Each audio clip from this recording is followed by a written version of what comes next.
Hi, welcome back guys. This is your sensei, back with another fanfiction. This is the first part of What If Naruto Found Special Someone. Now before starting, please give this video a like and subscribe to the channel if you want more videos like this. Now let's get into the fanfic. Naruto looked up to a clean white ceiling above him. Knowing his apartment's walls, let alone its ceiling, were never this free of dirt, he assumed he was in the hospital. The blonde heard the door open. A nurse from the hospital, along with Tsunade, Shizune, and the person he ironically wanted to see least right now, Sakura, walked in. The memory of how he failed his first important mission stuck with him. He didn't want to see anyone, let alone the girl who he broke a promise to. Naruto.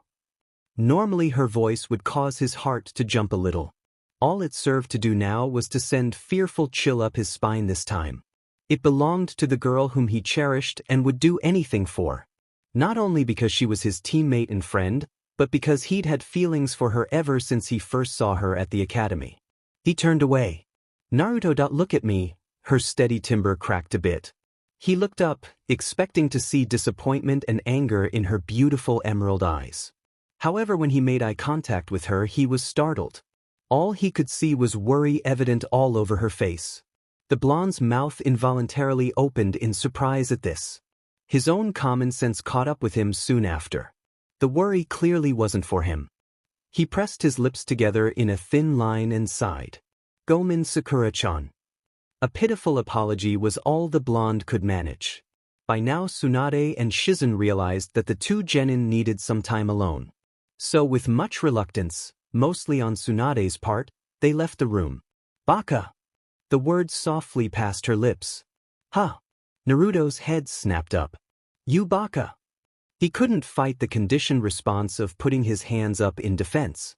He knew that Sakura would worry over Sasuke and forget about him. It always happened that way. He braced himself for the attack, knowing that in his condition, Kyuubi healed his injuries, but he was still sore as hell. This would be one of the most painful beatings he'd received from the pink-haired kunoichi to date. Surprisingly, the blows didn't come. Instead, a warm sensation enveloped Naruto's entire midsection. He enjoyed it for a second. The audible sound of muffling along with the feeling his bandages get wet brought him back to his senses. The blonde looked down in surprise at her short pink hair. The strands bobbed with every sob that racked her body. Sakura-chan. His hand came up to scratch the back of his head. Naruto's face screwed up in confusion. It wasn't as if he didn't appreciate her attention, but she was wetting his bandages. The answer to why Sakura would cry to him instead of hit him never came. The blonde briefly entertained the thought of someone using a henge, but immediately dismissed it. She'd come in with Tsunade and Shizune earlier and he was certain they checked. He cautiously let a hand rest atop her head. What's wrong, Sakura-chan? Impeach MWS Wamuriad, was the muffled reply. If Sakura hadn't been crying, he would have laughed at her blubbered response. Though the blonde knew now wasn't the time for humor. His mood alone dampened his will to laugh at anything. He sighed again, fighting the urge to flinch back at his next move. Boldly, Naruto put his arms around her in a protecting manner and rocked her. His female teammate always had been the only one on their team to shed tears. Her skin was smooth to the touch even with his bandages wrapping his arms. He dragged a few fingers along her arms, marveling at the softness. The blonde immediately returned his hands to her back when her sobs stopped. Sakura-chan. Please tell me what's wrong. Naruto knew it was probably about Sasuke but decided to console her anyway. Besides, he could enjoy this rare contact for a few seconds longer. Sakura was quiet for a moment. She sniffed again before speaking up. I was just so worried, Naruto. Sakura-chan, I promise I'll bring him back as soon as I get out of here. Naruto stated impulsively. His heart clenched as he realized that it wasn't likely she'd trust him after the first botched attempt. I wasn't just worried about Sasuke-kun, you baka. Then that you were worried about Choji too? I knew it wasn't just Ino who had a crush on him. Tsunade and Shizune's sweat dropped from the other side of the door. Both were thinking the same thing. How clueless could Naruto be? Sakura started shaking in anger. Naruto released her and shielded his face with his forearms. The pinkette quickly quelled her fury. She gently pulled his arms away from his face until Naruto faced her eye to eye. His obvious surprise nearly caused her to giggle. "No, not Choji. I was worried about you, Naruto." Despite the situation, Sakura almost laughed at his expression. It was a mixture that she had trouble discerning but still left a humorous, twisted expression on his face. "Why you were worried about me, Sakura-chan?" "Hi," she replied. "When Kakashi-sensei brought you through the gates I saw your condition and I rushed to the hospital. Sensei told me he didn't see the fight but on his way there he felt some of the highest chakra levels he'd felt in a long time." Sakura focused her eyes on her legs. "What happened?" Naruto told her the story about how he and Sasuke fought, excluding the part about using the Kyuubi's chakra and Sasuke using the curse seal. That would be giving her too much to worry about, and showed her Sasuke's headband with sad eyes. They both cried a little. Well, Naruto a lot. Unfortunately, while he did want to comfort Sakura, she gained a vast amount of strength when emotional and was currently hugging him. Naruto was in heaven but in an intense amount of pain and discomfort at the same time. He was enjoying himself somewhat. When the crying stopped, Naruto continued to comfort his teammate until she spoke up. "Next time we're both going to get Sasuke-kun." Naruto was surprised. He nodded nevertheless. "Hi, next time we'll drag that team back even if it kills us." Naruto and Sakura shared a smile before Naruto sat up straight, bringing Sakura with him. "We're going to need some more training if we want to get strong enough to bring Sasuke-kun back," she stated resolutely. "I know just the person to ask," the blonde replied, still smiling. Naruto began to get dizzy. His confusion lifted when he felt Sakura's tight grip still on his waist. Without enough time to warn her, he let his eyes fall and passed out. The blonde was happy that he fell asleep holding the girl he felt for so strongly, or rather her holding him. When Sakura realized Naruto had fallen asleep, she quickly removed herself from his embrace. She was torn between leaving the room and staying in the bed with him. She knew Naruto wouldn't mind. He'd also had enough beatings to know not to do anything perverse, and she was terribly tired from crying. She had enough energy to pull the curtain closed before she fell onto the bed. Naruto didn't stir. Sakura scooted over to the unoccupied side of the bed and relaxed. Her eyes leveled on the other bed in the hospital room. The pinkette immediately turned over, involuntarily pressing her face into her teammate's chest. She sighed in a startled breath. The blonde remained still. The pink-haired Kunoichi tried her best to relax. The steady thumping of Naruto's heart put her to sleep seconds later. Naruto awoke at about 4 the next morning. The sound of relaxed breathing next to him was startling at first. That was until he remembered what happened with Sakura yesterday. Looking down, he saw the bubblegum locks of the girl he loved. Sadly, he knew there wouldn't be anything there but friendship. It hurt more given the actual distance between the two this time, but he'd get over it as he always had. Little did Naruto know Sakura had actually had awoken about 10 minutes earlier. She didn't want to leave because she was so comfortable under the blanket with him. After the first 8 minutes, realization had hit home as Sakura blushed until she was sure she'd explode. "I'm under Naruto's blankets, with him." After that, she simply had been unable to move because she didn't want to wake Naruto up and risk giving him the wrong idea about their friendship. The message that this would send to him would only prompt to the blonde to ask her for dates more frequently. Naruto quietly slipped out from under her. He was still feeling down and needed to take a walk to get his mind off of things. Once out from under the covers and Sakura, he picked up his clothes from their folded pile on a nearby chair and looked back to her. She seemed to be sleeping. Naruto walked over and chuckled a little. "Despite people talking about your forehead sometimes, I think it's kind of cute," he whispered as he leaned down and spontaneously pressed his lips to it. The blonde's survival instincts, along with his common sense, immediately kicked in and he hurriedly drew back. He mentally berated himself for doing something so idiotic. A bit of shame welled up within him. He'd done it while she was asleep. After a quick shake of his head, Naruto left. He completely missed the red tint on the bubblegum-haired Kunoichi's face. Back in the hospital room, Sakura's blush hadn't lifted. The impulse to slug the blonde had been forcefully suppressed by the shock and surprise of the kiss. Sakura shifted under the blankets a few times before going still. Her intention wasn't to hit Naruto anymore, Quite the opposite really. The spot on where his lips met her forehead was still warm. She rubbed it absent-mindedly with her index and middle fingers. For some reason or another, Sakura fell asleep again with a content smile that morning. The night before, Tsunade and Shizune had been listening to the two genins' conversation for quite a while before it abruptly stopped. Smirking mischievously, the Godame turned to her apprentice. "Shizune, you go and get some rest. I'll make sure they're okay." Shizune, not one to disobey an order, nodded and disappeared. Now for some fun. The Godame walked in to find Naruto lying down with Sakura beside him. Her head lay on his chest.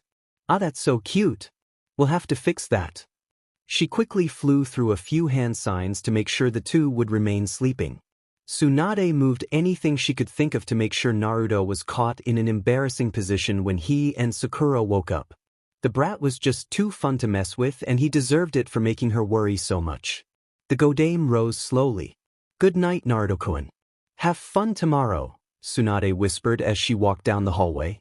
Her near-silent laughter echoed off of the walls of the hospital. At about 2 in the morning, Shizune woke up feeling something was amiss. She quickly left her home to check up on her mistress first.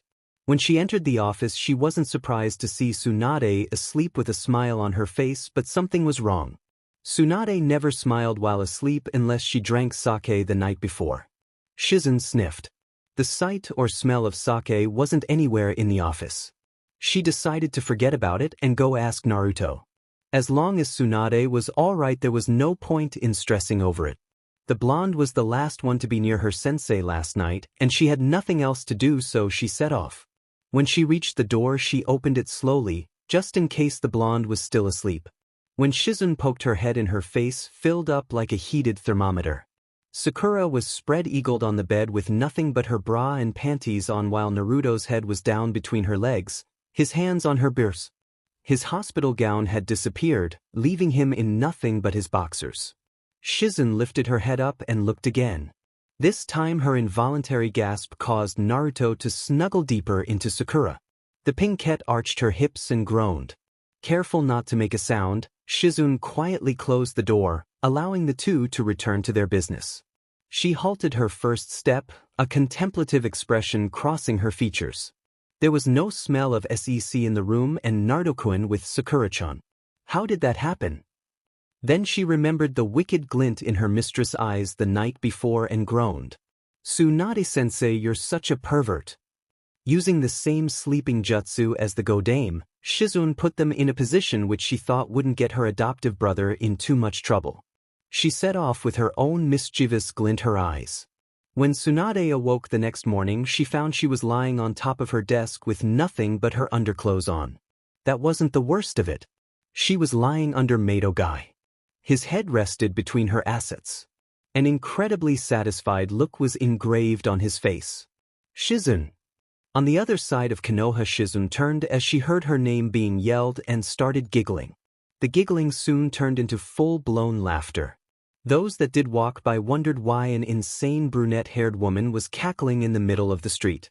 Naruto paid little attention to where he was going as he continued his absent-minded walk around the village. Although Sakura's words helped him cope with Sasuke's betrayal, he still couldn't banish the thought that he was completely at fault. It didn't help any that the villagers that were awake at 4 in the morning glared at him harder than usual.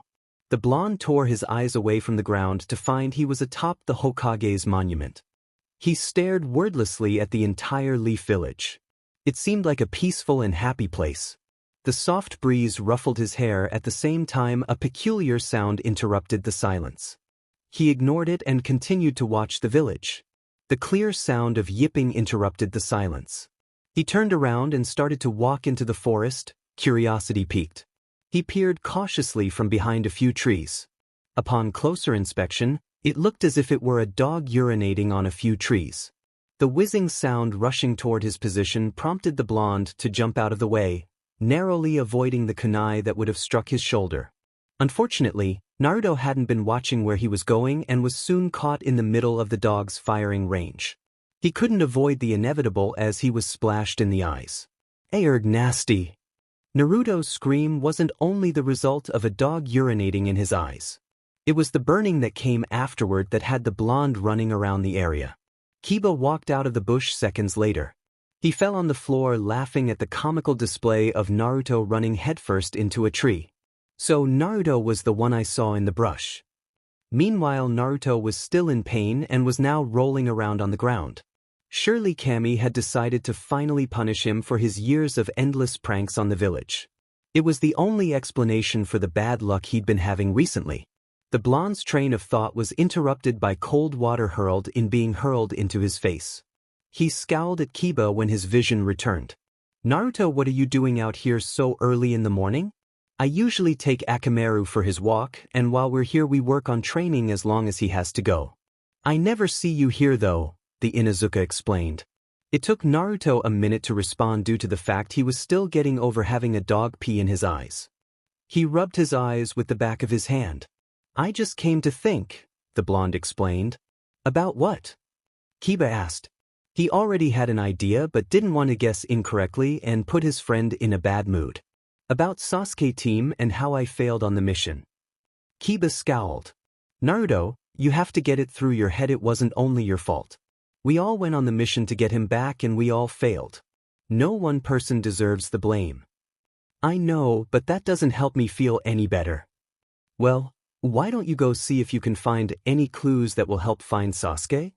Kiba knew Anbu had probably combed the area over, but he also knew it would make Naruto feel better. The gloom that surrounded the blonde was beginning to dampen his own mood. Naruto's face brightened. "Why didn't I think of that? If I can find some clues on Sasuke, me and Sakura-chan can get his butt back here faster." "Thanks, Kiba." He sped off towards the gates. Kiba motioned for Akamaru to follow him back to the compound. The small dog gave him a happy yip. Kiba grunted. "I'm not getting soft."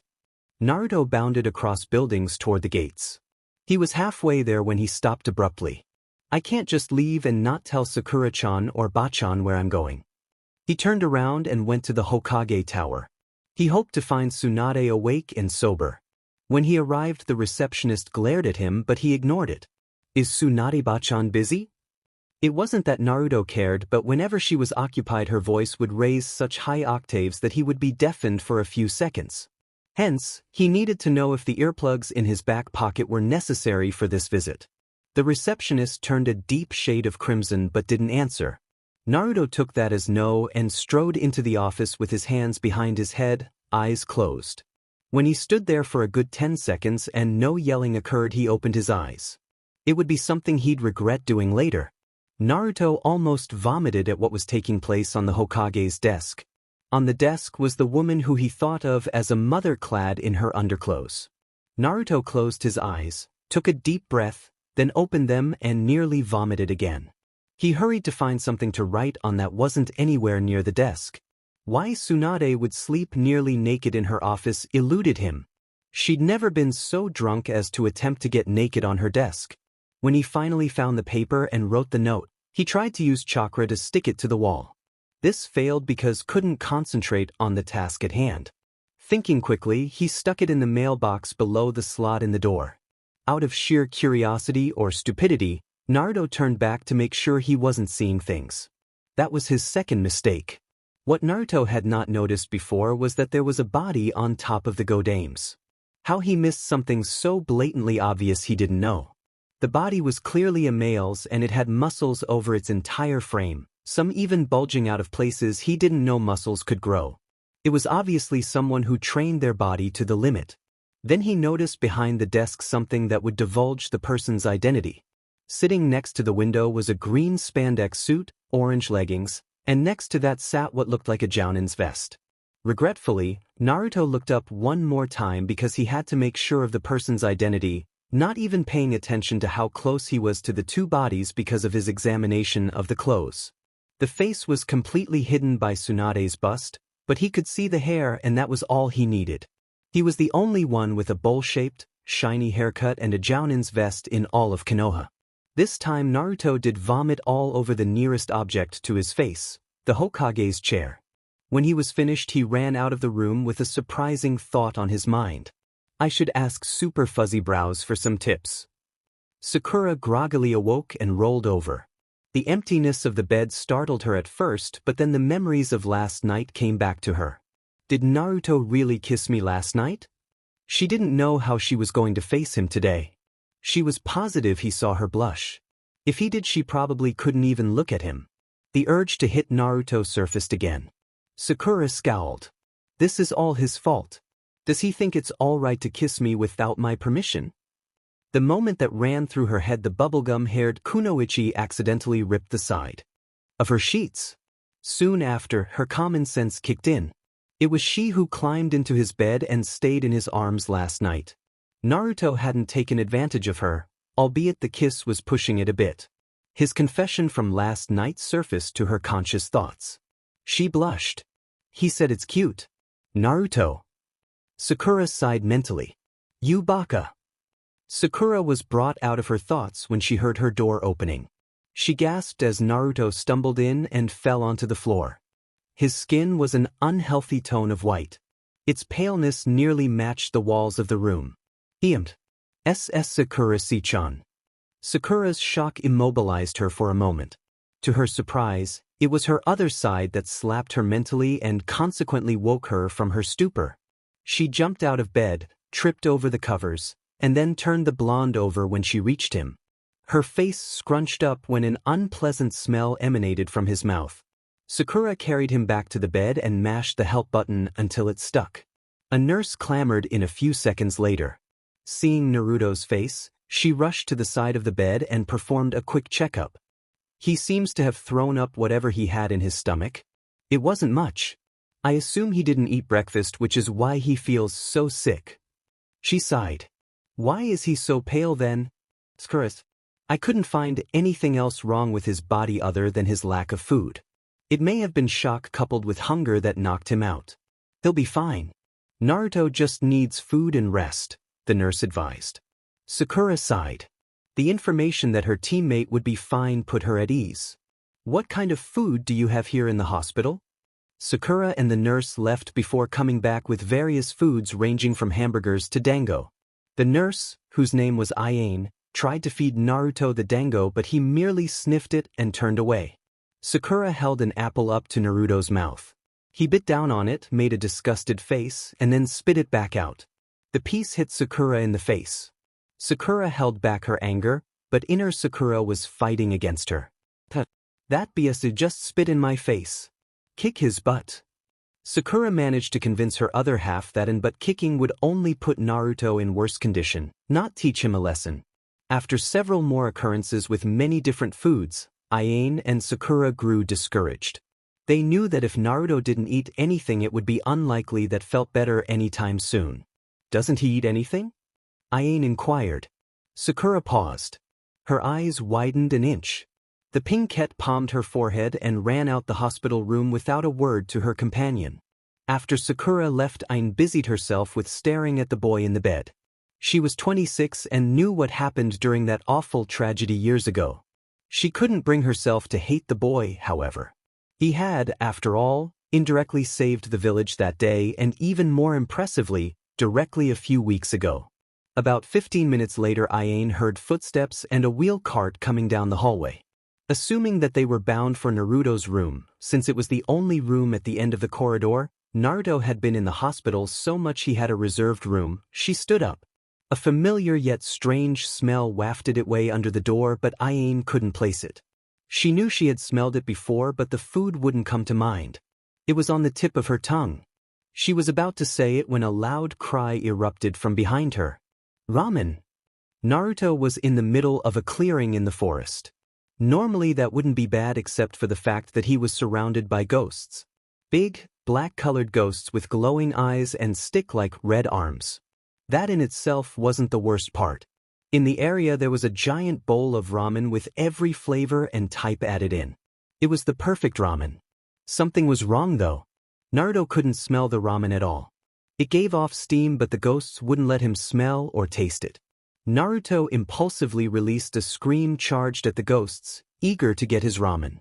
The blonde fought tooth and nail, but every time he would jump at the ramen bowl, the ghosts would knock him back and shove something else in his mouth.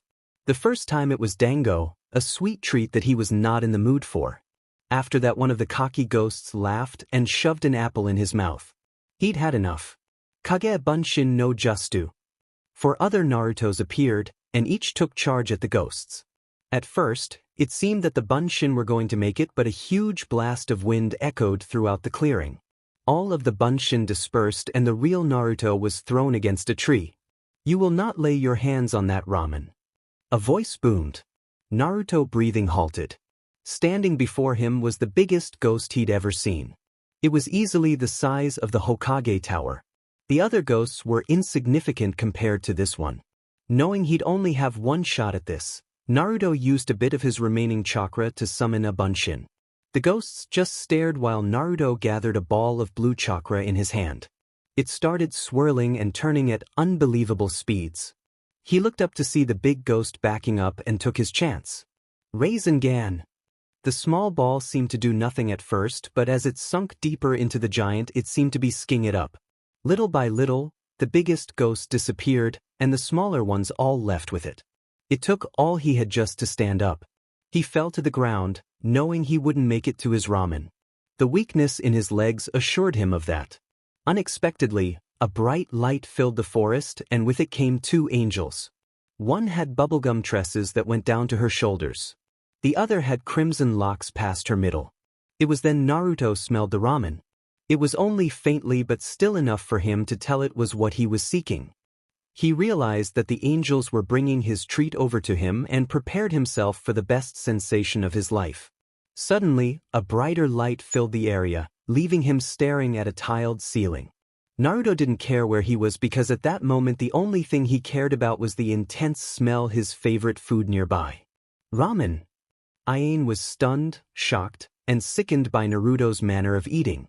He'd already been through 4 bowls and it had been less than 2 minutes.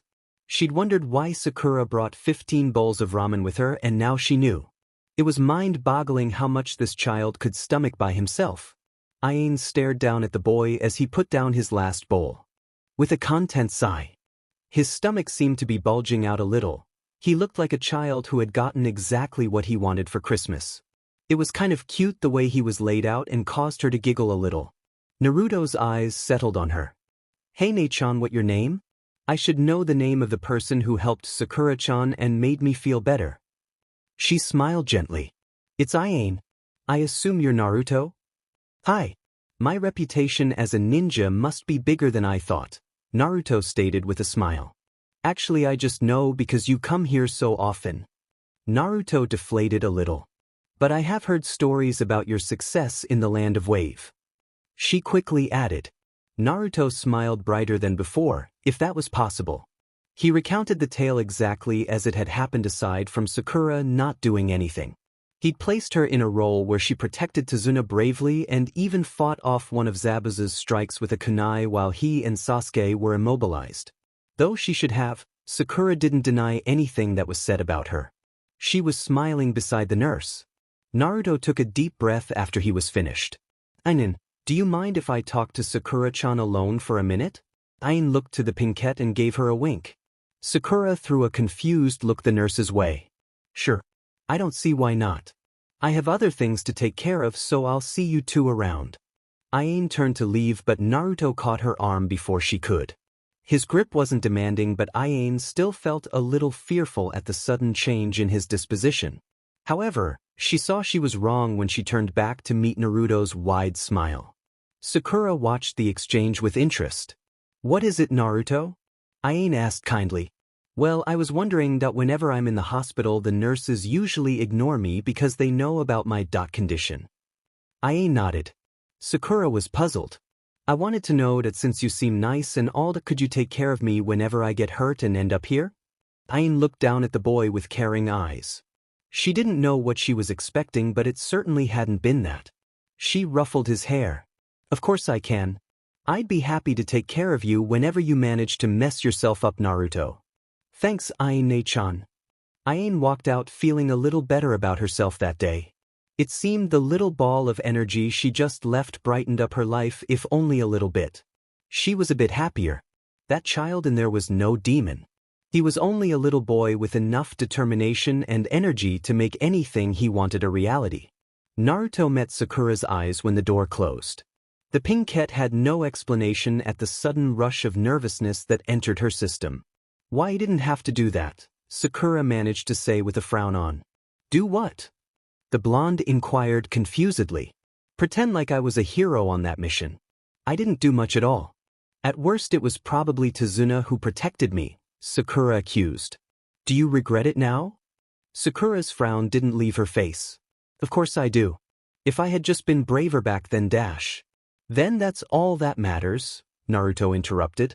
He dipped his head. It just took you a little longer to get over your fear.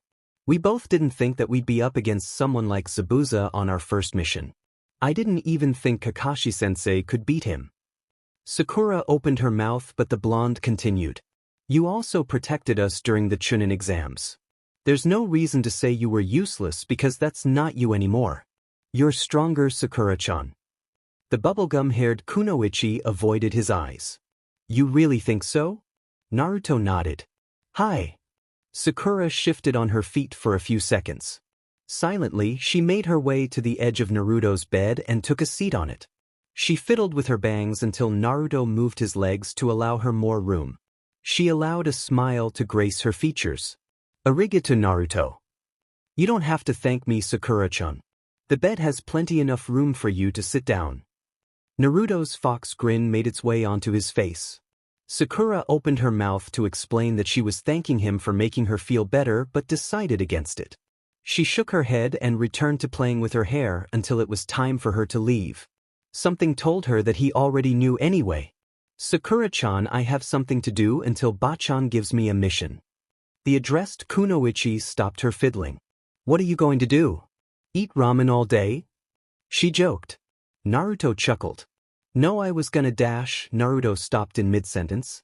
He scanned her face for a bit. This only made the pink-haired Kunoichi's cheeks tint a light red. His next sentence interrupted the action of her fist rising.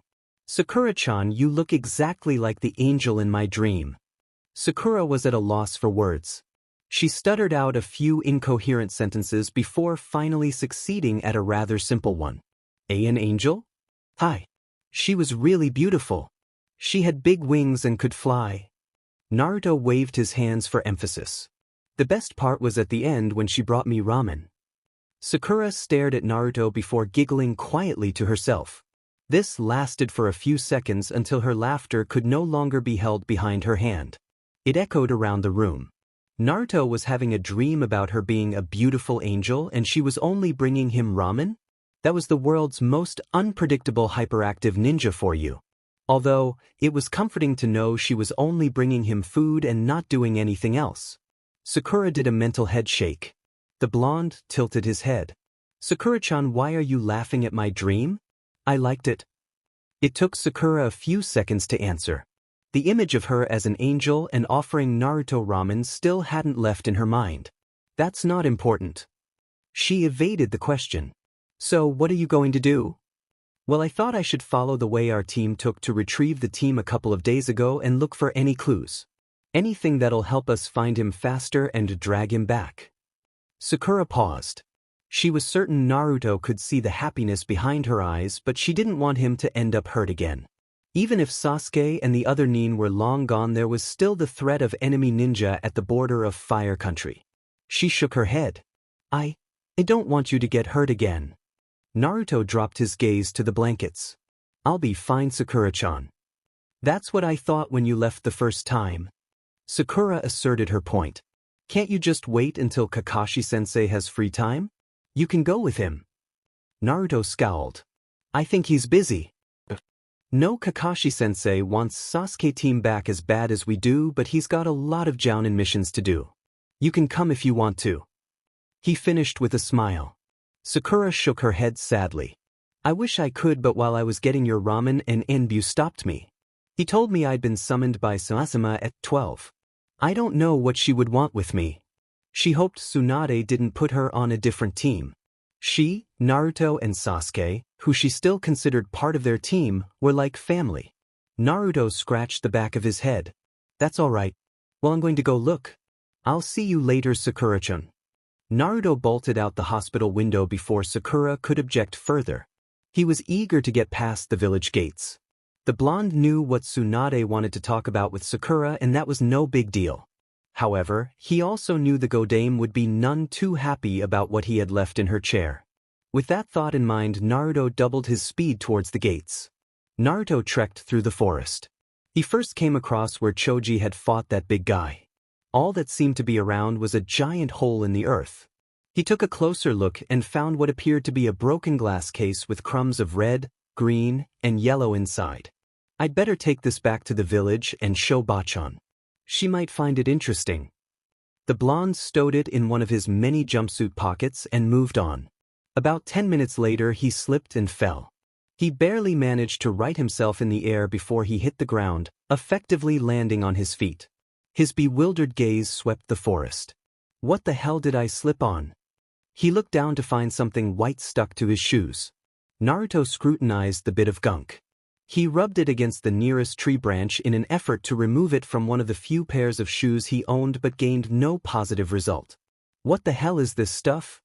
He looked closer. It didn't seem like bird poo, though it was certainly a sticky substance. Naruto allowed his eyes to pass over the area and came to the conclusion that he'd been here before. This was the place where Niji's fight had happened. If he remembered right, the gunk on his shoes had chakra flowing through it and was harder than steel. The only way Niji had broken it was probably using his own chakra.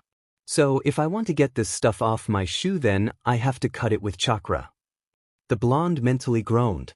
He SCKED at chakra control. He assumed that Niji had cut the web with his Juken strikes, which only Hyuga were capable of. I guess this will have to be a clue. Maybe I can get Hinata to get it off.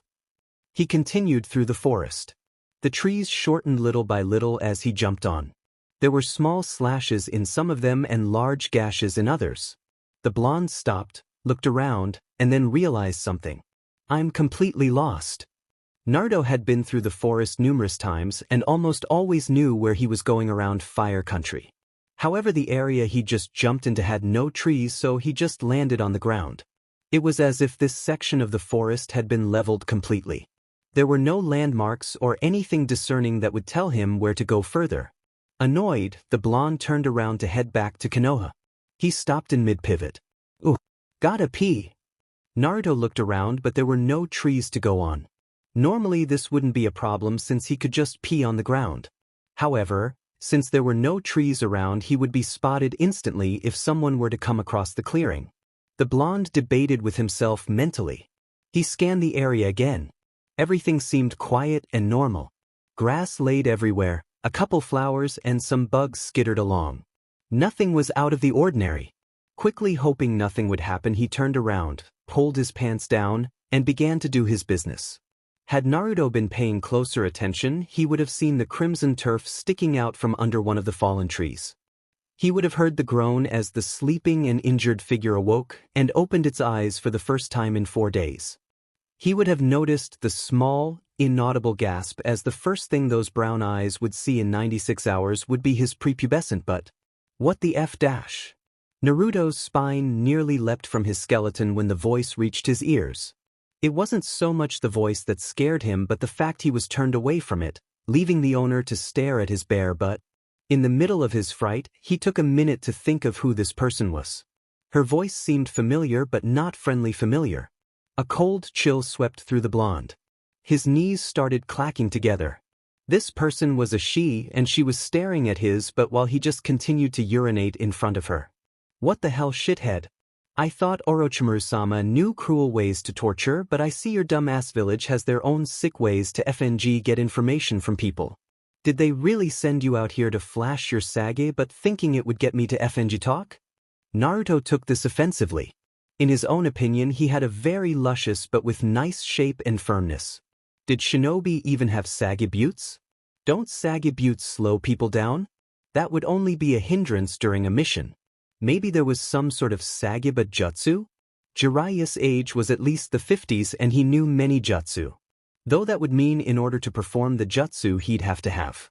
Naruto dry heaved at where his circular logic had taken him. He swiftly turned around to retort. His empathy kicked in, however, when he recognized the girl. Tayuya, if he remembered her name right, looked as if she could be in better shape. There was a tree firmly planted around her middle. He assumed that's what happened to her now disfigured legs. Mud splotched her disheveled hair in different places. Her clothes were tattered and her only weapon, the battle flute, laid cleanly cut in two not 5 feet from her. It also looked like she was running a pretty high fever considering how red her face was. Before Naruto's evaluation, Tayuya expected him to leave because his sage but interrogation failed. In truth, Tayuya had seen worse buttes, mainly from Jirobo walking outside his bathroom naked many times claiming he forgot a towel. However, no matter how nice or terrible his but may have been, Tayuya wasn't going to give in. Orochimaru had put her through worse things. After Naruto finished his business, she thought that he was going to pull up his pants and leave. Instead, he did the most unpredictable thing at the moment. He turned around, pants still at his ankles. To say Tayuya was stunned would be an understatement. How far would this one ninja go to get his information? It wasn't as if Tayuya hadn't seen a man's genteelness before. She had seen enough in Orochimaru's private collection of his men's only ichi paradise. She suspected he wrote himself. Though it was mind-boggling why a mere child would possess something she'd thought only the well-endowed men in the pink books owned. It took Naruto a minute to notice Tayuya was not paying attention to him. He cleared his throat loudly. This caused the redhead to look up so fast she got whiplash. She was a little embarrassed that she got caught staring at Naruto's crotch. The blonde didn't seem to notice until he felt cool air travel up the rift in his butt. He then looked down to find that his pants and underwear were not where they were supposed to be. His high-pitched scream rivaled that of Sasuke's screaming fangirls. "I'm sorry, I didn't know that." Naruto started pulling his pants back up. It only took Tayuya a couple seconds to process what he said and regain her train of thought. "What the F? Do you mean you didn't know? How the hell do you not know you're wearing pants?" "I was wearing pants. They just weren't around my waist." "Just shut the F up and leave already." In his flustered state, all Naruto could think to do was comply. His body stopped the minute he took his first step. The redhead behind him, Tayuya, was likely the best clue he could find on his excursion. She was the last member of her team and likely had information on where Sasuke was taken. He could try to and get something out of her. Maybe he could even get her to tell him everything about Orochimaru's plans. Naruto turned back around. "What's your name?" Even though he was pretty sure what her name was, Naruto didn't want to accidentally call her something different. Jiraiya had told him calling a woman by another name, especially during NTMT moments, could be deadly. Even if said woman was not a kunoichi. The blonde hardly ever took anything to heart that the perverted hermit said, but Jiraiya had said this seriously. Naruto assumed that the older male had made that mistake a few times before. Tayuya was surprised that the blonde shinobi was still there. Would he flash her again? The redhead didn't think she could handle that. She steeled her resolve and spoke in what she hoped was a menacing tone. "What's it to you, shithead? I just wanted to know. That's all. I'm not telling you shit. Go of yourself," Tayuya coldly stated. "Please. No. Please. No. Please. No." This continued for about an hour. At the beginning, Tayuya decided she could play this childish game for as long as he could, but the blonde's persistence was unbelievable. She quickly grew annoyed after the first 30 minutes and just stopped answering. In return, Naruto just talked about meaningless junk. It ranged from ramen to someone called Ero Sennin. She'd finally had enough. "Tayuya." "Excuse me?" Tayuya cursed under her breath. If this she was going to break so easily, then an interrogation would be unnecessary. They could just stick her in a room with this idiot for long enough and she'd go insane. She masked her coming sigh with a growl. "My name is Tayuya, you shithead." Naruto grinned. "I'm Naruto Uzumaki, the future Hokage. Nice to meet you, Tayuya."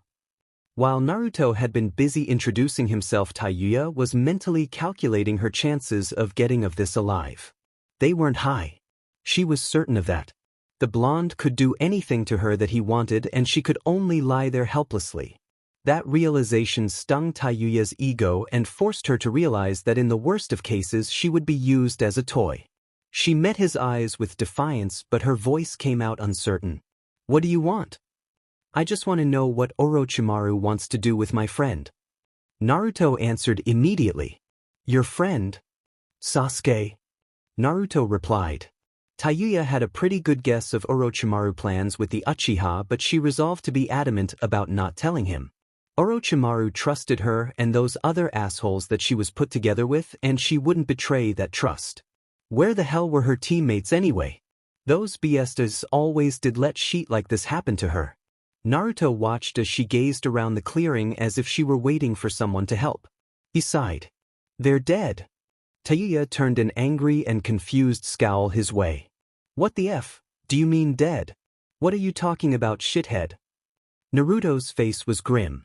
Your teammates? Every one of them died. We didn't kill them intentionally, but we had to defend ourselves. Tayuya looked at him as if he were joking.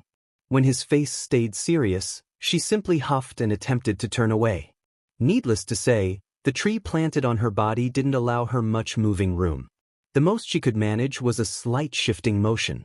Serves them right, getting killed by shitty genin like you. Weren't they your friends? Naruto asked. Hell no. We might have liked each other enough not to kill one another, but that was as far as it went. As far as I'm concerned, those beakas can rot in hell for the shit they put me through. Tayuya replied. As she spoke, her scowl only deepened. What did they put you through? Well, first Tayuya stopped. The blonde ninja had gotten a lot more out of her than she was comfortable with. How the hell did he do that? 1 minute she was ignoring him and the next she was regaling things about her personal life. She met his eyes and hardly muffled a gasp. She'd never been one to be able to read emotions, but she knew when certain things weren't on a person's features. No hate, anger, or disappointment lingered in his blue orbs. There was only genuine curiosity in them and maybe a bit of concern. Tayuya forcefully tore her gaze from his. That's none of your business, she muttered with all the coldness she could muster. Naruto sighed. She'd become her cold self again. He'd have to take her home too so that she wouldn't die out here. Tayuya might be cold now, but Naruto had brightened colder people's lives. Hopefully she wouldn't be any different. He mentally added getting her to both open up and tell him as much as she could about Sasuke to his list of short-term goals. Tsunade could probably heal her too. Naruto smirked. How about I get you out from under that tree? It doesn't look very comfortable. Tayuya's baffled look betrayed her anger. An enemy Nin who was offering to help her? She muttered something. What was that? The redhead's fierce expression returned. How stupid are you, shithead? Enemies aren't supposed to help each other. As soon as I get out from under this tree, I'll probably kill you in the worst way I can think of. I won't hold back just because you're helping me. The blonde chuckled. I don't think we're enemies anymore. As for the killing, well, I like to take chances. I think I can take you. Naruto summoned Tenbunshin. They lifted the tree out of the way without too much effort. As soon as the tree was off her, Tayuya tried to stand up but failed miserably. She couldn't even stand up? What the hell? The cursed seal would normally have healed her legs somewhat by now. The redhead got a sick feeling in the bottom of her stomach. Something was wrong. She had a feeling she was no longer connected to her master. It felt like the connection between her and Orochimaru had been severed. Naruto laughed at Tayuya's expense. She seemed so helpless right now. He knew firsthand how dangerous the redhead could be, but he knew she couldn't do anything in her current condition. His laughter only increased when she attempted to get back on her feet again. Tayuya was about to let loose a flurry of obscenities, but Naruto's laughter ceased when they were on the tip of her tongue. He turned around and muttered something Tayuya couldn't make out.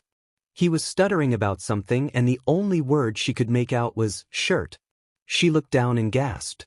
Neither one of them had noticed how bad Tayuya's clothes really were. Her pants were fine. The damage done to them was minimal. Her shirt was a different case. Thanks to the temari, her shirt was torn in many places. One of these places included a rather large rip in the right side where her right BRST was sticking out. Tayuya cursed loudly and looked around for something to cover herself with but could find nothing. The redhead chastised herself mentally. She couldn't remember if she'd gone without a bra the day of retrieving Sasuke or whether Temari's wind had cast it aside. The former seemed more plausible given the fact that it wasn't likely that the piece of clothing blew away and left her shirt on. Her eyes shot back up to Naruto to make sure he wasn't staring. His back was turned to her and he was holding out something. It was the orange jacket he had on moments ago. She hastily grabbed it and slipped it around her frame. Tayuya didn't want to chance him getting another eyeful. Naruto's chuckles broke the awkward silence. Tayuya's face flushed in embarrassment. It was an emotion that the redhead didn't show often. Thankfully, Naruto remained turned around until his laughter had stopped and her face regained its normal color. That's kind of funny, you know. He spoke around a giggle. Tayuya's temper flared. Is it funny because you got to peep, you perverted a-hole? If you look again I swear I'll kill you. Naruto turned around. His face was calm. I am not a pervert. I gave you my jacket, didn't I? Tayuya opted to say nothing. Her angry expression didn't falter. I was laughing because I remember someone telling me that it's impossible to forget you're wearing pants. You didn't notice that, half of your chest was sticking out, so we're even. Tayuya's defiant gaze met his. No. Naruto scratched the back of his head. But it's the same dash. No, it's not. It's different. The redhead replied stubbornly. Naruto's confusion only grew. Half of your... Stop saying it like that. Tayuya interrupted. I don't have halves of my chest, you dumbass. Say it right or don't say it at all. Naruto felt the indirect blow to his masculinity. He frowned. Fine. One of your BRSTS was sticking out. Does that make you feel better, Tayuya? An awkward silence filled the air. They both pretended to not notice the other's light blush. Tayuya moved her hands over the jacket to make sure it was still secure. Meanwhile, Naruto busied himself with staring around the clearing. It had to be past 1 already. Tayuya turned over, cursing in pain all the while. Her eyes faced the direction of the sound hideout. Just leave me alone, shithead. You're annoying. She heard Naruto's sigh behind her and assumed he was leaving. Tayuya nearly panicked when she felt his arms grab her by the waist and flip her over. Her first instinct was to kick and scream, but the sincerity in Naruto's eyes, as well as the fact that she couldn't move her legs, prevented her from doing so. I'm taking you back to Konoha. You'll die out here. Naruto was surprised to see fear spark in her eyes. Hell no. If you take me to that village, I'll get tortured for information I don't know. You might as well kill me right now. Tayuya broke their shared gaze. You seem like a nice little sheet, so just put me out of my misery. She mumbled. Naruto knew that she was right. After having met a shinobi from the interrogation department, he knew how terrible an experience it could be. Not firsthand, but he was sure anything he could imagine would be 100 times worse. The scars he'd seen on Ibiki's skull that day never left his mind. He shivered involuntarily at the thought of Tayuya undergoing that torture. I'll keep you safe.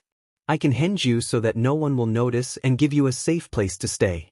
During that time I want some information though. Deal? Tayuya's frown wasn't as deep as it had been earlier in their conversation. Why would I want to go to your sorry excuse for a village when I can just wait for Orochimaru-sama to come get me himself? Tayuya spoke again in that tone of uncertainty. Naruto pitied her. An exasperated sigh escaped his lips. It's been 4 days and that bastard still hasn't come looking for you. Do you think he really cares? Tayuya was about to interject, but Naruto interrupted her. If you're that sure he'll come, you can come to my village anyway. Then you can think of some excuse of why you're staying in Konoha.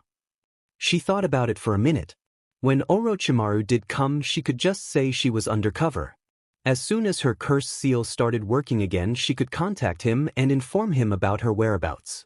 For now though, she really had no choice. Naruto was right. Another few days out here and she would die of starvation. Tayuya stared down at her broken appendages. As long as you promise you won't let them take me. Tayuya hated the fact that she was showing any sign of weakness. She had no choice though. I promise. You'll be in my apartment the whole time. Naruto mentally tacked on another promise to keep. The redhead's eyes darted toward her disfigured limbs. What are you going to do about my broken legs, shithead? It's no normal injury, and with the chakra flow in them virtually non-existent, it's FNG hopeless. Naruto shook his head. I know someone who can help. She's great with medicine. Your legs should be fine after we see her. Tayuya's surprise was quickly hidden by the uncaring facade she put on. Teeth, whatever. Wait just a minute. I'll be right back. Naruto took off into the forest until Tayuya couldn't see him anymore. She assumed he probably needed to finish his business and was grateful he didn't do it there. A couple minutes later he returned with a content grin. Tayuya didn't understand how someone could constantly be happy. He must live a good life. Naruto squatted down in front of her. Alright, it looks like I won't be able to carry you on my back with your injured limbs, so I'll just take you this way. Before Tayuya could protest, Naruto had picked her up bridal style and already started running towards the village. He bounded through the clearing until he reached the trees and then started jumping on branches. The redhead involuntarily clutched him harder. She did manage to shout in his ear. Hey dipshit! Who said you could carry me like this? Are you trying to feel me up? Naruto stayed quiet. It didn't seem he wanted to partake in the conversation. After several more attempts, she stopped altogether. At that moment, Tayuya felt another chakra signature about 50 feet behind them that seemed very similar to his. Hey, do you dash? I know, was all he said. Tayuya was furious. Who hell was following them? She doubted he would tell her even if she asked. She had a right to know if he brought someone else to see her. She was supposed to be safe with him. The redhead decided that if words wouldn't work, action would have to suffice. Tayuya brought her hand back with the full intention of slugging Naruto. The worst-case scenario would be him dropping her. That wouldn't happen because she wouldn't hit him that hard. Not out of compassion, but because she knew in her injured state a 10-foot fall wouldn't exactly put her in better condition. Naruto watched her as she reared her fist back. He raised an eyebrow. I wouldn't do that. You might hurt yourself. Tayuya's punch faltered in the air for that brief second. The next thing she knew, her vision veiled by a red curtain. Who the hell did he think he was? Hurt herself? By throwing a goddamn punch. The idiot must have forgotten who he was talking to. She was Tayuya, a battle-hardened kunoichi. Did he think that throwing a half-hearted punch would hurt her? That she was delicate? That she was just another girl? Those thoughts circulating through her head only made Tayuya angrier. She felt the blonde holding her shudder in fear, and that brought a brief feeling of satisfaction to her. This only lasted for a second. Then Tayuya's vision was obscured by red again. She re-readied her punch and slammed it into the blonde's face. Her satisfaction grew when she heard the crunching of his teeth. This faded, however, when she no longer felt the support of his arms and white smoke billowed around her body. Now she was falling through the trees. At the speed she was going, it would be a miracle if she didn't break her arms too. This was going to hurt. All because the little dipshit had decided to be smart and replace himself with a bunshin. Tayuya closed her eyes and grit her teeth in preparation. She didn't register that she'd been caught until Naruto gently placed her body up against a tree. When she finally looked up, the blonde was wearing a look of disapproval. I wanted to trust you. He sighed. Tayuya's eyebrows knit. I didn't think I could trust you either, shithead. That bunshin just made you lose what little you had. But you punched the bunshin, Naruto argued. Only because it wouldn't tell me who was behind us. What if it was a threat or if you brought someone else? I still don't trust you, so what was I supposed to do? And the DMN thing antagonized me. Tayuya poked his leg. Wasn't fault. The blonde prepared to argue back, but a flood of memories came to him. They were exactly like Tayuya's explanation. He put a hand to his head and groaned. He didn't know where the memories came from, but they were evidence that Tayuya was right. The blonde grumbled silently to himself. Alright, I guess I owe you an apology then. DMN right you do. Let's hear it. Tayuya did her best to sit up and cross her arms. Naruto sighed. Gomen Tayuya. My bunshin wasn't as nice as he should have been. He was an a-hole. Tayuya corrected. Naruto sighed again. My bunshin was an a-hole. Tayuya nodded in acceptance. Good. Now let's go, and watch your hands. I'll cut off anything that dash. Not a pervert, Naruto reminded her while putting his arm under the crook of her knees. Tayuya grunted but didn't counter his statement. Naruto brought her body against his shoulders. She didn't resist as she was pulled into his embrace. Her body lay still against his chest. The blonde silently started the run back to Konoha. Tayuya busied herself with counting the number of heartbeats she could feel through his chest. It seemed like they hadn't traveled far before he set her down again. "What's wrong?" Tayuya asked a little apprehensively. She hoped he hadn't changed his mind about keeping her safe. "We're about a mile from Konoha, so I'll henge you right now," Naruto answered. "Don't act out of character if you want to stay undercover." Henge. It took a minute for the smoke to clear. When it did, Naruto was staring at a girl that looked exactly like Tayuya except the differences in her eyes and hair. Tayuya's hair was now black and her eyes were green. She also seemed a bit shorter, but it wasn't noticeable unless someone really took time to evaluate her. Her intrigued eyes stared back at his. Naruto smiled. "You look pretty cute with green eyes," the blonde teased her. Tayuya had trouble making a coherent sentence, much like another kunoichi had earlier. She growled lowly. "Shut up, shithead," Tayuya stuttered out. Naruto laughed. "Okay, there are guards at the gate and they are the only people that should stop us along the way. It's probably Izumo and Kotetsu. They're always guarding this gate." Tayuya laughed at him. "You're treating this like a mission." "You know what will happen if you get caught," Naruto reminded her. "I don't think the interrogation is lenient on girls. No matter what age. Stay quiet." Tayuya shut her trap. When Naruto got to the entrance to the village, the guards looked at him curiously. The blonde shifted her in his arms and waited for the inevitable teasing that would occur. Sure enough, Izumo stepped forward, a teasing smirk on his features. "Say, Naruto, who's that pretty girl you're carrying in your arms?" he asked. "We've never seen her with you before. Did you finally find someone interested in your hyperactive attitude?" Kotetsu teased him. Naruto laughed along with them. He was about to reply when Tayuya interrupted him. She was going to get back at him for teasing her earlier. "Oh yes, I met Naruto a little over a week ago." Naruto broke into a light sweat as she continued talking. He knew no good could come of this. "He seemed pretty interesting, so I asked his name, and from there we became great friends. Soon after, he took me back to his apartment and we had mind-blowing sex over and over again. You wouldn't believe what he can do with his tongue." Naruto paled. Tayuya smirked and kept going. "Oh, but my little Naruto isn't always in control. At times like these I like to take him out into the forest and if his brains out. He likes it when I dominate him." At this point, both Izumo's and Kotetsu's jaws were hanging freely. Naruto was beet red and Tayuya was trying her hardest to keep a straight face.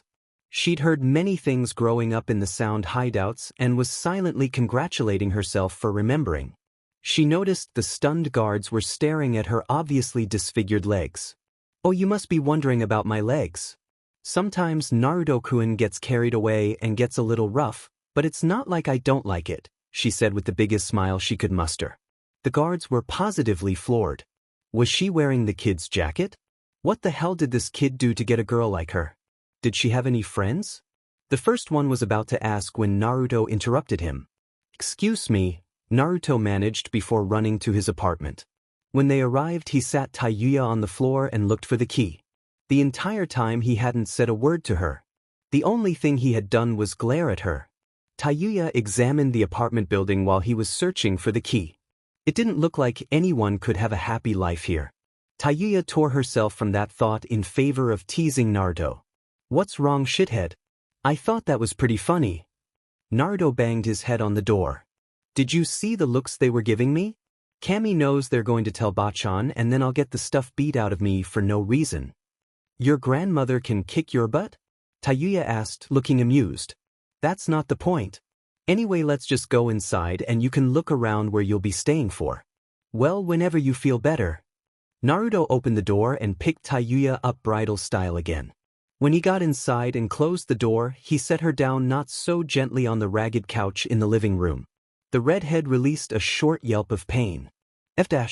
"Did you forget about my effing legs?" Naruto ignored her. "I'll let you rest up a bit, but in an hour we're heading to see Bachan so she can heal your injuries." Tayuya remained quiet, so Naruto decided to relax a bit. A hot shower was just what he needed. After Tsunade found none other than Mato Guy on top of her, she'd punched him out the window. It sent him flying out into the middle of one of the largest Konoha shopping districts naked. She ignored the cries of disgust, and some of excitement, from the female populace of Konoha and searched for her sake. She would need it after what had happened this morning. After she came back from the store, Shizune had hidden her sake again. She was about to start on the paperwork she loathed so much. Tsunade sat down only to hear a squish when but met chair.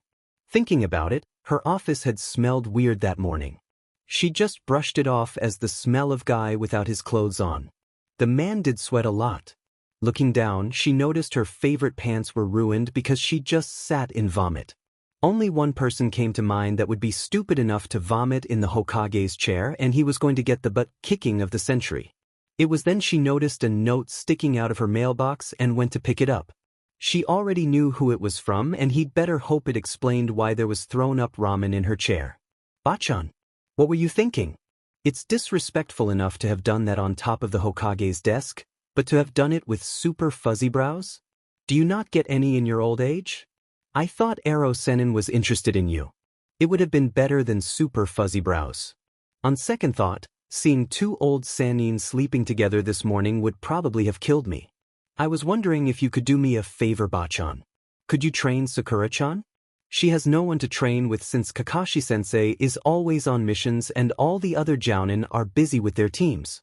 It would really help her out and she has great potential. I was also going to ask Ero Sennin to train me, but I think he'd refuse. If you could use your womanly charm to help him decide, I would really appreciate it. Don't worry, if you can convince someone who is always talking about youthfulness to sleep with you, a pervert hermit will be cake. P.S. Could you clean your desk? As the future Hokage, I'd rather not have old lady juices and fuzzy big hair on my desk. Naruto. She supposed it explained the vomit in her chair, but she would still kick his butt for it. As for Sakura, she did show the traits of a medical ninja.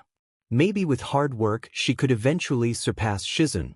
She reread the last part of the letter and frowned. There was no way in hell she would use her womanly charms to convince Jiraiya to train Naruto. He would just have to find a way to do it himself. After all this, she called an assistant into her office to clean up the mess and then started on her paperwork. 30 minutes later, after the boredom started to set in, she ordered an ANBU to go and retrieve Sakura so they could talk. After another 10 minutes, Sakura walked in the door in confusion. You wanted to see me, Hokage-sama? Hi. It seems our favorite blonde-haired shinobi has an interest in you. Sakura blushed at these words. This didn't go unnoticed by Tsunade. Tsunade-sama knows how Naruto and I slept that night? Is that so? Hi. He thinks you have the potential to become a great ninja and wanted me to oversee your training. Do you agree? Sakura's eyes widened. Naruto said that about me? Hi. So do you agree? To what? To me training you, of course, Tsunade answered irritably. She knew the girl wasn't stupid. Why you would do that for me? Well, if Naruto says you have determination and the potential to become a great ninja, then I believe him. He has always been an excellent judge of character, and you also seem to have the traits to become a medical ninja. Do you agree? I would love to be trained under you, Hokage-sama. Sakura bowed quickly. But you will not refer to me as Hokage-sama but as Tsunade-sama or Tsunade-sensei. Your training will begin at 12 every afternoon, and until I can find out how to make more time for it, will end at 1:30, the blonde informed, chin resting on intertwined fingers. The pinkette did another quick bow. Arigato, Tsunade-sama. Get some rest tonight. Assuming from your position with Naruto this morning, it doesn't seem like you got a lot of it. This didn't have the desired effect Tsunade hoped for. She expected Sakura to get angry and start complaining about how perverted the boy was, not to blush and start stuttering. Maybe there was something there she wasn't seeing. It's okay, Sakura. I'll see you at 12 sharp tomorrow. Hi, Tsunade-sama. She managed to get out of the door and left the tower in a hurry. Sakura hoped that Tsunade hadn't seen her face. It was redder than her shirt. Not 5 minutes after Sakura left, Naruto walked in holding a girl with black hair and green eyes in his arms. She was clinging to him. From what Tsunade could see, the girl had broken legs and several injuries. She was wearing one of his black t-shirts and some tattered black pants. Ba-chan, could you help me out a little? After Naruto had left the shower, he saw Tayuya fast asleep on the couch. She actually looked nice when she wasn't yelling or scowling at him. He'd like to just open that jacket and suckle on. No, no, no. Bad thoughts. I've been hanging around Erosenin for too long. Should probably give those Aika books a break too. He did a mental head shake. Now Naruto was by no means a pervert. He was just going through something that happens to every boy at age 13 called PBRY. He only read those books for the stories anyway. Not for the steamy SEC scenes in between. He didn't skip them though, that would be not completing the book. Tayuya, wake up. Tayuya groaned and slowly opened her eyes. What do you want, shithead? I'm trying to take a nap. It's time to go. We gotta go see Bachan so she can fix your legs. Fine, but I need some clothes. I'm not going in this shitty orange jacket. Who wears this stuff anyway? Naruto shook his head. You can borrow one of my shirts.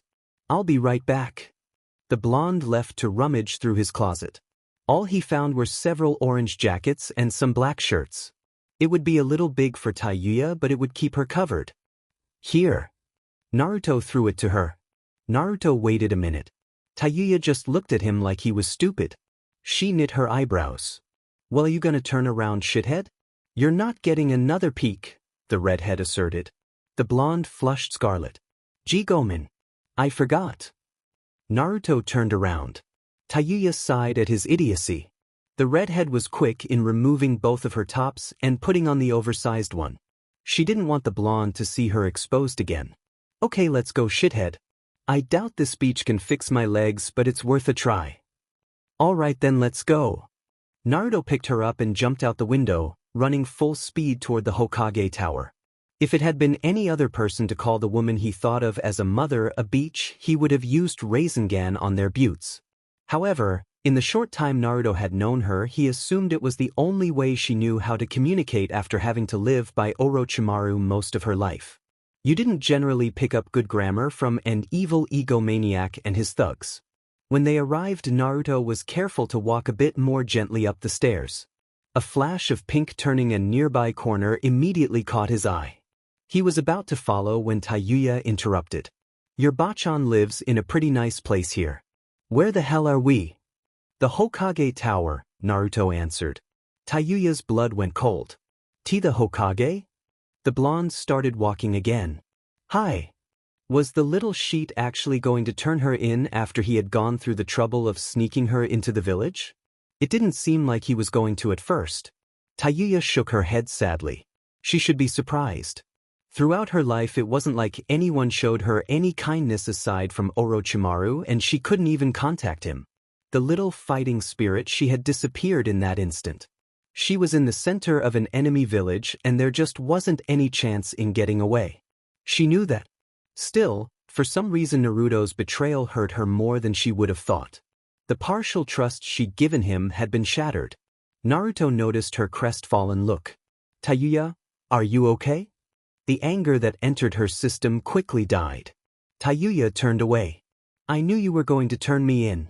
I just knew it, but I was effing stupid. I deserve to die. Naruto was stunned. What? He sat her down on the receptionist desk. The woman was absent today. What makes you think I'm turning you in? He whispered. Why else would we be in the Hokage Tower? Tayuya snapped, rage returning. Naruto frowned. I keep my promises, Tayuya. A pang hit his heart. Tayuya thought she imagined the bit of sadness that had surfaced in his eyes. Or at least I do my best to. I'm not turning you in. Bachan is the Hokage and she's going to fix your legs. That's it. Naruto swept her into his arms and moved toward the doors. Tayuya's grip on his neck was stronger than before. Tsunade gave them an annoyed look when they entered the office. Tayuya took a minute to evaluate the woman. She had the biggest set of melons she had ever seen. It made her look down at her own chest subconsciously. Even though she didn't look at this woman, gave an aura of power that had made her a little frightened. She seemed to be the perfect balance between beauty and strength. Bachan, can you help me out a little? Tayuya looked back at the woman again. She looked nothing like a grandmother. At most she could only be in her early 30s. Who's that girl in your arms? Tsunade inquired. Naruto's sharp intake nearly made Tayuya palm her forehead. Of course he wouldn't have planned this ahead of time. Oh, this is Kara and I found her. In the woods earlier. She had a couple injuries, so I brought her here so you could heal her. Tsunade turned to Tayuya. Sen, can you tell me why you have 2 broken legs and several fractured bones? It took Tayuya a minute to remember her fake name. She winced as Naruto shifted her in his arms. This only made the act more convincing. I was walking in the woods on my way out of fire country when there was a huge wind around me. Several trees fell down and unluckily one fell on me as well. I woke up a couple hours ago to find Naruto, thank Kami she remembered his name, heading to Konoha with me in his arms. Tayuya said in a sweet voice. Tayuya allowed herself a quick smirk at Naruto's face. He was clearly surprised. He must have thought she didn't know how to be proper. It was necessary during missions that were assassinations and information retrieval. One needed to gather information on their target and not attract attention. The redhead didn't blame him though. Not after all the cursing she'd done on the way over here. Let's head to a hospital room and see what we can do. Minutes later, Tayuya was laying on her back in nothing but a hospital gown and a new pair of underclothes. Tsunade was concentrating chakra into her hand and checking Tayuya's condition. Her expression hadn't changed from a frown from when she'd begun the examination, and that was 10 minutes ago. Are you able to heal me, Hokage-sama? Tayuya asked. Her heartbeat quickened when Tsunade hadn't immediately said anything. It'll take some time. Your chakra coils are a bit tangled but nothing too serious. It's the fact that there's virtually no chakra in your legs that bothers me. I should be able to fix it, but you'll have to see me every Saturday of the month. The bones in your legs were broken, but I've mended them for the most part. Don't walk by yourself for a few days. You were lucky to survive that incident. The only women I know to have survived such occurrences were all kunoichi. Really now? Tayuya asked nervously. Tsunade rose. Until you're better, I'm putting you in Naruto's care. He is a capable shinobi, if not a bit unorthodox, but he gets the job done. Naruto, are you okay with that? Tsunade looked over to see Naruto had fallen asleep on the other hospital bed in the room. He must have been exhausted after having transported this girl from the border of fire country. I'm sure he won't mind. Until tomorrow you can both stay in this hospital room. After that you have to find another place because we may need this room for other patients. Tayuya nodded and the blonde woman left the room. Maybe the little sheet wasn't so bad. He risked his life and career as a ninja just to keep her alive, and he hardly knew her. She would thank him for it one day. Maybe buy him some of that ramen he rambled on about on the way to the village. Tayuya did her best to maneuver without causing herself too much pain. Her body ached and she assumed it was because the last 4 days were spent under a tree. She sighed as she found a soft spot. Naruto's light snoring combined with her exhaustion soon lulled her to sleep. Sakura was on her way to talk to her new sensei about Naruto. She hadn't seen him ever since he left to search for clues that morning. Her worry was beginning to set in. The bubblegum-haired kunoichi knew she should have stopped him. He was always the impulsive one. When Sakura entered the office it was roughly 9 o'clock. Tsunade-sama? Tsunade was halfway into her green jacket. The windows were already closed and the desk had nothing on it. What is it, Sakura? I was about to go home since it's so late. The pinkette clasped her arms behind her back. I was just wondering if you've seen Naruto around. I haven't seen him since this morning. He came in here earlier with a girl he found injured in the woods. I swear she looked like his girlfriend clinging to him like that. Sakura's stomach did a little flip at this comment. They're in hospital room 231 now. I'll come with you since I haven't checked on him in a while. The 2 kunoichi left the Hokage office and headed in the direction of the hospital. Tsunade chose not to call attention to Sakura's fast pace. She could easily keep up with the girl anyway. When they arrived, Shizune came out of a hospital room nearby, clipboard in hand. She bowed to Tsunade. Did you need me, Hokage-sama? Tsunade tapped her apprentice on the head roughly. What have I told you about calling me that? Anyway, I'm off duty right now. No need for formalities. The Hokage is never dash. Shizune stopped herself when Tsunade glared at her. She sighed. I've heard Tsunade-sama has taken you under her wing, Sakura-chan. Congratulations. Sakura blushed at the praise. Arigato, Shizune-senpai, but it wouldn't have happened without Naruto. Shizune giggled. Tsunade had informed her of the thrown-up ramen in her chair. She chose to keep the tidbit about Guy private even though the news had already spread like wildfire. I'm aware of that. Speaking of the gaki, Tsunade interrupted. We're going to check on him right now. He brought in a girl today that was pretty beat up. They're resting in the room down the hall. Shizune silenced her coming squeal. She waved a hand in front of her face excitedly. Naruto-kun has a girlfriend. What's her name? Sakura's stomach flipped again. All three women ventured until they reached Naruto's room. Tsunade put her hand on the doorknob. She abruptly stopped turning the handle when Naruto's groaning echoed of the walls of his hospital room. Several soft thumps were heard in perfect synchronization with the blonde's ems. All three women paused to consider the possibilities. Naruto's strangled voice rang out, "I'd or else gonna blow." The next voice sounded like the other girl. Her. It was barely heard. Better wait. Not ready. At this point all three women had a general idea what was going on in the room. Tsunade wanted to kill him, Shizune was hoping he was using protection, and Sakura was feeling an odd emotion between jealousy and heartbreak. Shizune moved in front of her sensei and cracked open the door. She released a loud gasp. It was enough to divert both teenagers' attention from each other to the door. Naruto awoke to a warm sensation at his side. He figured Sakura had made her way into his bed that night and put his arm around the figure next to him. Feeling happy, he fell back asleep. Tayuya awoke to find herself in a rather strange position in Naruto's bed. That wasn't anything to fuss about because she made her way to his bed earlier. She wasn't going to be separated from him because he was her only protection. The only one who knew who she was. No, the strange thing was that Naruto's arm rested around her middle. She was about to maneuver herself around but decided against it because it was so damn cold in the hospital. Naruto emitted a sort of inner warmth that spread to anyone he was touching. She was quite comfortable. Minutes later, Naruto awoke to see black hair by his side instead of pink. He remembered Tayuya had come into his bed for some reason that night. Despite the fact that he and the Otokunoichi didn't get along too well, he couldn't help but be curious about her. Her breathing indicated that she was sleeping. He thought that removing his arm would be the smart choice, but apparently Tayuya was fond of it. He couldn't get it out of her grip without waking her. Naruto got the urge to use the bathroom and attempted to get up only to be stopped by Tayuya's hand on his chest. His surprise at her reflexes showed. Tayuya allowed herself a mental smirk before pushing him back down behind her. "Don't get up. It's cold as F in this hospital and I'm not comfortable with being alone for any amount of time in this shithole. You said you would protect me, right?" "I did, but should we be dash?" "You're not a pervert, remember?" Tayuya asked. Naruto shook his head.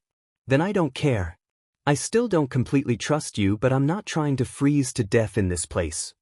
Tayuya looked down at his arm. "Make sure that stays where it is. No lower, no higher." "Bathroom," the blonde informed. Tayuya pushed harder on his chest. Naruto sighed and attempted to get up again only to have Tayuya move faster. She was now straddling his waist. Her weight was holding him down. Naruto took time to commend Tsunade's healing abilities. He did notice Tayuya's wince, however. The redhead held his hands above his head. Naruto tried to lift her up, but he was still a little tired. The demon fox wasn't doing his job. He had two options. Use all his remaining strength to push her off or try to compromise with her. Being Naruto, he chose the first. "I have to pee, so let me up." "No." Naruto kept trying, but it was becoming increasingly difficult to lift her up with only his hips. Every time he would try, she would raise her own hips and drop all her weight on him along with a curse of pain or two. It was a repetitive process that only got more annoying by the second. "Will you stop moving?" Tayuya whispered harshly. "You're not helping my legs, shithead." "I have to go PSS or else I'm gonna blow," Naruto stated angrily. "Let me up." "You'd better wait. I'm not ready to be left alone in this shithole," Tayuya replied, equally stubborn. At that moment a gasp at the door caught both teens' attention. Shizune's wide eyes stared in before she opened the door entirely. Tsunade and Sakura also watched, transfixed at what they thought was happening. Thinking back on it, The motions they were making could be placed in the category of a very personal activity. All three women stared at Naruto as if he were the only thing in existence. Unfortunately, his voice didn't come to his aid. The only sound that permeated the silence was of liquid hitting the floor, as Naruto said himself. Naruto lay there, having no idea what to do. A kunoichi from an enemy village was under the sheets with him, and he'd bet his entire ramen stash that all three ladies had seen her bouncing on him. Of course, they didn't know that she was a sound nin. They thought she was Kiara, a civilian. However, that had no effect on his current situation. Tsunade was probably about to give him the worst beating of his life, and to top it all off, he had PSS running down his leg. Tayuya just stared at the door. She too was dumbfounded. The redhead had to fight to keep down her blush when she realized she was still on top of Naruto. She slowly slid off, releasing a small cry of pain that the other women likely assumed to be a different sound. Avoiding eye contact with the people at the door the entire time, she crawled back into her bed. It hurt like hell because of her legs, but she would make it with the Hokage standing in the door. "Naruto, can we talk to you for a minute?" Shizune asked in a calm voice, seeing that the other two hadn't recovered from their stupor. Naruto sat up. Sure, Shizune-chan. Can you just give me a second? I need to clean up." Shizune didn't know that Naruto would be so upfront about it. She understood though. If what she thought happened did, she would want him to clean up too. "We'll be waiting outside. Take your time." "Thanks, Nate-chan." As soon as the door closed, Naruto let out a breath he didn't know he was holding. He was almost positive that Tsunade wanted to beat the sheet out of him. If it weren't for Shizune, he would be a bloody pulp without anything to identify himself as male right now. He looked over and saw Tayuya's eyes were wide open and fear-filled. He pitied the girl. She'd been caught in a supposedly lewd act and feared for her life because of it. "Tayuya, are you okay?" "Of course I'm not okay, shithead." Tayuya started, her lower lip was trembling. "The Hokage probably once kicked my butt and then put me out of the hospital." Naruto swung his feet over the side of the bed and stood up. He started walking over to her, and for a minute Tayuya thought he was going to kick her out himself because he was tired of her. She had no place to go until her legs were fixed, and now she had no one to talk to that could be trusted. She dug deeper into the blankets, anything to avoid her inevitable ejection from the hospital. She was surprised, however, when a hand pulled back the covers and stroked her cheek lightly. Tayuya looked up to see Naruto staring down on her with caring eyes. "I told you we had a deal, right? I'll take care of you, and you give me some information. Maybe. Even if you don't, I still won't let anyone hurt you." He spoke determinedly. "Even if it is your fault," the blonde added. The urge to bite his hand because of his snarky remark left as soon as it came. Tayuya could only stare up like a child under his intense gaze. "Why?" She spoke softly. The blonde thought that voice suited her more. He smiled. "Because I never go back on my word. I made a promise, eh?" Naruto stood up and closed the blinds, cloaking the room in darkness. He walked to the bathroom, got a clean towel, and then wiped up whatever was on the floor from his accident. After wiping himself with a warm towel as well, he discarded his clothes and put on a hospital gown on the bathroom rack. Then he rolled up the covers and set them in the laundry basket along with his clothes. "Get some sleep tonight." He looked over his shoulder. A grin surfaced on his face. "You should snuggle into the covers more often, Tayuya-chan. It makes you even cuter than you already are." He walked out. Tayuya blushed under the covers. The little sheet sure did have a lot of guts to keep teasing her like this, or maybe he wasn't. She never did have anyone feel affection towards her. Here was a boy who she hadn't even known for 2 days, and he was willing to give his life for her. Hell, he even started calling her Tayujan. Even though she denied it, there was a tiny part of her that wished that Naruto really did like her. He would be the first. She went to sleep with a smile on her face that night, hoping he would really be there in the morning. Naruto walked out of the hospital room and turned to face 3 emotional women. He really wasn't in the mood for this right now. "Why don't we go talk about this in my office? The hallway isn't the best place for this conversation," Tsunade suggested. The walk to her office was awkward to say the least. Shizune kept giving him looks over her shoulder, probably wondering if he would take this chance to run away. Sakura didn't even glance at him the entire time. She would probably attack him after Tsunade was done if there was anything left. The Godame faced forward the entire time, walking in a business-like manner.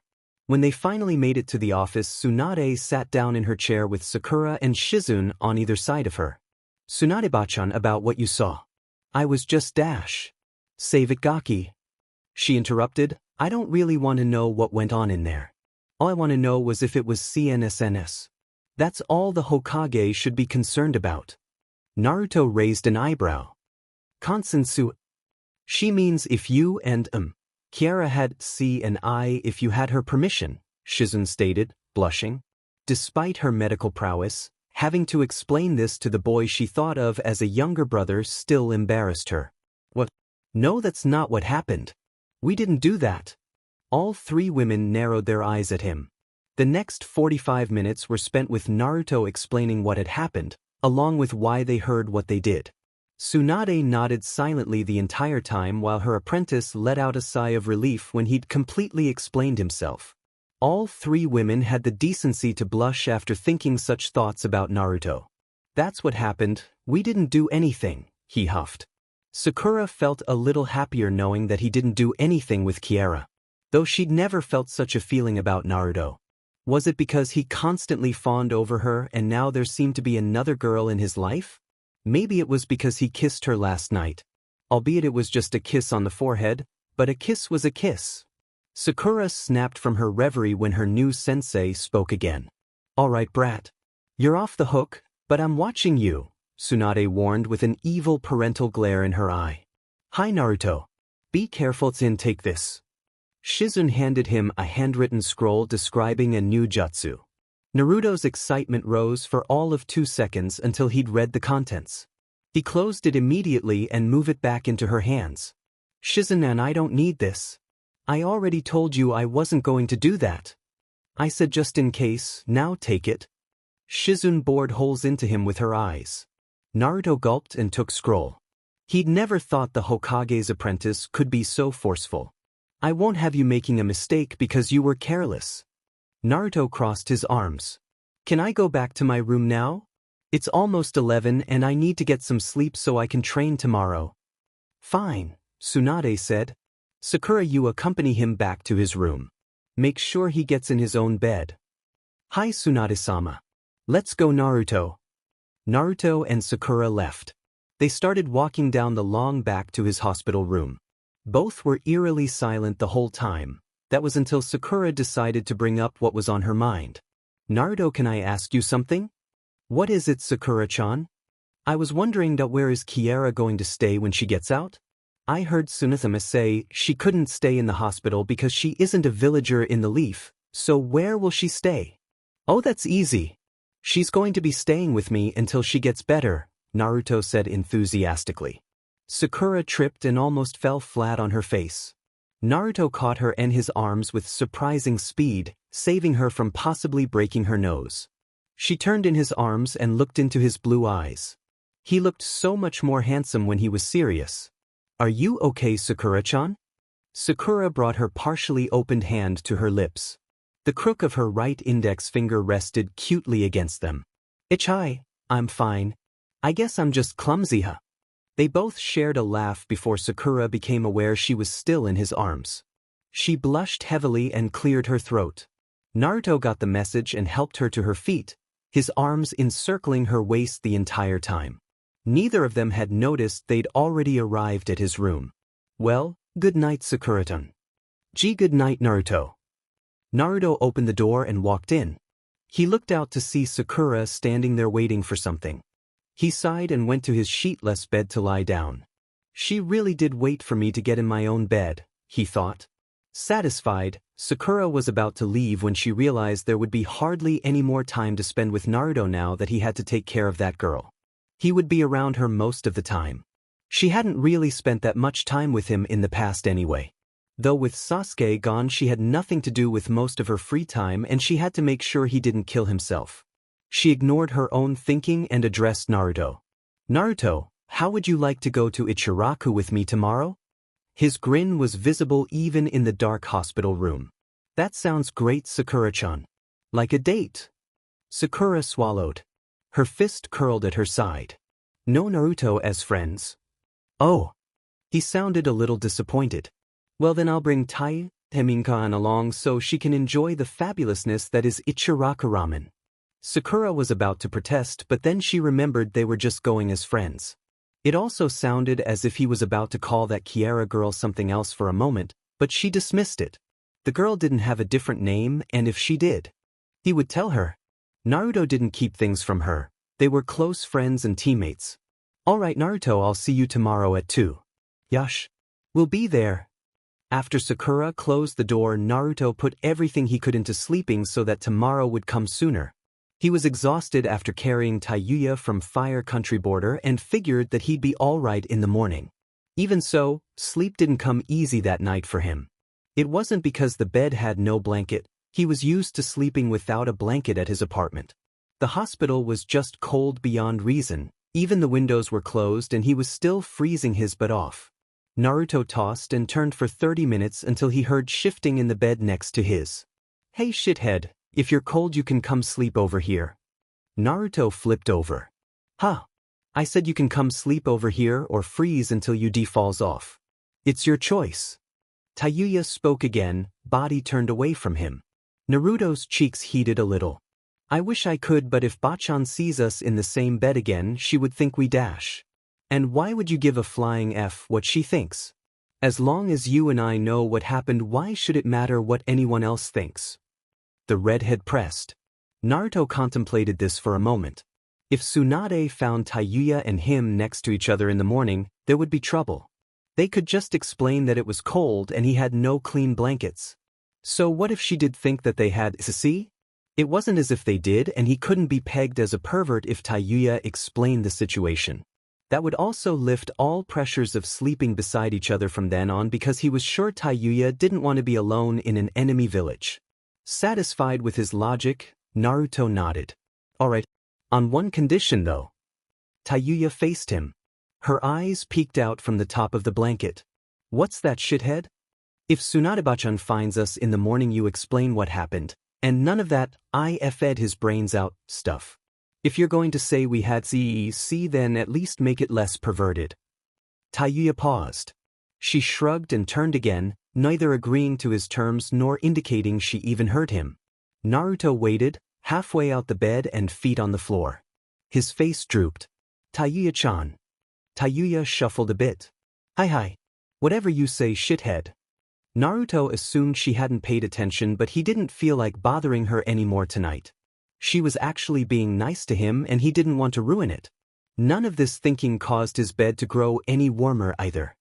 He jumped up and walked over to the side of her bed. Tayuya scooted over, leaving enough room for him to lie down. They pulled up the covers awkwardly together and laid there for a moment. He looked at her green eyes before she turned away. Naruto thought she was becoming uncomfortable and was about to scoot away, but Tayuya tucked closer to him so that her back was pressed against his chest. Naruto turned a shade of red and had to prevent himself from thinking perverted thoughts lest something under his gown poke her in the back. Don't try anything or I'll snap your neck. He chuckled a little. Good night, Tayun. Naruto put his arm around her middle. Tayuya forced back a squeak of surprise, but remained still. It would take some time to get used to the contact. The blonde pulled her close to him, hoping she wouldn't smack him. I won't let anyone hurt you, so get some sleep and stop worrying, Naruto said as he held her protectively. He'd intended for it to be a friendly gesture, but Tayuya was taking it an entirely different way. She wanted to yell and shout at him, tell him to get the F off of her, but he was so goddamn warm. With the hospital cold, she had a viable reason in the case someone came in and saw them. So instead she relaxed and decided to let him enjoy himself just this once, but only because they were in a building with near polar temperatures. Good night, shithead, she sighed out. The blonde squeezed her midsection irritably. Will you ever stop calling me that? Maybe when you stop calling me Tayuya-chan. Naruto grinned. No deal. Both shared a soft laugh before drifting off into a peaceful sleep, the only thing on their minds strangely being each other. Naruto awoke to the smell of earth and forest, but it was mixed in with something else. It wasn't disgusting or anything. Ninjas usually grew used to sleeping in forests when on missions, but this wasn't just a forest smell. It smelled like apples? No, not only that, cinnamon too. That was it, cinnamon, apples, and forest mixed into one smell. It was an entirely comfortable and enjoyable aroma that provided a serene atmosphere. He breathed in the scent once more before relaxing and falling into a light slumber. Tayuya felt warm. It wasn't normal warmth, and there was an arm around her middle that helped her feel somewhat comforted. She had no idea how, but Naruto retained special warmth when he was with her. If he was always warm, then he would have stayed in his own bed last night. She felt his nose nuzzle into her neck and then he started breathing, causing her to laugh softly because he was tickling her. Naruto opened his eyes after hearing the sound of laughing. He realized his face was in the crook of Tayuya's neck. He breathed in again and found that the scent that was occupying his nose was hers. It only made him tuck further in and enjoy the moment. After a couple of minutes he realized he had to get up. Sakura would be waiting at Ichiraku. With reluctance, he disengaged himself from Tayuya, who shivered a little when he got out of bed. "We need to get up, Tayuya-chan. Sakura-chan will be waiting for us at Ichiraku." The redhead rolled over. "What time is it, shithead?" Naruto looked at the clock in the hospital room and almost slapped himself. It was only 8:30 in the morning and he was already in a hurry to get to Sakura. He wanted to get back under the blankets, but Tsunade would probably walk in any minute. "It's still pretty early, but Bachan will be here in a minute to kick us out. It would be better for us to leave before that happens." He scratched his head and yawned. "I'll make sure to tell her where we're going before we leave the hospital so she doesn't worry." The redhead rubbed her eyes. She blinked hard a few times. Naruto resisted a giggle. Waking up in such a different area must have felt a bit foreign to her. "Fine, but you know you have to carry me." He nodded. "Hi. Come on, the sooner we get to my apartment the more rest we can get." Tayuya attempted to sit up, only to fall down again when she realized her arms could fully support her weight. They were a bit sore from holding the blondes down the night before. She grumbled and lifted her arms up to Naruto. This likely meant in body language, "Pick me up," or in Tayuya's case, "You better pick me up before I gouge your eyes out, shithead." Naruto got the message and lifted her into his arms, careful of her injured limbs the whole time. Then he took off down the hall. 5 minutes later they were in front of the Hokage's office. Naruto took a deep breath before walking in. This would be a long talk. "Bachan, we're about to leave to go." Naruto stopped in mid-sentence, noticing the Godame was asleep at her desk. She looked harmless, but Naruto personally knew better. He set Tayuya down in a corner and quickly found a pen and paper on the desk. After he finished scribbling, he left the note on the desk. Seconds later Naruto was bounding across rooftops with Tayuya in his arms. The wind felt good passing through his hair and through his butt. He stopped in mid-bound, landing on a rooftop and cursed quietly. So that would explain the greater hostile heated glares of hate and jealousy coming from the male villagers he'd jumped over. The blonde forgot that he'd abandoned his dirty clothes in favor of a clean hospital gown last night, which was all he had on now. He looked down to see Tayuya's confused face. "I forgot that I put my dirty clothes in the hospital bin last night and put on this gown," Naruto said, gesturing to his present attire. "I've been jumping across rooftops virtually naked." Tayuya laughed at his misfortune for a moment before stopping suddenly, her face now a color that would make her hair look pink. She started stuttering out random things before finally making a coherent sentence. "Does that mean that you slept like that last night?" It took Naruto a minute to piece together what she was trying to say. When he finally did, all he could do was nod his head when he realized he and Tayuya were almost naked the night before while tucked into each other. His face now matched hers, and he wondered if it would be a beating or a verbal abuse this time. Even though she was still injured, a woman scorned was not to be taken lightly. He prepared himself for the worst, but what happened next was, to say the least, unexpected. "Arigato." "Why dash?" "Because even if you were almost naked last night, you still didn't try anything. I did say I'd snap your neck, but you probably knew it was an empty threat considering how banged up I am." Tayuya cast her gaze to a faraway building. There are so many people who would have taken advantage in a situation like that, but you didn't. I guess I can really trust you, huh, shithead? Naruto stared down at the girl, shocked. Had she just thanked him? Thinking about it, she'd seemed really down after he told her how long she had been out there and Orochimaru still hadn't come for her. She must have been really broken inside. Knowing that the one you called master most of your life didn't care about you anymore was a heavy burden. It was surprising to know that she'd been holding up as well as she had. Instead of questioning her about it, he opted for a small, "You're welcome," and then they continued on their way. When he reached the apartment, he sat Tayuya gently on the bed and looked around. The place was in serious need of some cleaning, but he'd take care of that later. For now he was cold, almost naked, and wanted a little more sleep. He went over to his alarm and set it for 1 o'clock, then looked back at his bed. Tayuya motioned for him to come over and sleep, and he obliged, snuggling behind her with his arm wrapped around her middle. The blonde looked over her shoulder to see her face.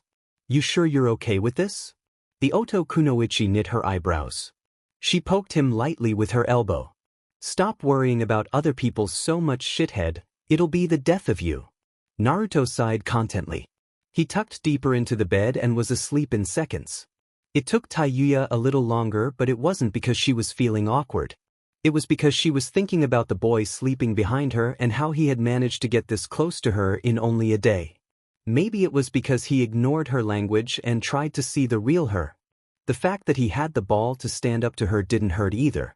She tried to think again, but was entirely too comfortable to do anything but go back to sleep. Buzz.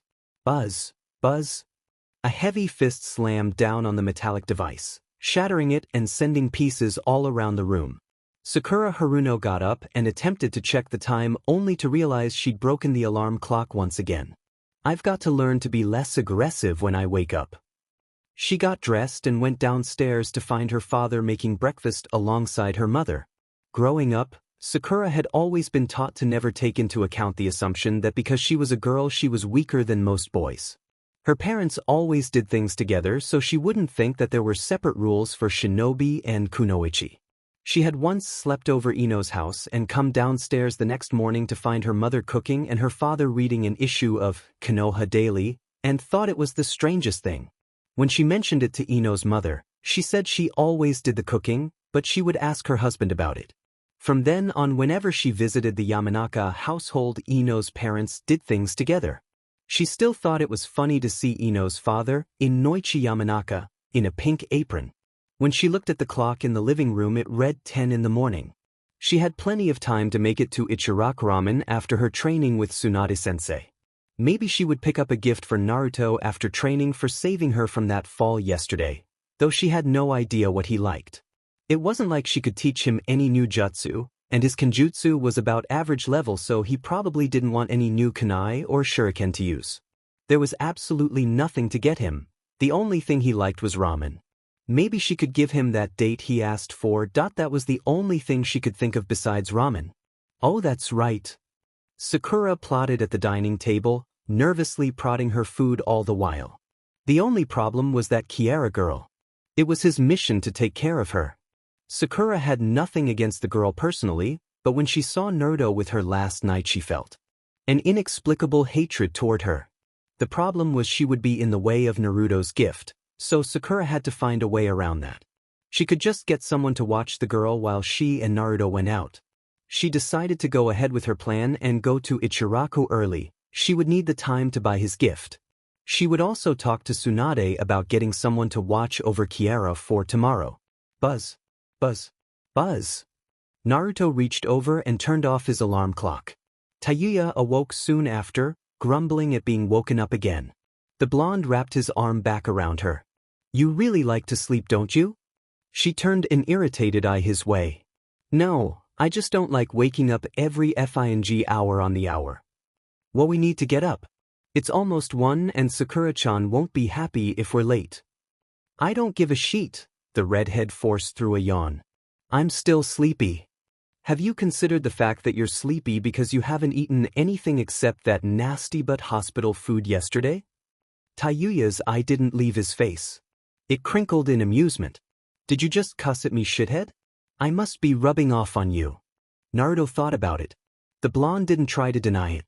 He didn't curse frequently except for when he got angry, which rarely happened. Maybe she could influence people as much as he could. That would be interesting. Seeing a bunch of foul-mouthed irate people around Konoha would be a sight to see. He made a note to never let her near the ninja academy. The after effects would be dire. The blonde did his best to shrug. Maybe I did. We still need to get up and dressed. I need a shower and you should probably take one too. Naruto's cheeks heated a little. I don't know how you would pull that off in your condition though. What the hell do you mean, in my condition? Well, aside from your healing legs dash. Tayuya cut him off. Just because I have a few sissy butt injuries you think I can't even bathe myself? Naruto thought recently broken legs could hardly be thought of as sissy injuries. Even though Tsunade had healed her arms for the most part, it still wouldn't be easy. He sighed. Fine, do what you want. I'm going first though. I don't want to have to wait for you to take forever. Before Tayuya could respond he hurried out of bed and to the bathroom. By the time she looked over the echo of running water could already be heard through the door. After 10 minutes the water stopped and he came out in nothing but a towel. Tayuya averted her eyes. Hegoman. Forgot my clothes when I rushed in. 5 minutes later he came out fully dressed. Naruto sat on the bed and waited for Tayuya to move. Her face was stuck in a thinking pose. He would offer to help her, but she would just be stubborn and refuse, so he sat and waited. It was getting late, almost 1:30 and Tayuya still hadn't made a move. She would look at him every 3 minutes and then look back at the door. Naruto cleared his throat but to no avail. It seemed like he would have to be the bigger man, or person. Tayuya, can I at least help you get into the tub and you can do everything else by yourself? We're gonna be late to meet Sakura-chan. Tayuya didn't respond, she just looked at the ground and lifted her arms up. Naruto took the initiative and picked her up. When he got to the bathroom he set her in the tub and placed a towel on the rim. It was up to her to do the rest. He went outside and waited, then the water came on and he figured she had everything handled. After about 15 minutes he started to get worried. He got up to listen at the door, but all he heard was water running. Right as the blonde prepared to barge in the water stopped. He covertly made it back to the bed, not making a sound the entire time. Shithead. Naruto shot up and rushed into the bathroom. Tayuya sat in the tub, naked, covering herself as best she could with her hands. The blood that rushed to her upper torso made her look sunburnt. They both stood in an awkward silence until Naruto recognized the situation he'd stumbled into. He quickly about-faced. What happened? Get the f out. I just needed you to get me some F clothes, you F pervert. Naruto tried to explain as best he could with his back facing her, but she started throwing things at him, even hitting him in the back of the head with the soap. He ran out, not bothering to close the door, and quickly went to his drawer. There was a black shirt and some baggy gray pants he never wore in the top one. Naruto ran back to the bathroom and tossed the clothes in without looking. He slammed it and darted back to the bed. It took another 10 minutes for Tayuya to call him again. This time he cautiously opened the door and asked if she was ready. What do you think I called you for, the perverted a-hole? It was an accident. Tayuya sat in the tub completely clothed. Naruto had no idea how she managed to change in her condition, but he wasn't going to ask for details. The shirt was a little big around her and the pants kept falling off her waistline, but she would manage. The blonde idly wondered if his morning would get any worse. The clock on the wall nearly caused him to have a panic attack. They only had 5 minutes to get to Ichiraku and he'd rather not be late to meet Sakura. This was only the second time she'd ever invited him to eat ramen with her. If he carried the redhead bridal style, they probably wouldn't get there fast enough. He took her out the tub and set her down on the bed. He rolled his shoulders. Your arms work right? The redhead exemplified this by crossing said appendages. What if they do, shithead? Naruto didn't say anything. Instead he walked over to Tayuya and crouched down, back facing her. He grabbed her legs and gently pulled her to him until she fell against his back. Tayuya responded and put her arms around his neck. You better not drop me, shithead, or I'll bring you with me. Naruto ignored her and jumped out the window, going full speed to his favorite ramen stand. It took 7 minutes to arrive and he hoped Sakura wouldn't mind him being a little late. When he pulled back the flaps, he saw that the pinkette had already seated herself. It looked like she hadn't ordered anything. Naruto sighed in relief. He grinned. "Hey Sakura-chan. You waited for me." Sakura smiled back. "Well, I did invite you, Naruto." "Oh yeah. Ouch." Naruto looked back over his shoulder to see Tayuya's teeth embedded in it. She had even broken the skin through his jacket. "Shithead, you better put me down before I eat your arm instead of the shitty ramen this place probably serves." Sakura looked at Tayuya, astounded. Had this girl really just insulted Naruto's favorite ramen stand? Aine and Tsuchi threw two harsh looks the redhead's way. If anyone would have taken the time to look at Naruto, they would notice the angry expression plastered on his face. "We need to talk for a minute." Naruto turned around. "Please excuse us, Tsuchi-san, Aine-san, Sakura-chan." Naruto walked outside with Tayuya still on his back. He turned the corner to a vacant alleyway. The blonde set her down on the floor and then sat down himself. He took a deep breath to calm himself and then looked at Tayuya. Frustration was still evident behind his irises. The sun gave the blonde's eyes an eerie quality, almost as if they were flickering from red to blue. She must have been imagining things. His hard gaze caused a small, unexpected wave of shame to fall over her. "Tayu-chan, we need to talk about your attitude." The three still inside the ramen stand were confused. Usually when someone insulted Ichiraka ramen stand when Naruto was around, he would boast about the fabulousness that was Ichiraka ramen, until that person either gave in or got a free bowl courtesy of himself. After most people tried the food, they would thank him for a delicious meal and be on their way. Some would even get seconds. It always happened like that, so why was this girl any different? Sakura stood up. "I'm going to see if Naruto is okay. He seems a little off lately." She opened the flap to the entrance and stepped outside. Naruto was nowhere in sight. Then barely audible sound of talking in one of the nearby alleyways caught her attention. Sakura walked until the talking became clearer, then stopped. Unsurprisingly, it was Naruto and that girl. "What's wrong with my attitude, shithead? Don't forget that you're still in an enemy village. Anyone could come and get you for acting out of the ordinary. Also, don't you ever insult any of my precious people. Whatever the condition. They're nice people and I won't hesitate to do what I need to protect them." Naruto paused. "Tayuya-chan, I made a promise that I would protect you as long as you are here, but you aren't making easy. Could you please just act like you did with Bachan when you pretended to be nice? It would be easier to protect you and I wouldn't have to worry about any problems my friends may have with you." Naruto said this all in a calm voice. Tayuya scoffed. She really didn't care what people thought of her. If someone had a problem with her, then they could tell it to her face. It was her approach on life and she wouldn't change it just to make him happy. Unfortunately, the circumstances didn't allow her much leeway. Drawing attention while trying to remain undercover was counterproductive. After Naruto's speech, she reluctantly nodded her head in agreement. He did make a lot of sense after all. Maybe the little sheet wasn't as dumb as she thought.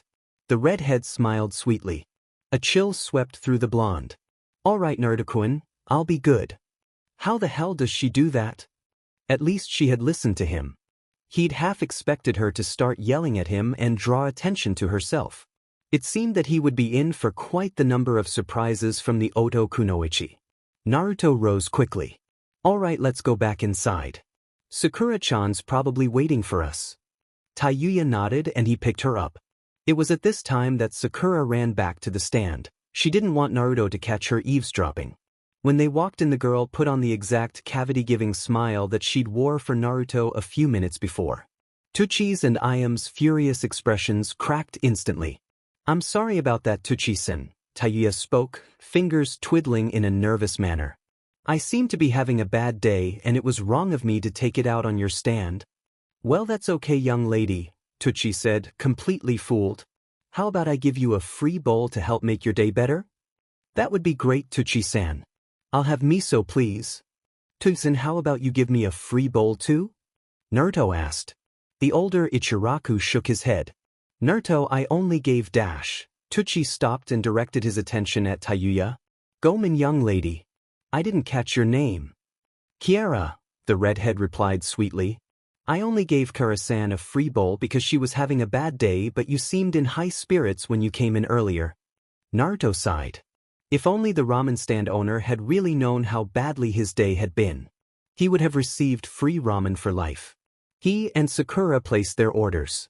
The aroma of ramen drew the Oto Kunoichi's attention. Her stomach rumbled loudly in sync with Naruto's own. The other three paused, and then shared a laugh at their expense. Naruto chuckled along with them and turned to his teammate. So, Sakura-chan, what did Bachan want to talk to you about? The pink-cat brightened. Tsunade-sensei said that you recommended me to train with her. She also said you left a note about some things you found in the forest and wants to see you about it. Naruto nodded enthusiastically. Of course I did. I mean, you might not have a lot of skill now. Sakura gave him an evil glare, but it didn't faze him. He just continued his sentence. But you have far more determination than any other kunoichi I know. Naruto-kun, do you think I could be a kunoichi too? Tayuya asked. The blonde's inquiring and warning eyes leveled on her own. Tayuya only smiled at him. The food already had come and they were all talking and eating at the same time. Instead of replying, Naruto started on his ramen. The redhead watched his chopsticks continuously dig through the ramen bowl. He was practically inhaling the meal. It takes a lot to be a ninja. Sakura spoke up. Hard work, skill, discipline, and perseverance are just a few off the top of my head. If you don't have any of those traits, then you won't make it. But didn't Naruto-kun say that you had no skill? Tayuya countered.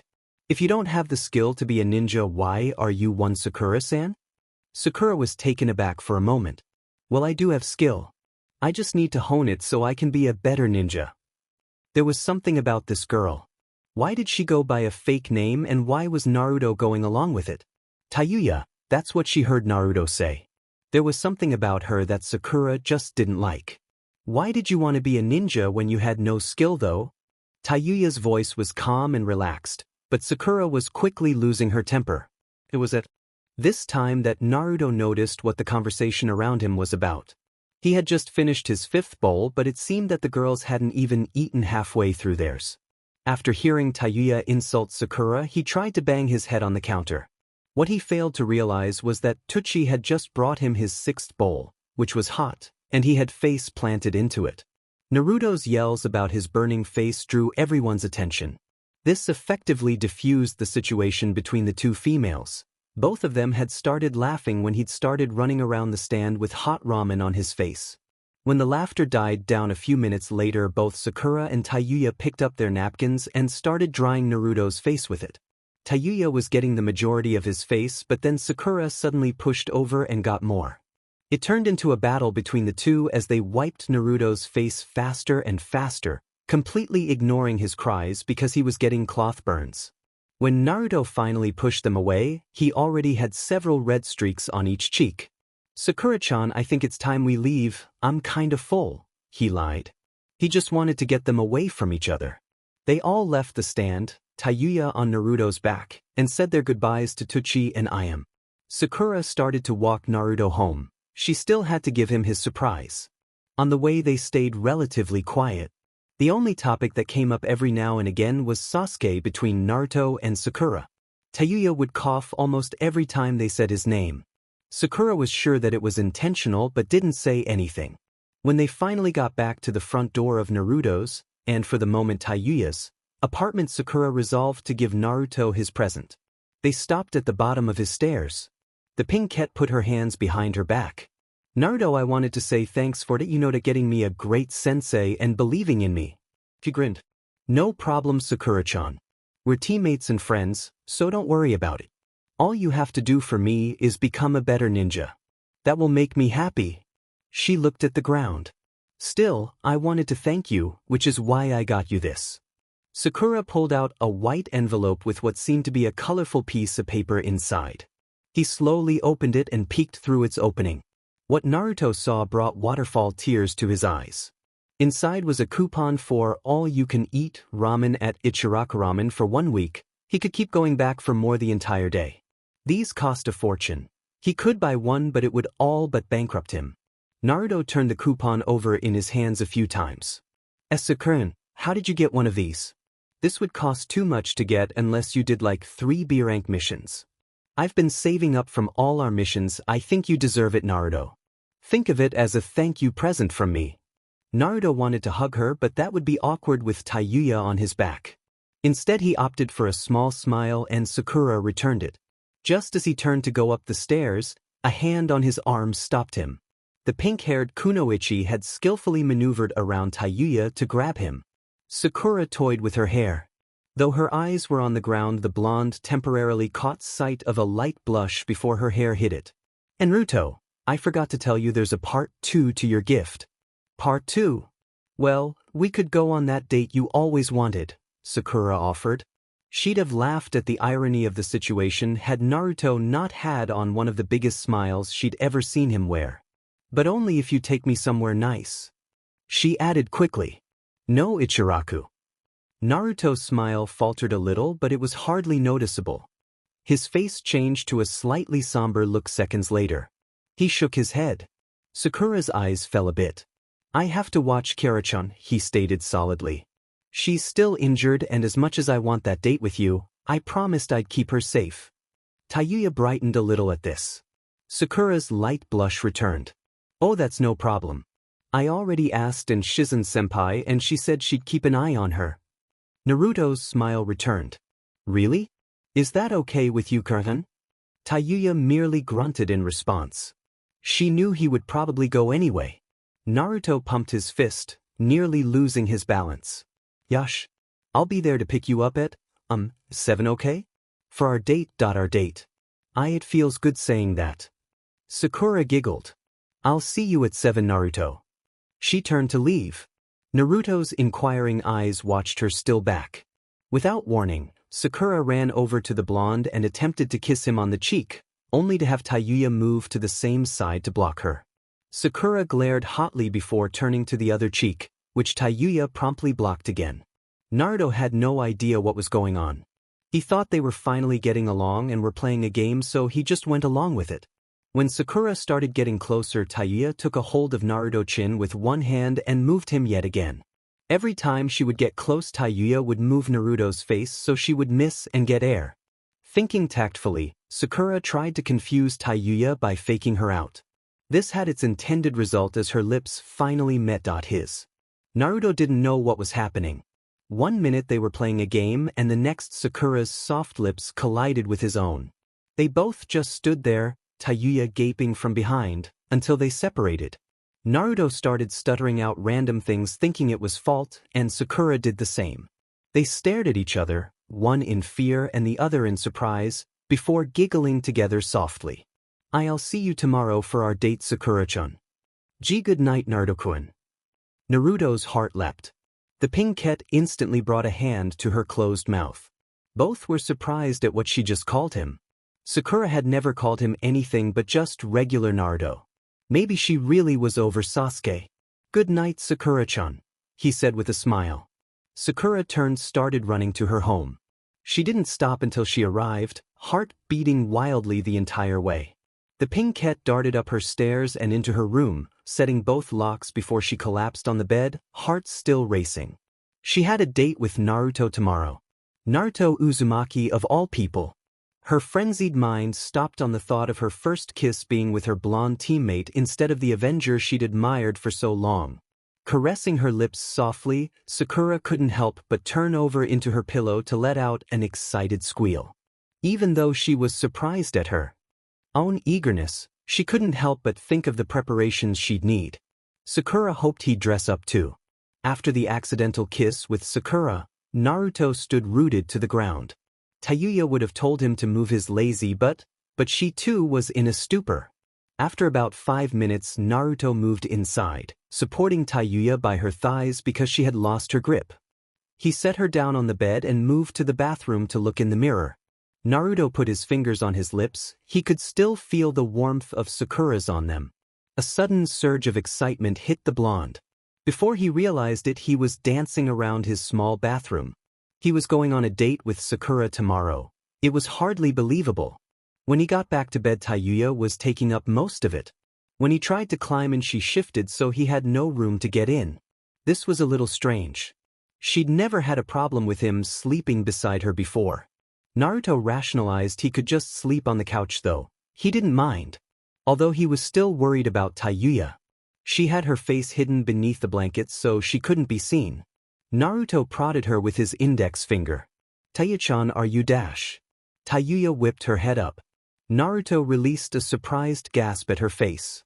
Her eyes were red and slightly puffy. She looked as if she had been crying. Before he could ask her what was wrong, she'd opened her mouth to yell at him. "Do I even look okay to you, shithead?" The redhead raged. A tear escaped her right eye. This only seemed to irritate her further. "Just leave me the F alone and enjoy your FNG date." Naruto was too shocked to respond.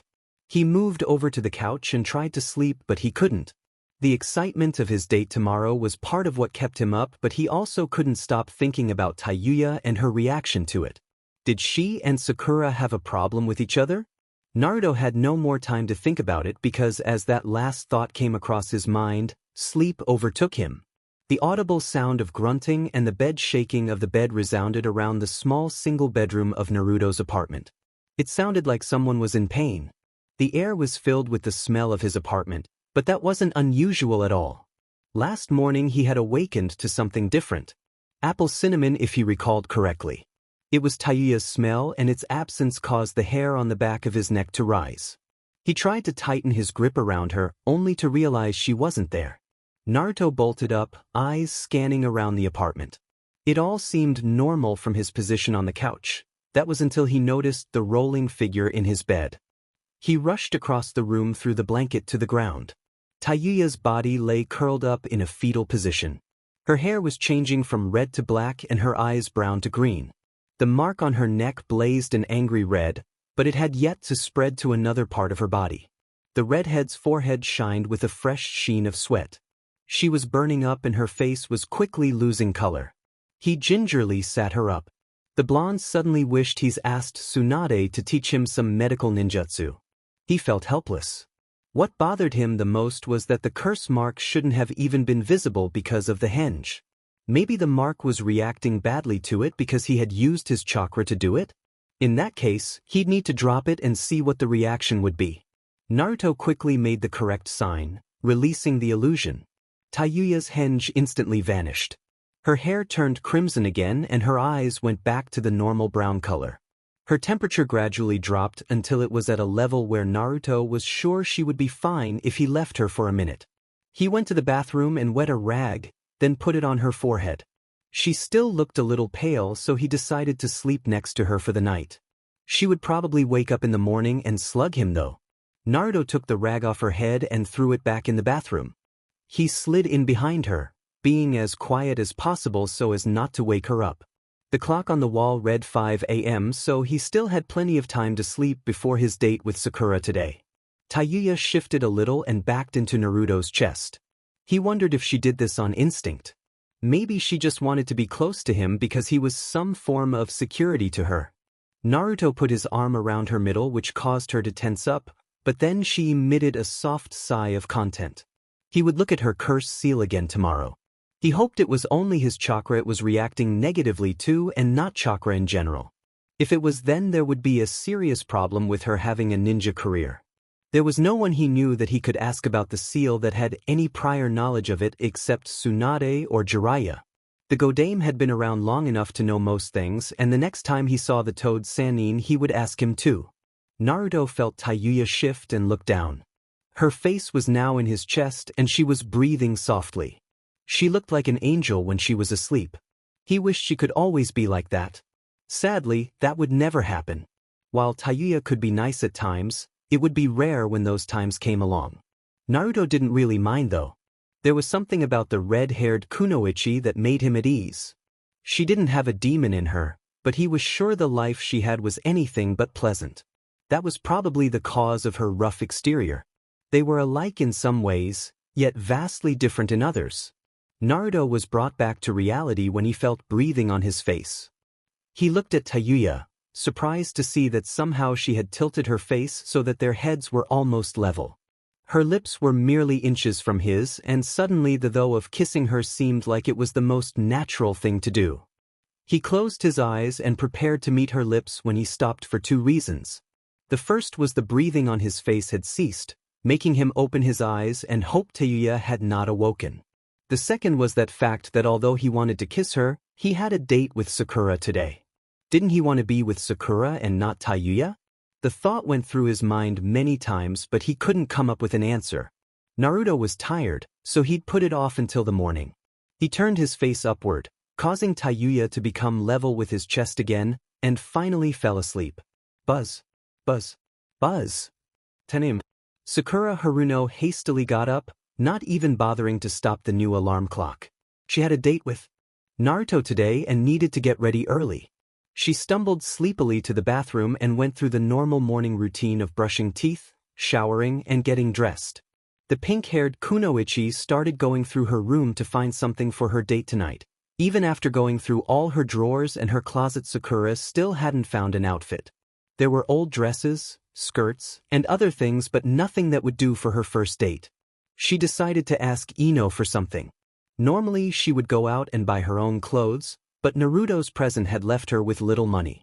After finishing breakfast, Sakura nearly ran over to the Yamanaka household. Ino's family lived in a quaint place, which was where they also sold their flowers. Sakura eagerly knocked on the door, hoping Ino would answer and not one of her parents. Inoichi Yamanaka answered the door and Sakura had to use almost all her willpower to keep herself composed.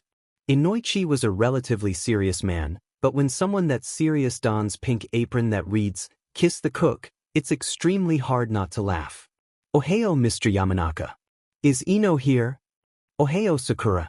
Ino's in the back tending to some flowers. Inoichi threw a thumb over his shoulder. "She already asked to have company over, but I thought it was you." Sakura's eyebrows rose. "I'll go let her know that I'm here then." Sakura walked through the shop and towards the back where the flowers were kept. She didn't see any sign of Ino. The blonde had probably gone back up to her room. The pinkette found the stairs and headed to the last room on the left. There was soft talking on the other side of the door.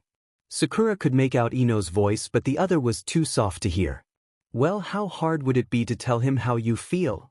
she heard Ino ask. The other voice was too quiet to make out. "Well, he's not the most handsome guy around. Plus he's goofy, not all that smart, and interested in forehead girl. I think that you could dash." Ino was interrupted by her door slamming open. Sakura stood there, shaking in fury. It was a frequent game that they played. One would call the other their nickname and then insults would come eventually. The contest would usually go on for a long period of time until one would run out of insults or walk away, though it didn't look like Sakura was going to yell at her this time. She would have started already if that was the case. Ino saw she was right when the pinkette calmed herself. "Ino, I need your help." "What's wrong, Sakura?" It worried Ino that her long-time rival hadn't yelled at her. She knew something was amiss. "Nothing. I'm going out on a date tonight and I don't have any clothes to wear. I wanted to know if you could lend me something," Sakura explained. Ino squealed in delight. "Really? Who is it, Sakura? What's he like? Is he tall, muscular, handsome? Do I know him?" Sakura was about to answer all of Ino's questions when she took notice of the third member in the room. Hinata Hyuga sat in the far corner, probably frightened by Sakura's intrusion. She had her head down and was twiddling her fingers. "Hey Hinata. I didn't notice you were here." Hinata gave a little eep at being addressed. "I was asking Ino for advice. She's having guy issues and I bet you know with who," Ino said while rolling her eyes. Sakura knew. It had actually been since the academy days that she had feelings for him. Naruto had been oblivious to all of the signs around him. The constant blushing, increase in stuttering, and the fact that she always fainted around him made it obvious. Sakura felt terrible. She was about to tell the person who admired Naruto more than anyone she'd ever met that they were going on a date tonight. Not as a couple, but she was sure that wouldn't soften the blow. "Hi. Naruto, right?" Sakura asked. She hoped she was wrong. The last thing Sakura wanted to do was to hurt Hinata's feelings. "Of course," Ino stated. "Kami only knows why she would like that boy. He's just not your type, Hinata. He's always goofing off and hardly takes anything serious."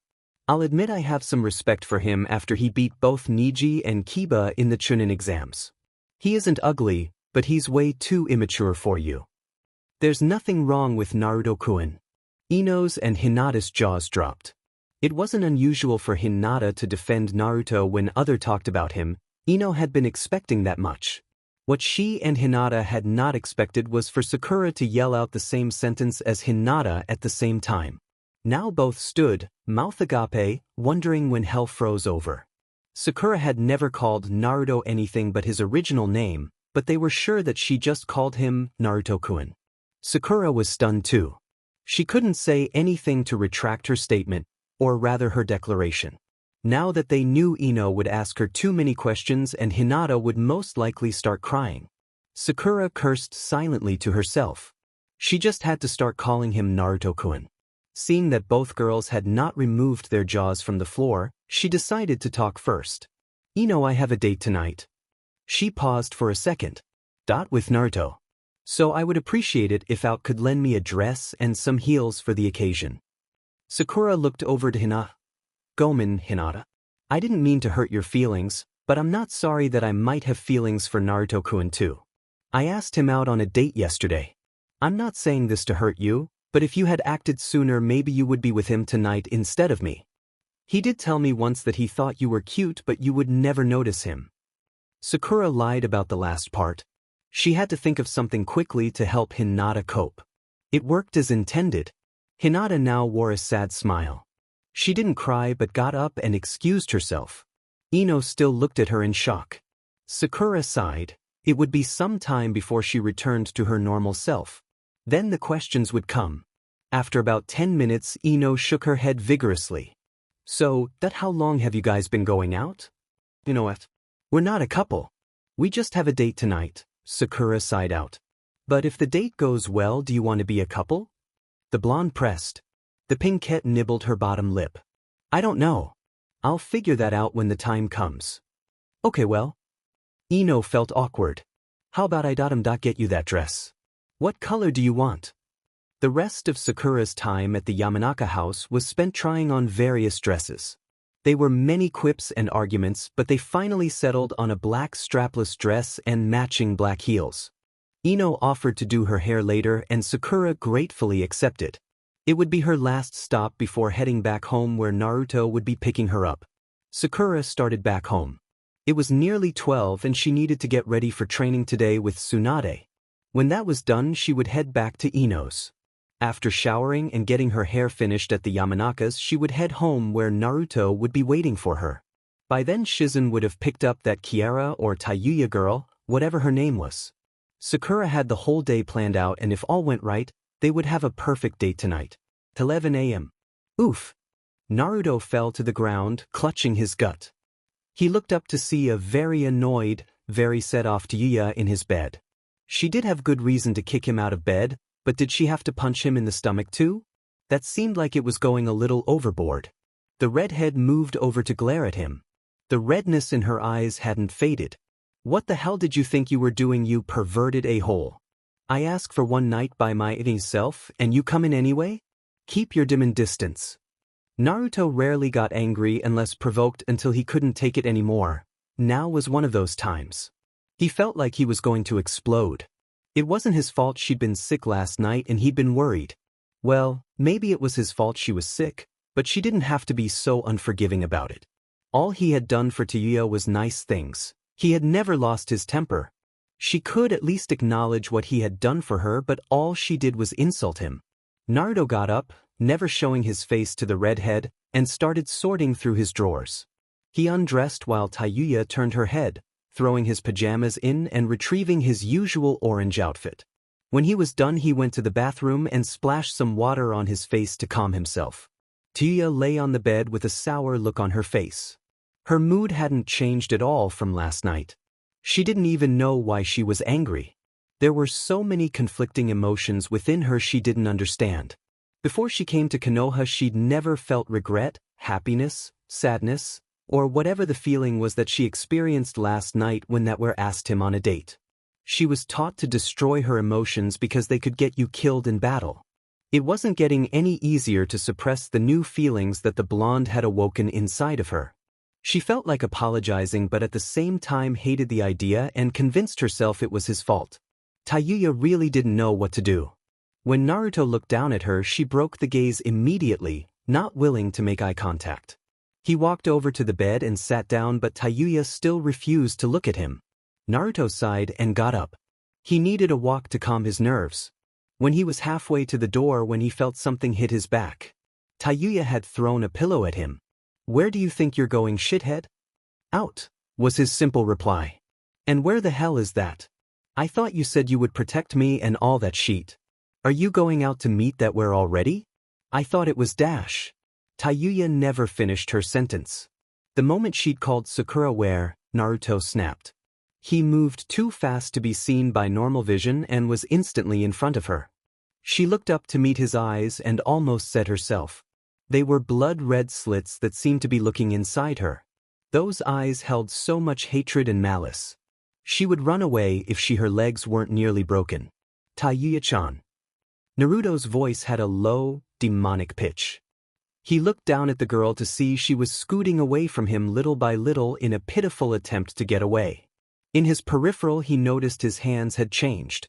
The fingernails were lengthened considerably and could easily be defined as claws. Naruto let them run across his face and felt that the whiskers were more defined. He had tapped into the DMN Fox's power and hadn't even noticed it. The blonde sighed deeply and calmed himself.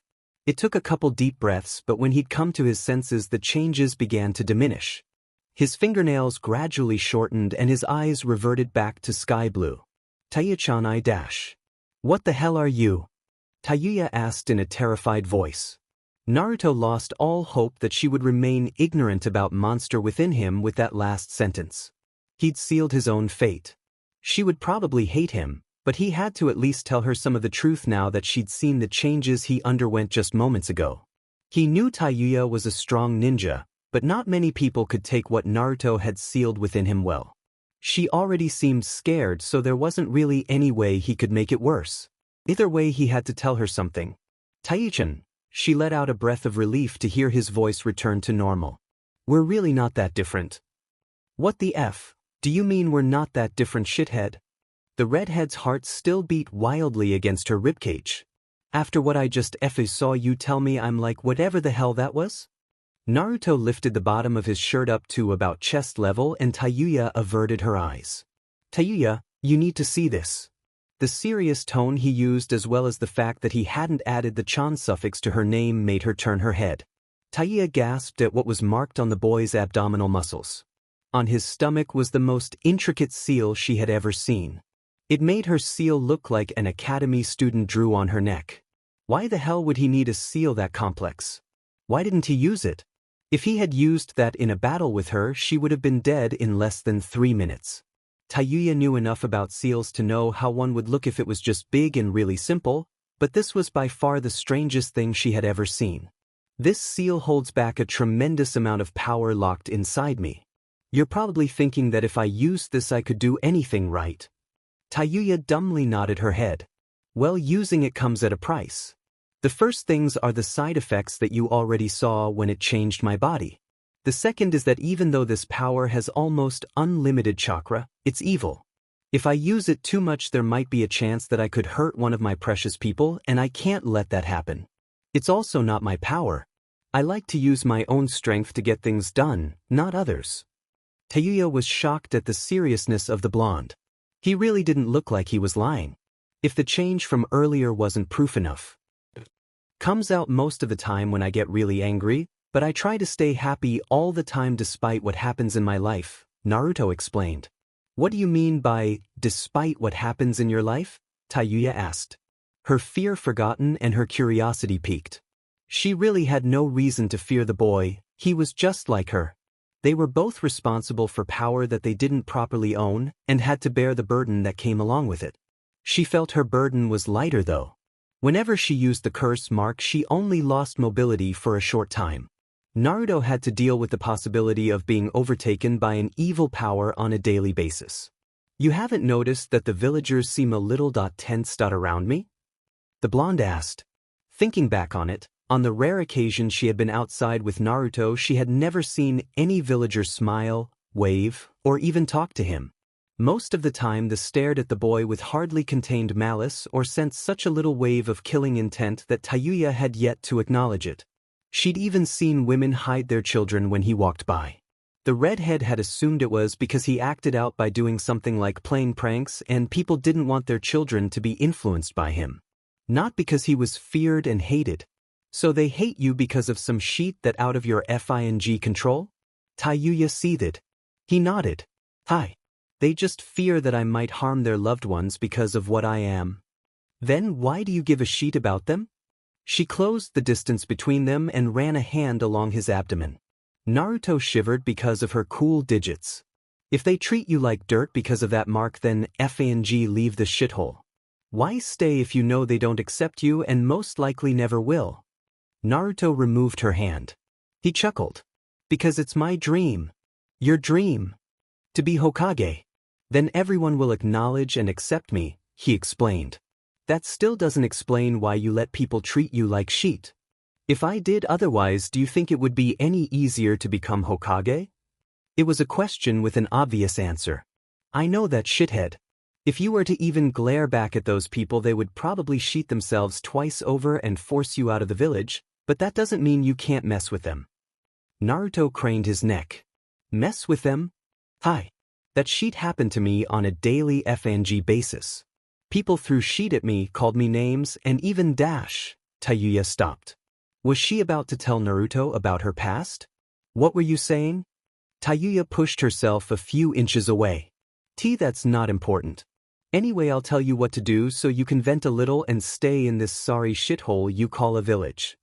Over the next 30 minutes, the redhead suggested several ways to get back at the villagers without actually inflicting any verbal or physical damage. Her ideas were interesting to say the least. Surely no one could accuse him of anything if he used them. And that's what you do, Naruto. Naruto gaped at her. His face looked about 2 inches longer because how low his jaw was hanging. Did you just call me Naruto? That your stupid but name, isn't it? I mean, seriously, didn't they make fun of you for that sheet? But I thought you were going to call me that other name. We were having a serious conversation, Tayuya stated nonchalantly. You probably didn't notice it, but earlier you called me Tayuya, not Tayuya-chan. I assumed we were being serious, but you must really be a dumb but to have not realized it. Just something to think about. I don't think they'd let a stupid but shithead be Hokage. You may have to change. Tayuya said with a smirk. Naruto met her smirk with one of his own. This was a rare moment to see, Tayuya in a playful mood, and just after he had nearly frightened the girl to death too. She sure did seem to bounce back fast. Maybe she was stronger than he took her for. They both stared at each other with identical smirks for about 3 minutes until Naruto couldn't take it anymore and exploded with laughter. Tayuya soon joined him. She didn't know why, but he made her feel ticklish, if that was the right word. It only made her laugh more thinking about it. When the laughter died down, they were both gasping for breath. It had been a long time since Naruto had been able to actually laugh. It was also comforting to know that Tayuya could relate to his situation, even though he hadn't told the girl the entire truth. Thanks for understanding, Tayuya-chan. Tayuya turned over. Anytime, shithead. Tayuya-chan. Redhead looked over her shoulder. It was really cold last night on the couch. Do you mind if I sleep with you tonight? I promise I'll keep to myself. The blonde's hands were clasped together in a pleading manner. All right, shithead. Don't forget, try anything and I'll snap your neck. Thanks again, Tayuya-chan. Naruto smiled. Tayuya smiled back, thinking about what the hell she was doing. There was something about that smile that was infectious. Why were you mad at me last night, Tayuya-chan? Naruto blurted out his question. The redhead shuffled further away from him. She faced the wall. I'm not sure. Tayuya hadn't been in touch with her emotions for a very long time. It all seemed so foreign to her. Sure, there were simple emotions like anger, sadness, and happiness. Those were only the roots for even more emotions to spring forth though. The feeling she had last night. She was sure she'd never experienced it before. She'd have to make a list on what she thought she hadn't felt before and check them all off. That was only if the redhead wanted to give him an explanation, but he did deserve one. All that matters now is that you're happy, and that's how I like it. You're so much more beautiful when you laugh, Tayuya. Naruto instantly cupped his hands over his mouth. Tayuya's entire face down to her neck was covered in red. Usually he would tease her about things like this, but the way it came out that it sounded like his honest opinion. Naruto glanced again and saw she was still red, but he mistook it for anger. The only thing he could think of was to run, but his legs wouldn't move. He was frozen to the spot, and even getting Kakashi's 1,000 years of death jutsu right now probably still wouldn't make him budge. Tayuya looked up into Naruto's blue eyes. They reflected something she had not seen much of in the blonde: fear. She wanted to say something to console him, but her words wouldn't come out. It was because of that DMN comment he made. Did he have to say she was beautiful? Now she was tongue-tied and had no idea how to respond. When her eyes met his, he jumped a little and then ran out the door. Tayuya released a deep sigh. Her face was still redder than a ripe apple.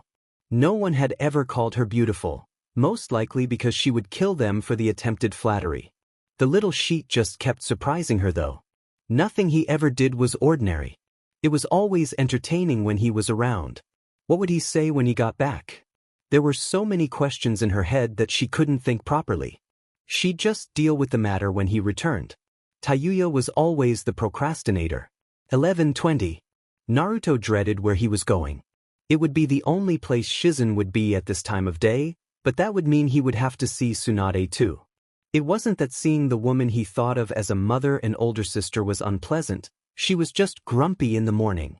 The last time Naruto had awakened her in the morning, he received an uppercut courtesy of her left hand. He had thought that his jaw would never return to normal. This time it was different though. He didn't want to explain what had been going on with Tayuya, but he knew their talk wouldn't only be limited to her condition. She would want to know everything. Shizune would also be there, likely to check whether or not he'd memorized the perverse jutsu she'd forced him to learn. Naruto had weaved through the signs several times on his way, inconspicuously of course. There were bound to be other ninja that employed the same technique to prevent accidentally starting families. Naruto hadn't even been paying attention to where he was going and banged his head on the door of the Hokage's office. He was happy the receptionist wasn't there. She would have probably run away from him for thinking he had the power to walk through walls. "Come in," Shizune chirped. The blonde walked into the room. He was right in his assumption. The Godame was asleep at her desk, snoring peacefully on a pile of paperwork. Shizune seemed busy with her own stack. He wondered if he should just come back at another time.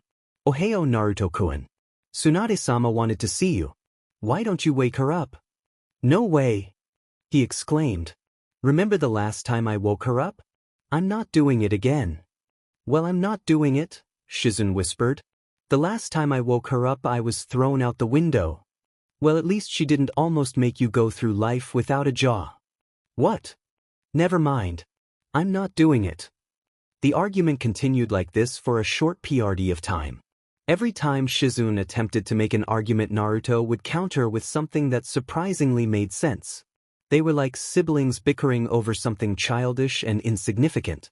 Anyone who would come across them would see the Hokage's first apprentice arguing with a genin, and the genin was winning. "You're her apprentice. Shouldn't you know how to wake her up by now?" "That doesn't matter. I know how dangerous she is in the mornings." "You do it. You heal faster." "Just because I heal faster doesn't mean it doesn't hurt." In the end, they decided to use a very long pole to poke her from across the room. Naruto used a Kage Bunshin hinged it. He took a grip on it and Shizune stood back a little. "Aren't you going to help me? This thing is heavy." Shizune reluctantly walked over and grabbed the same end. They pushed a little further and poked Tsunade's head, but she didn't budge. "Do it harder," Naruto ordered. Truthfully, he was having fun with this. It was funny to think the Hokage's apprentice and adoptive little brother were trying to rouse her from her sleep by poking her from a safe distance. Shizune was also having some fun. It wasn't every day she was able to mess with her master. She had an adrenaline rush just doing it. Shizune and Naruto both pushed the pole harder, but Tsunade still didn't budge. Naruto growled and prodded her again, making Shizune do the same. They were both about to give up, but suddenly there was resistance on the pole. They tried pulling it away, but it was stuck. Shizune looked up, along with Naruto, to meet the enraged brown eyes of Tsunade. They both knew that look. She was still half asleep, but that didn't make her any less angry or dangerous. Tsunade pulled the both of them by her end and they went flying through the air. Naruto was the first to hit the wall and fell from it, arms and legs sprawled. Shizune hit second, much in the same way as the blonde. Her landing was less painful due to him breaking her fall. Tsunade gazed through weary eyes to see Naruto sprawled out on the floor and Shizune in the same fashion on top of him. She looked over Shizune sleepily, wondering why the hell she was laying on top of him in what looked like a very uncomfortable position. Maybe they were playing a game or something. However, she wasn't going to pass up a chance to tease her about it. "Isn't he a little young for you, Shizune?" Tsunade said, smirking. "Tsunade-sama." Shizune turned red in embarrassment. "We were only trying to wake you up. By doing inappropriate things in my office." "Bachan, it wasn't like that." Naruto and Shizune tried to explain what had happened, but Tsunade didn't really listen the entire time. She was only joking with them, but from what she heard they tried to wake her up with some pole or something. Now, I was just teasing you too. Naruto, I believe you have something to show me." "Oh, that's right." Naruto brought out the broken glass case with the crumbs inside. He had left the gunk on his other shoes at home because he still hadn't asked Hinata or Niji to get it off. "I found this about a quarter ways into the forest." Tsunade looked at the small case for a minute before it dawned on her. The little glass case was actually from the Akimichi clan. It wasn't the case so much that was valuable, but the contents inside. She assumed Choji had taken them when they went to go rescue Sasuke and the medics had forgotten it. Even so, Aine should have picked it up when they scouted the area. It was lucky Naruto had found it. If a neighboring country had, then it would mean trouble for the Akimichi family. I'm sure Choji and his father would be happy to see this. They probably hadn't realized it was even missing, Tsunade stated. "It looks like the crumbs of the pills that he used in his fight against one of the Sound Ninja. If someone else had acquired this, his family would have been in great danger." Naruto shrugged. "Well, I didn't even know what it was. Just picked it up, Bachan." "Even so, you just saved the Akimichi family from a very compromising situation. I'm sure that they will be thankful. As for me, I'm awarding you for finding this with the pay of an ANBU mission." Naruto's eyes bugged out of his head. The pay of an ANBU mission? That could get him 20 of those ramen coupons. He would have to use most of it on his date with Sakura because she had been so nice to him, but he would still have plenty left over. Maybe he could get Tayuya something. She'd been relatable and understanding during their earlier talk. "I'll have Shizune send it over to your apartment while you're in the hospital." Naruto gulped. "I in the hospital? Hi. It seems that yesterday someone left vomit on my favorite chair. My pants were also ruined when I sat down on that chair. By the way, I'll be taking part of that out of the money you'll be receiving," Tsunade said while walking toward him and cracking her knuckles. "Wait, Bachan. It was an accident. If you had seen Dash. Save it, Gaki. It's gonna hurt, but maybe I won't use any chakra. Okay?" With that, Tsunade launched possibly the most powerful left hook thrown by a kunoichi straight into Naruto's right cheek. He hit the wall hard, and the last thing he heard before passing out was Shizune's shocked voice and Tsunade's reply. "Was that really necessary, Tsunade-sama?" "Hell yeah. Those were my favorite pants." Naruto awoke to see a clean white ceiling. His memory gradually came back to him. Did Bachan really have to be so rough? The creak of an opening door nearly made Naruto jump from under his bed sheets. It was only a nurse, though. The blonde couldn't tell who she was because her back was turned. All he could conclude was that she had black hair down to about middle back, looked about average weight, and that she was taller than him. The figure turned around to reveal a woman that couldn't be any older than 25 with gray eyes that showed her kind interior. She had a small smile on as she addressed him. "Hi, Naruto. It seems you had a minor concussion, but you'll be fine." Recognition dawned on the blonde's face. "Aine-san? You came to take care of me?"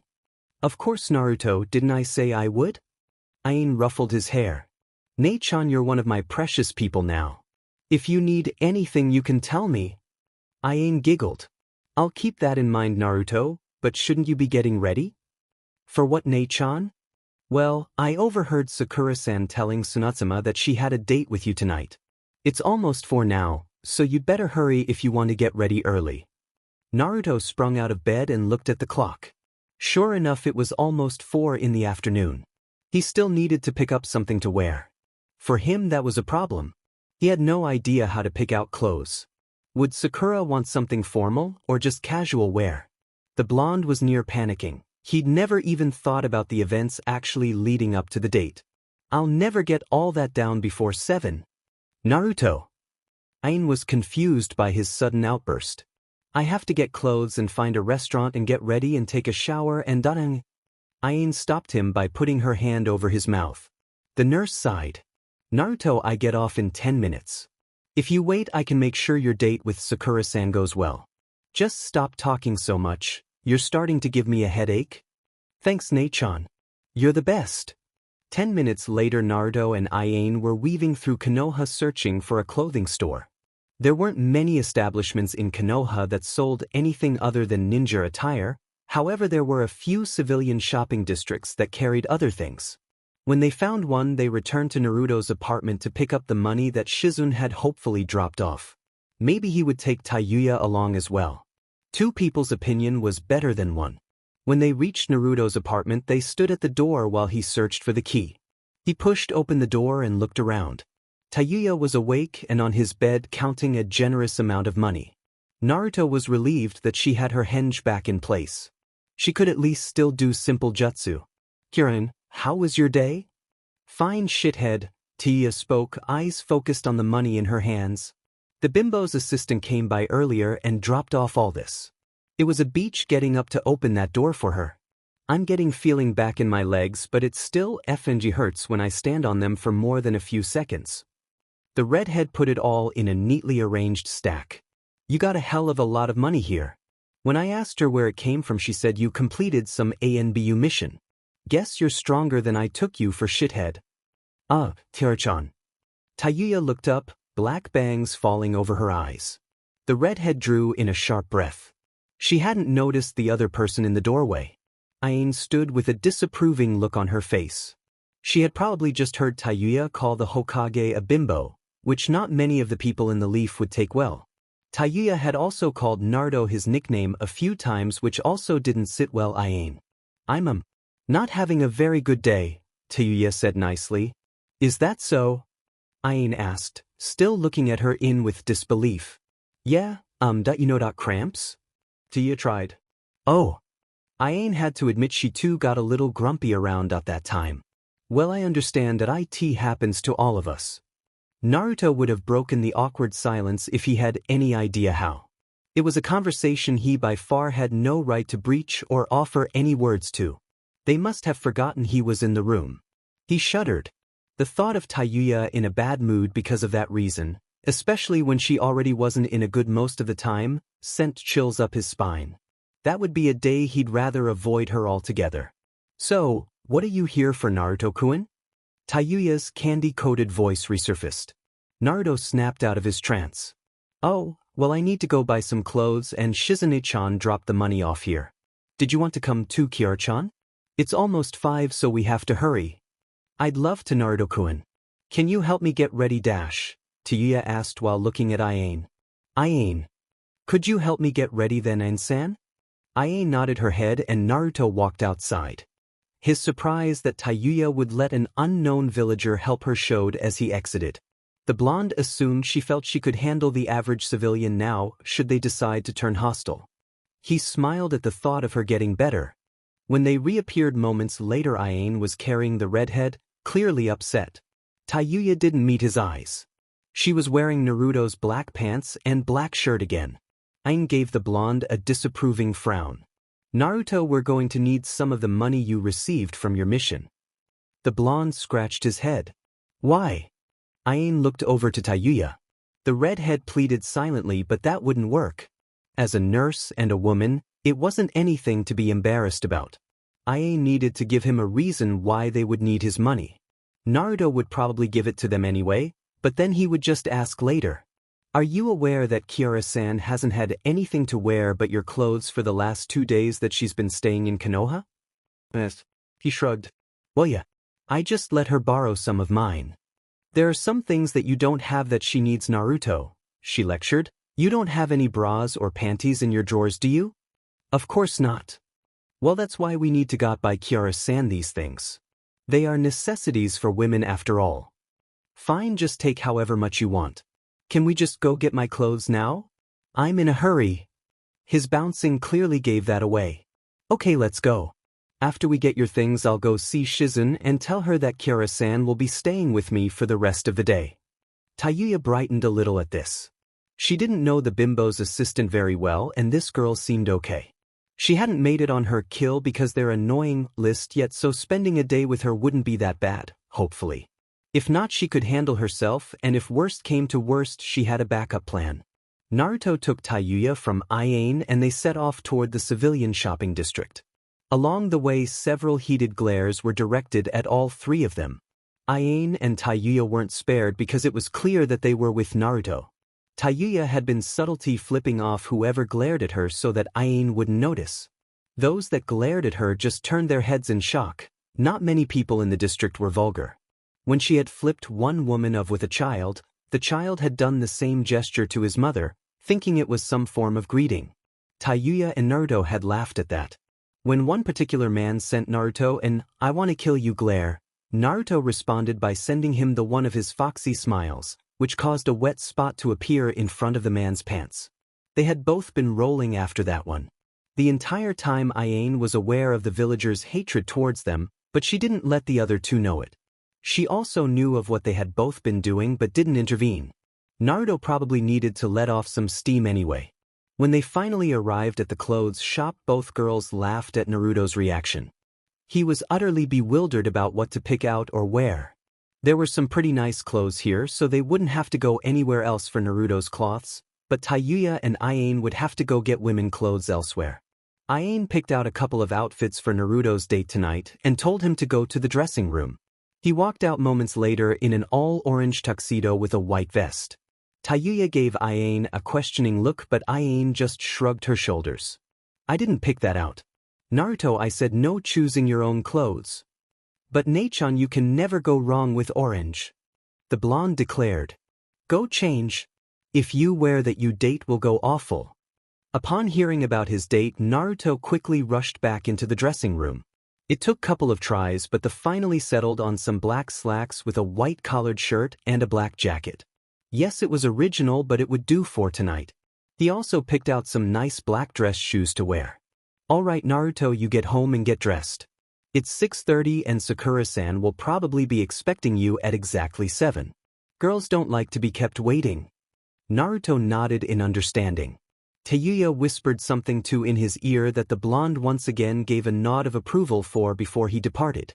It took him 10 minutes to get back home and make a last-minute reservation at a restaurant. After that, he took a 5-minute shower and was on his way. Normally, it would only take about 5 minutes to get to Sakura's house by jumping across rooftops, but Aine had said he would wrinkle his clothes doing that, so he opted for the 10-minute walk. The entire time over there, Naruto was in a relatively laid-back mood. When he was around the corner from Sakura's house, he stopped. He hadn't any warning. The nervousness just hit him instantaneously. What would she think? Would he mess up? What if he left the bathroom and toilet paper got stuck on his shoe? The blonde remembered what had told him and took a few deep breaths. When Aine had taken him aside and said he'd be nervous, he'd laughed at her. Now he was glad he actually listened to her advice. Just take a couple of deep breaths, don't think negatively, and don't forget to smile because it lifts tension. With that in mind, Naruto turned the corner and his breathing hitched. Sakura was waiting outside her house in possibly the most beautiful thing he had ever seen her wear. Sakura was in a black strapless dress with black heels. She also had some gold earrings on, a black purse, and her hair pulled back, leaving only 2 bangs to cover her eyes. She looked a little apprehensive and Naruto shook out of his stupor. He had to be there in the next 2 minutes, so he followed Aine's advice again before walking up to her. She was facing the opposite way. Hey Sakura-chan. Sakura turned around, her face instantly heating. How could clothes make someone look so different? Naruto's black slacks, white collared shirt, and the black jacket he held over his shoulder with one hand caused her jaw to slacken. Kami, he looked like he would be on the cover Shinobi Monthly.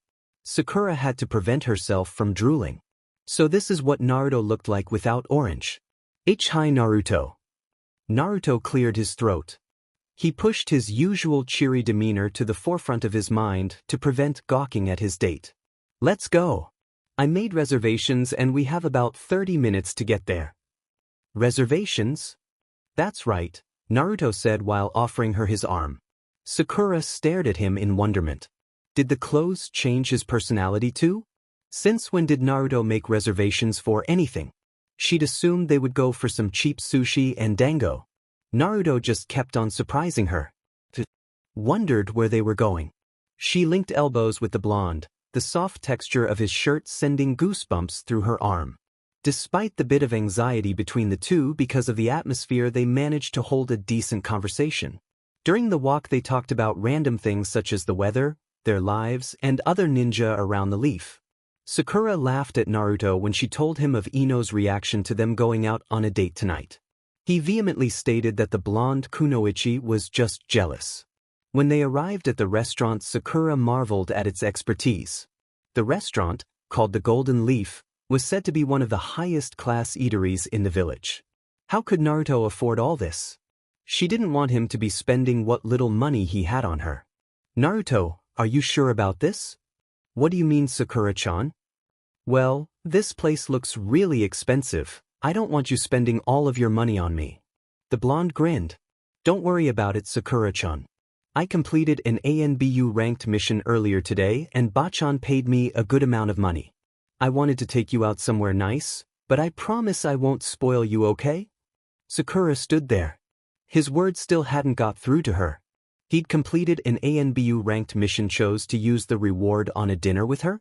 It was getting harder and harder to believe this was the Naruto she knew. She turned to him and ran her hand across his face softly, then looked in his eyes and pinched his cheeks. Sakura-tan, what are you doing? It really is you. Her voice was distant. Of course it's me. Who else has blonde hair and blue eyes? Sakura giggled. You never seemed like the type to do all this for me. Naruto's playful demeanor waned. Sakura, I'd do anything for you. Maybe if we spent more time together you would have known that. Let's go inside, we don't want to be late. The pinkette nodded hesitantly. All right. They walked inside and up to the counter. The lush carpet made it difficult for the meddling in training to walk in. The man at the desk, formally dressed in a waiter's outfit, smiled gently at the two while he leaned on the marble surface. We have reservations under Uzumaki, Naruto said. Hi, the host replied. Let me show you to your table. Naruto and Sakura were led towards the back of the restaurant.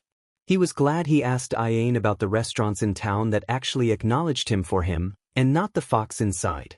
They weren't frequent but they still existed. He didn't know such a high-class place would actually accept him though. It was the higher-class areas that were even scarcer than regular ones. The table was small and lit by 2 candles with menus on opposite sides. Naruto walked over and pulled Sakura's seat out for her, causing her to blush and mutter her thanks. He then took his seat. Sakura gazed at the menu, amazed at the prices. When she suggested something cheap for herself, Naruto shook his head. Sakura-chan, I didn't make reservations at the Golden Leaf for you to order something you probably wouldn't enjoy. I want you to order something you know you'll like, whatever the price. But Naruto, I'm kinda on a diet anyway and dash. What for? Sakura fiddled with the purse in her lap. Well, it isn't easy to keep my figure and I wouldn't want to get fat dash. Naruto's eyebrows knit. Sakura-chan, you're beautiful. The pinkette blushed. She could see his ears heat slightly even though he tried to maintain his serious visage. He was still Naruto. One night of eating something that isn't in your diet won't make you fat. You should still be able to enjoy food and not gain a lot of weight, don't you think? She pondered for a moment. Her nod raised a smile on the blonde's face. Well, if you say so. I guess I'll have the tempura. I'll order the kushiyaki. They ordered their food and made small talk during the wait. Naruto seemed to be keeping up with the conversation and even made a few jokes, causing Sakura to choke on her water most of the time. When the food arrived, the Pinkette expected him to dive in with no regards to manners, but the opposite happened. Naruto neatly ate his meal and didn't spill anything. He was like another person when he was serious. They finished and Naruto paid the bill, giving the waiter a generous tip. He pulled out Sakura's chair and they left, arm in arm. When his date warned him that it was getting late, Naruto explained he just wanted to make one more stop. It took her a minute to realize they were heading to the academy. When they arrived, Naruto walked over to the old wooden swing and stood there with her. "You know," he reminisced, "I remember all those times I saw you from across the classroom and thought you'd never even notice me. Then when we passed the Genin exams, I was put on a team with you and Sasuke. I was really happy that day. I thought we would do all sorts of things together. Not just me and you, but us as a team." Sakura nodded. "But we did do all sorts of things together. Do you remember all of those D-ranked missions?" "Sure I do. You know how many times I've had nightmares about that demon cat?" Naruto joked. Sakura laughed. "But even though we did do those missions together, we never really spent all that much time together outside of them. We all went our separate ways, and didn't speak again unless we had a mission. I just wish we could all have spent a little more time together."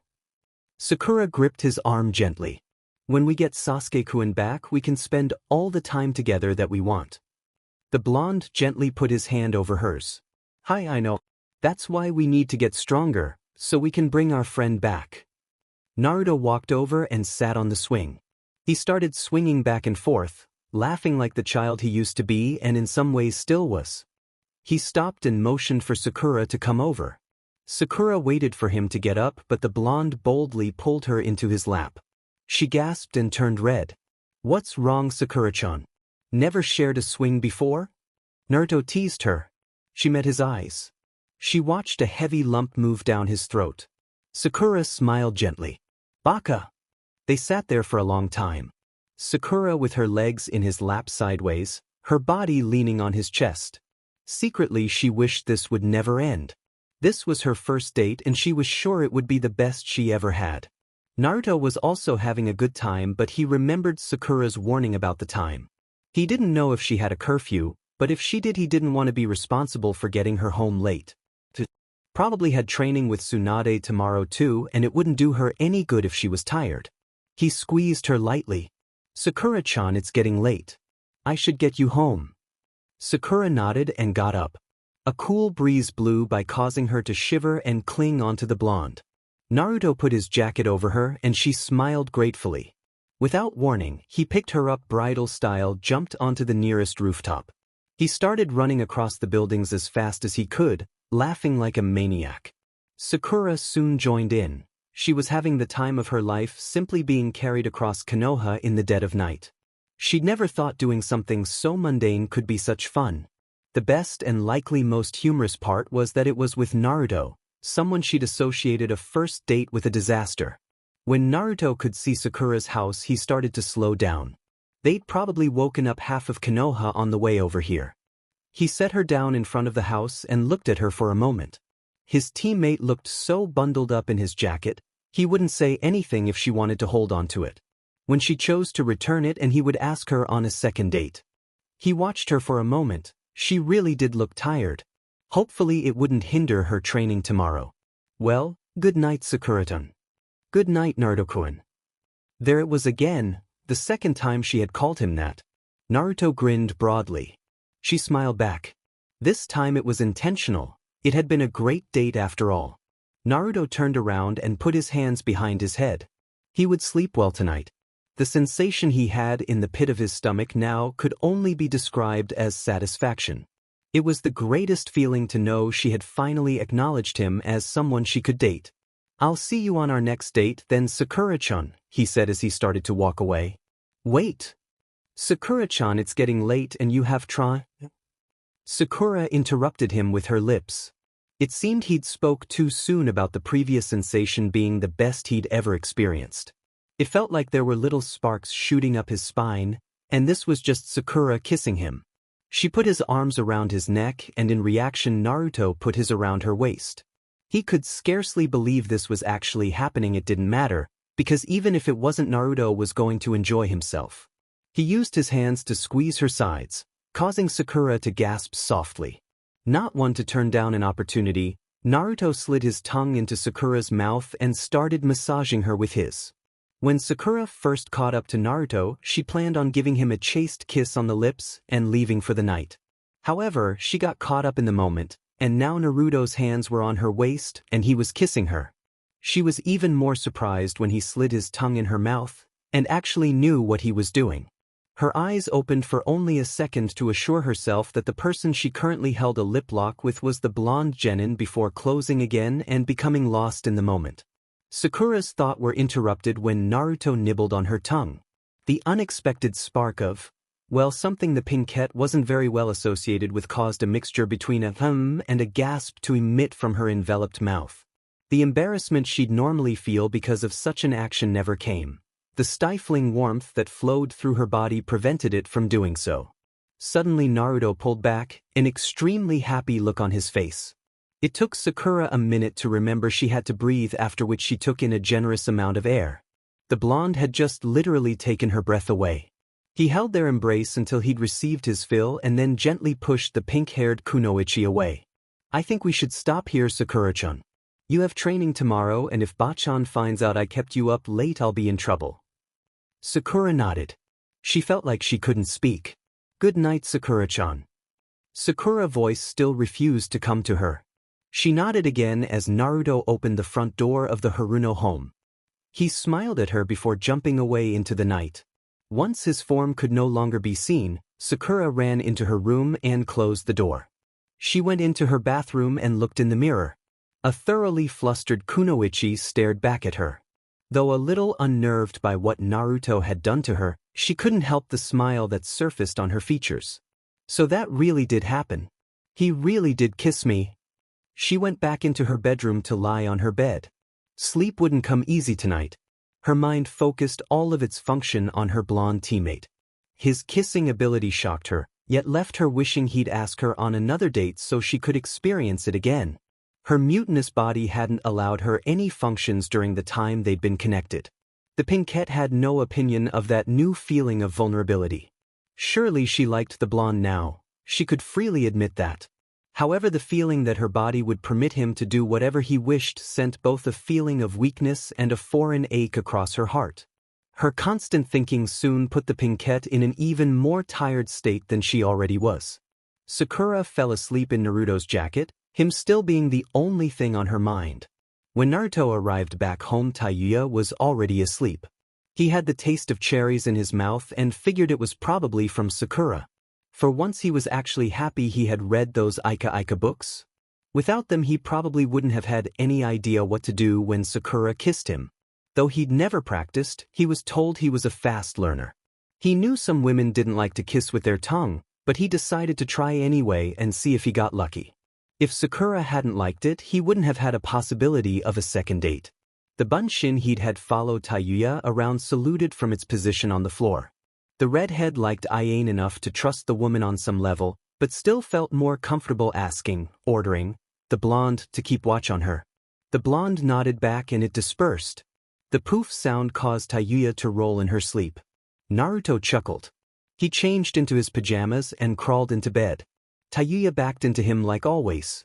He would have to remember to ask if she'd been able to attempt any other jutsu.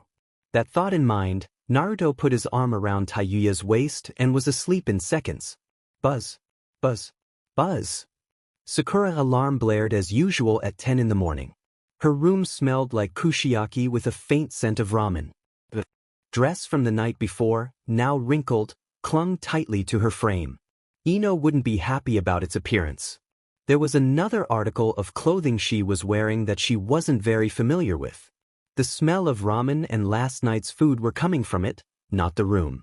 Sakura removed the article of clothing and immediately identified it. It was Naruto's jacket. She would have to return it to him before training. With reluctance, the pinkette rolled out of bed and dressed. She practically had to run over to his apartment so that she wouldn't be late for training with Tsunade and Shizune. Today she was going to learn the poison fog technique. When she arrived, Naruto's door was open, so she cautiously peeked inside. Naruto was sprawled out on the floor with someone on top of him. It looked like she was kissing him, but that was crazy. She and Naruto had kissed last night. He wouldn't be with someone else. Sakura was about to walk in and throttle the girl when she and Naruto locked eyes. His expression clearly pleaded with her to not do anything drastic, and that's when the girl turned around. Sakura gasped. Though one side of her felt like beating the girl to a pulp, she knew she couldn't. Almost immediately, tears came to her eyes. She knew he wasn't to blame, and neither was the other girl, but that still didn't stop the hurt she was feeling. She dropped Naruto's jacket on the ground, then turned and ran away. Only one word left her lips before she ran. Hinata. Knock knock. Get the door, shithead. Naruto looked up at the clock. It was 10:30 in the morning. Who would be coming to visit this early? Sakura-chan still has my jacket, so maybe she came by to drop it off. He got up, still sleepy, and opened the door. The sunlight hit his eyes, causing him to squint and try to make out the figure in front of him, but it was useless. He would have waited a couple of seconds, but the figure tackled him and another pair of lips landed on his. Naruto thought it was Sakura at first, but this girl's, Kami how he hoped it was a girl, lips were different than Sakura's. They were soft and untouched, and she tasted like completely different than the kunoichi he'd had a date with. Naruto's eyes finally adjusted and he stared up at the person, eyes bugging out in surprise. "Nta," he tried to say. Why was Hinata on top of him and kissing him? Naruto tried to lift his head to make sure he was right, but then his eyes locked with another pair. Sakura was standing in the doorway, eyes burning with fury. Naruto pleadingly stared into her irises, and that's when tears came to her eyes. He could see she didn't blame him for it, but he would still have to explain later. She then whispered Hinata's name and then ran off. Naruto laid there, Hinata still on top of him with her eyes closed. She'd fainted after seeing Sakura in the doorway. He had no idea what was going on or what to do. The entire time Tayuya had looked from one party to the other, wondering what the hell was happening. When Sakura ran out of the room, she looked at Naruto, who was still staring out the door. The girl on top of him was asleep. Tayuya started snickering, and then all out laughed at Naruto's situation. She never did get boring when she was around him. Naruto shifted his vision to Tayuya, who was laughing, and then at the girl that was sleeping on him. He could see why the situation would be funny. Strange stuff always did seem to happen to him. Naruto felt warm liquid pool around his chest and realized Hinata was drooling on him. That was great, now he would have to wash his pajamas. Tayuya was still laughing when Naruto banged the back of his head on the ground. He would have to see Sakura with Hinata later to explain the situation, whatever it was. It was going to be a long day. Naruto had to shift a little in order to get out from under the sleeping Hinata. The drool spot that began to soak through his pajamas was bothering him, along with Tayuya's laughing. He set Hinata down in a corner of the room and tried to wake her up, but she didn't stir. All she probably needed was some time to recover from whatever she fainted from. When she usually passed out around him, it took a good 10 to 15 minutes for her to come back to consciousness. He had some question to ask her about what she did. Naruto turned around to Tayuya. The redhead made no attempt to hide her obvious snickering. He gave her some time, but the barely stifled giggling never stopped. When the blonde locked his eyes on hers and cleared his throat, the frequency of her laughs gradually lessened. Tayuya wiped one eye free of a tear. What the f was that shithead, and who's that tramp that just rushed in and kissed those crusty things you call lips? Naruto sighed audibly. Did she always have to insult him? If this continued, he would probably suffer from self-esteem issues. He pointed to the Hyuga heiress. This is Hinata, and she's not a tramp. The redhead smirked, unperturbed by his statement. Well then, why did she just walk in and glue her FNG lips to yours? The blonde's ears tinted pink. He wiped his lips with the back of his arm. I don't know. I plan on asking her about it when she wakes up. Tayuya glanced at the blue-haired kunoichi and fell back on the bed. She rested her hands behind her head. Whatever, shithead. So what are we doing today since you don't have shit else to do? We could dash. And Naruto-kun? An absolutely terrified Hinata met the blonde's eyes. She was so far into his corner he thought she might vanish into it at any second. Her eyes were wide with fear and her lower lip was trembling.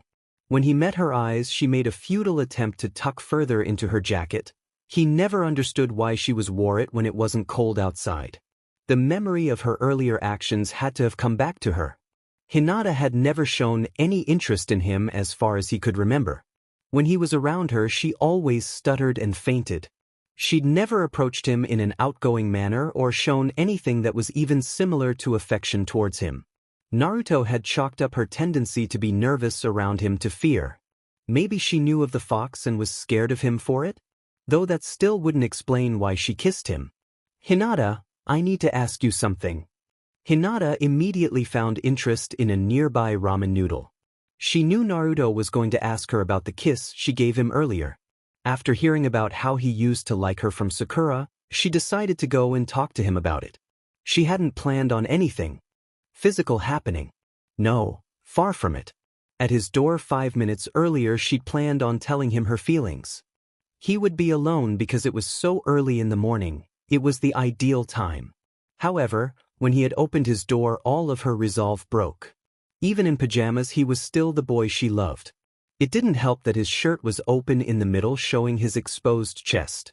Hinata had tried to speak, but nothing would come out of her mouth. She was just too shy to say anything. Not even a greeting, but she was determined to tell him her feelings. So she did something that on any other day she could only dream about. She tackled him to the floor and kissed him.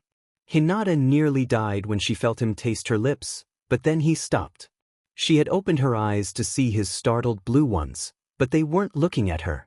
She'd followed his gaze to the door where a very angry and hurt Sakura stood locking eyes with Naruto. Hinata mistook that heated gaze for her, and that was when she fainted. That was the last thing she remembered. Hinata summoned what courage she could. What did you want to ask me, Naruto-kun? Why did you You know, Naruto said, a little red from embarrassment. I wanted to tell you. Naruto leaned closer. The heiress blushed. Tell me what? How I felt about why you, she finished. Naruto's face lit up in realization. Her constant blushing and fainting now made a bit more sense to the blonde. However, her feelings put him in a somewhat ironic predicament. He couldn't imagine how many times Sakura had been in the same position he was currently in. Hinata wasn't ugly, she was in fact very beautiful, but her personality just didn't work for Naruto. If he were to date her, he honestly doubted it wouldn't last long. Her shyness just didn't motivate him. He was loud and outspoken while she was quiet and timid. They probably wouldn't function right as a couple. That didn't mean they couldn't be friends though. Hinata, I'm glad to hear that. Hinata's face lit up in happiness. But I can't return your feelings, he finished. A few tears escaped her eyes. Naruto-kun? A lump formed in the blonde's throat. He didn't think it'd be this hard or he'd feel so terrible. Well, the truth is that I wasn't sure I really had feelings for anyone before yesterday. I mean, I had a crush on Sakura-chan, but I didn't really think it could end up more than that. I was wrong though. We had a great date last night, and when we kissed it felt right. Tayuya's eyebrows rose. I wish I could return you feelings, Hinata, but I don't think anyone else the blonde's quick glance at Tayuya can make me feel the same way she does. I really like her, maybe not love yet, but I wanted to get there. More water fell from the kunoichi's eyes after he'd confessed his and Sakura's kiss. A few hiccups escaped her partially open mouth. Naruto felt horrible but didn't regret his feelings. She would find someone someday. Though the awkward atmosphere suggested that the blonde do anything but approach the Hyuga heiress, he did so. He brought her into a friendly hug until her sobs stopped. Hinata pushed gently on his chest. They separated. I understand, Naruto-kun. I'm just happy I was able to tell you. Naruto nodded. I'm too. You know, we will have to explain what happened to Sakura-chan tomorrow. The heiress twiddled her index fingers nervously. Hi. Or, I need to go train. I'll come get you tomorrow. Will she hurt me, Naruto-kun? A bit of anxiety leaked into her voice. Honestly, I doubt it. When she saw me kissing someone, she wasn't happy, but for some reason she calmed down when she saw you. Naruto pondered for a moment. Oh, I wouldn't know. Just meet me at training ground number 7 tomorrow. From there we'll go find Sakura-chan. Hi. Hinata got up to leave, but an angry glare on her body stopped her footsteps. She noticed someone else in Naruto's room, or better yet his bed. She was a black-haired girl with green eyes. The black tank top clung tightly to her frame while the baggy black sweats drooped loosely around her waist. She hadn't realized that when she confessed her feelings to Naruto the girl had scowled and turned away, but now she had her full attention on the heiress. She was just staring.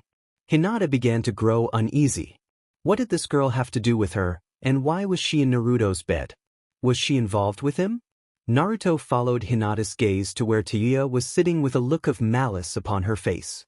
She always had to be hostile towards other people. He decided to break the silence in the air. Hinata, before you leave, can you help me out with something? The heiress was happy for the interruption. Sure, Naruto-kun. When I was walking through the forest looking for clues on how to find Sasuke, I slipped and got something stuck on my shoe. Can you get it off for me? I'd really appreciate it, and I need to show it to Bachan anyway. Hinata gave him a look that clearly said, "You want me to do what?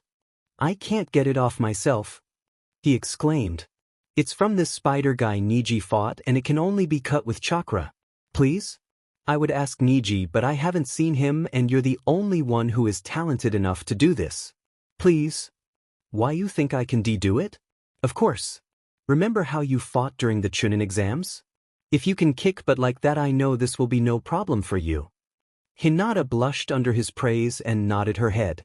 Her heart still ached, horribly so to be honest, but the fact that Naruto acknowledged her and needed her help dulled the pain a little.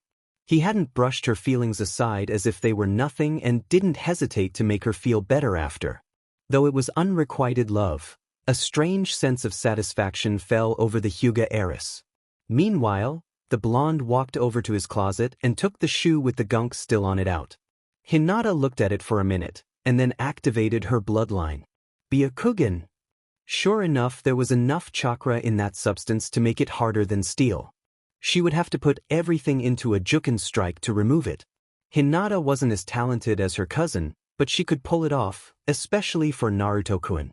If he thought she could do it, then there wasn't any doubt in her mind she could. Here goes. Hinata channeled all the chakra she could into the tips of her fingers and moved them down on the goo.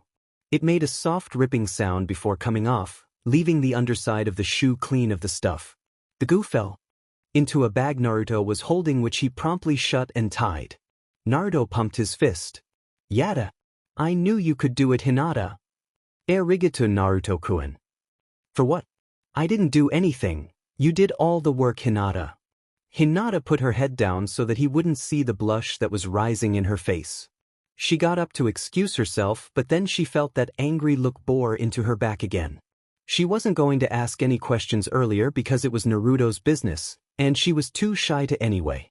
She really had no idea why the girl disliked her when they hadn't even been introduced.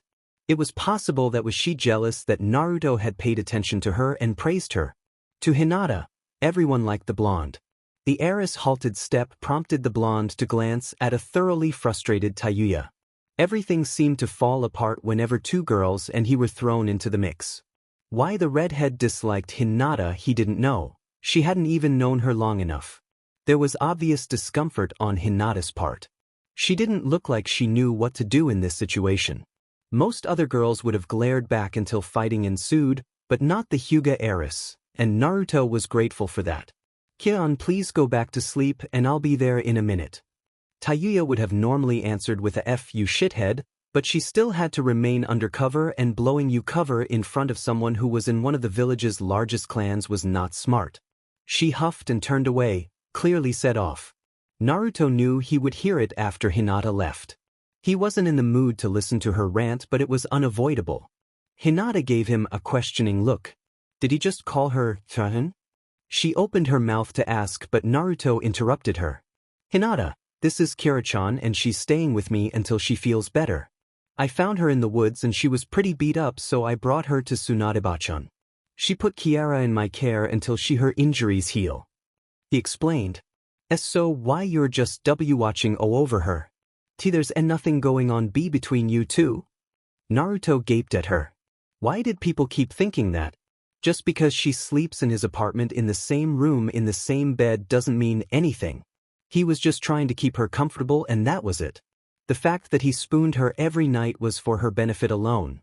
He didn't get anything from it except the warmth of a female body to cling to. Tayuya wasn't especially feminine either, so there wasn't anything he truly gained from their few nights together. On Tayuya's end, she couldn't believe her ears. Even though they shared a lot didn't mean that they were together, dating, or even attracted to each other. Shithead had always teased her about her appearance, but he'd never been serious about it, putting yesterday aside of course.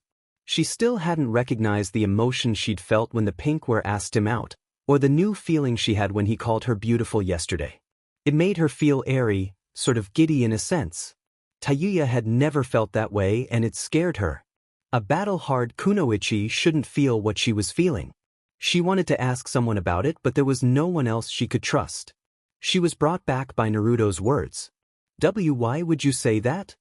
Naruto stuttered out. Hinata stood nervously. It's not for me to say Naruto-kun. Naruto pushed his hands together and dropped his head. Please Hinata. This is important to me. The heiress released an anxious sigh. It's my first time meeting Kara-san and I was a bit startled to see you sharing a bed. She was also looking at me with. Hinata paused and looked at Naruto. He was on the edge of the mattress. With what? With what seemed like J jealousy. Naruto looked at Hinata for a full 2 minutes without saying a word. When Hinata had given her theory on Tayuya's emotional display, the redhead jumped. The other two hadn't noticed. The blonde was too busy looking at Hinata as if she had gone insane. Tayuya, jealous? That was crazy, but Naruto had seen her staring at Hinata with contempt a few moments ago. Then there was when he told her about the date he was going on. She had outright yelled at him for reasons he didn't know. Hypothetically, up until now that was. There was a possibility, now that he thought about it, that she was jealous. He would never get her to admit it though. That thought startled the blonde. Sakura was the one he had feelings for, not the redhead kunoichi currently occupying his bed. Excuse me, I seem to have overstepped my boundaries. I'll be going in now. Hinata shuffled out the doorway. All Naruto could do was dumbly nod his head. He was still in his thoughts about Tayuya. When the door closed behind her, Naruto got up and slid back into bed. Tayuya backed into him like always and he draped his arm across her waist. She seemed a little hesitant this time. Hinata's comment likely flustered her too. Naruto thought she would be offended and highly opinionated after being accused of being jealous, but she was eerily quiet. If anything, that stood as evidence for the heiress claim. Tayuya was having equally confused thoughts. From what she knew about jealousy, it was a certain dislike towards another because they were occupying the attention of someone else you cared about, or some shit like that. It seemed plausible that she wouldn't have felt the emotion before, given the fact that there was no one she cared for enough to be jealous over. She most certainly hadn't come to care for the blonde behind her, though Tayuya knew her scrambled feelings well enough now to not deny that the thought of the pink-haired kunoichi sharing any sort of physical contact with Naruto, NDMT or otherwise, irritated her greatly. She also wasn't happy when that Hyuga girl threw herself at him. It had only been funny because the pinkette came in right after. Jealousy seemed to be the lone answer available that made sense to her. His voice shook the redhead from her reverie. Taihan, I can't get back to sleep. She grunted. Me either, shithead, but woke up when that tramp jumped you. Naruto was about to protest to Hinata being called a tramp, but he let it go. It was just one of the many nicknames she had for others. We should get out of bed. You think? Naruto released a slightly irritated growl.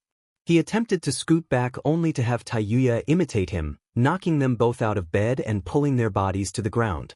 Tayuya sat straddling Naruto's waist, her chest pressed to his and her hair falling over both of them.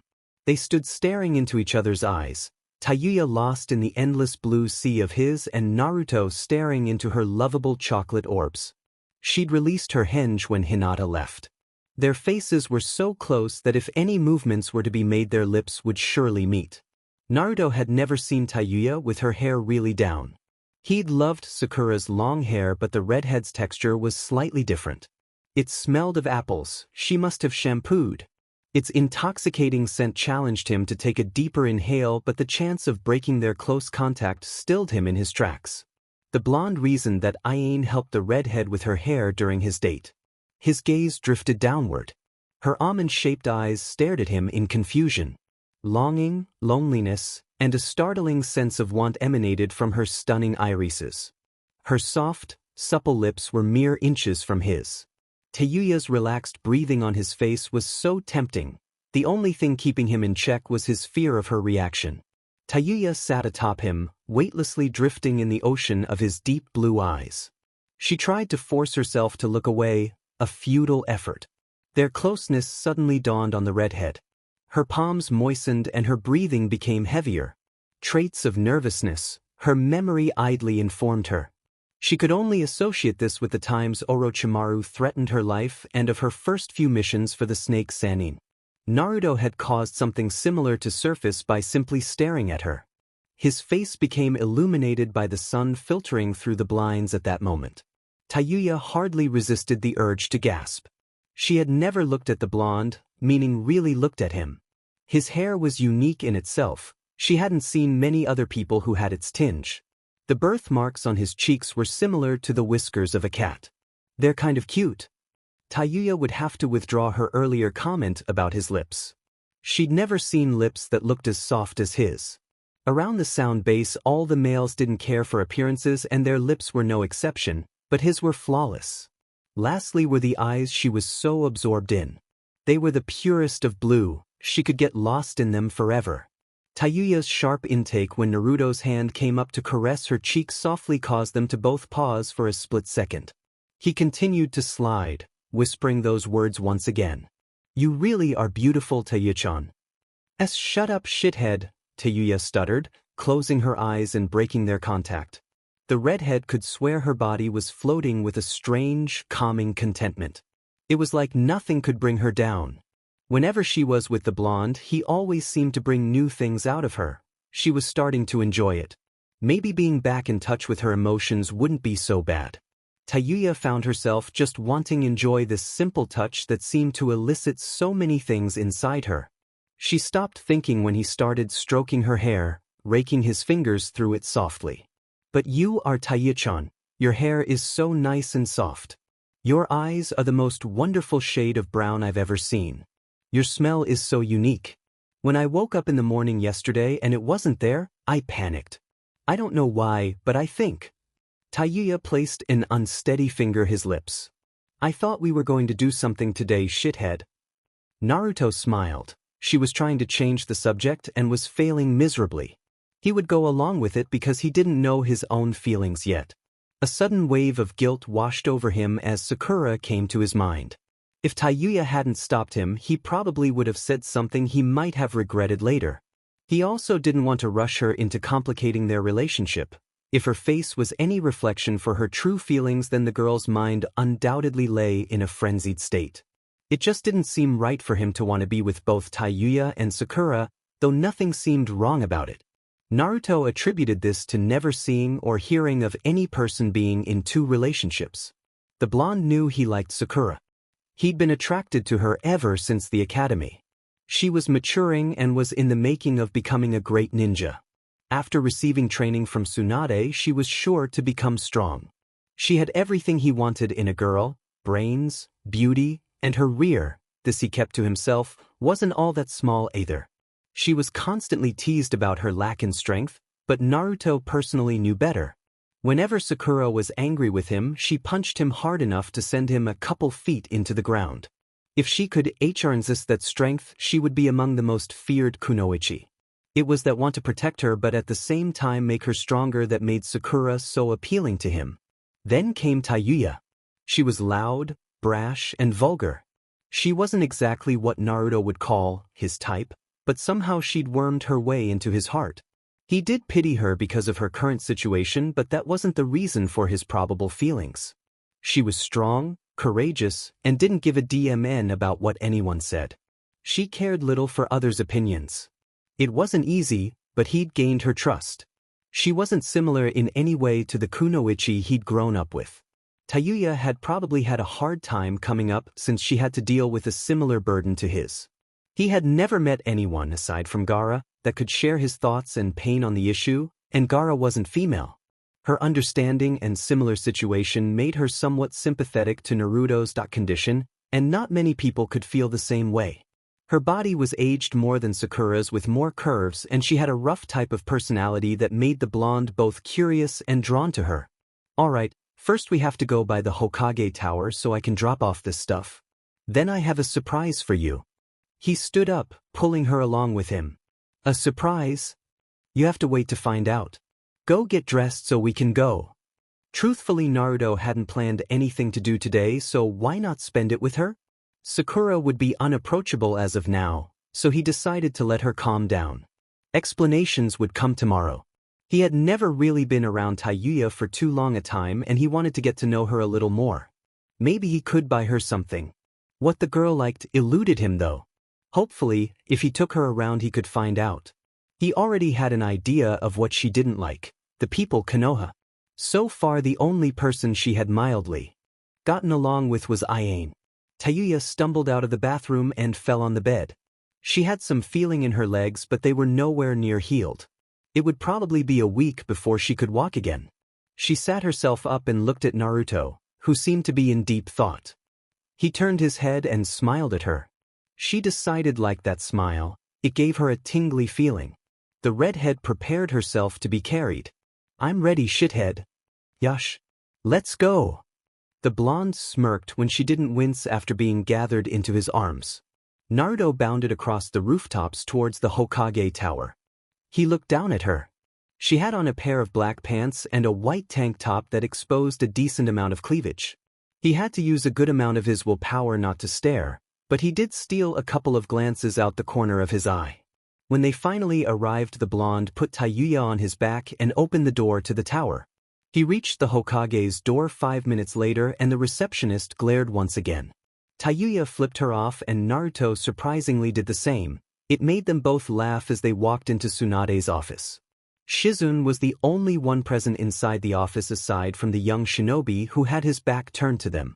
They must have been talking about something important because they both quieted when he entered. The shinobi turned around to reveal a pair of black sunglasses and a coat whose collar went about lip level. Even though he couldn't see it, Naruto knew that he had a welcoming half-smile on. Shino, what are you doing in Bachan's office? He's here to discuss something classified to the Abram family, Naruto, Shizune answered. Why are you here? To see Bachan. I need to give her something from my clue hunting trip a few days ago. What is it? Naruto held up the bag that contained the white goo. He noticed there were insects inside of it now and that there was a split in the white stuff. The bugs scuttled around the bag at a fast rate and began to tear it. Naruto was about to drop the bag for fear of the insects when Shizune yelled to the bug user. Shino, get one of your cases quick. We need to contain those insects. Hurry. Shino nodded and pulled out a bug case seemingly out of nowhere. He closed his jacket, ran over to Naruto, took the bag, and stuffed it in his case. Shizune sighed and sat back in the chair. She looked at Shino expectantly while he examined the contents of the bag. It was a full 5 minutes, during which Shizune sat on the edge of her seat and Naruto stood in confusion, before he answered them in his usual monotone. These are them. Shizune whooped happily, ran over and hugged Naruto with all her might. The audible sound of Tayuya's teeth gritting together echoed in the blonde's ear. Naruto stood there, still lost in confusion, until Shizune calmed enough to explain the situation. Naruto, you just saved many lives. Do you even know what this is? She asked excitedly. He shook his head. Shizune looked at Shino, who seemed a little hesitant but eventually gave her a stiff nod. During the invasion a few months ago, one of the 4 sound ninja who took Sasuke, Konoha, released several poison insects into the village. There were many who were poisoned, but it wasn't known if the poison was lethal up until a few weeks ago. It caused those who were afflicted to be bedridden for days. They were paralyzed completely. Their sickness is becoming worse by the day. Eventually they will cease to live. Tayuya remembered that day.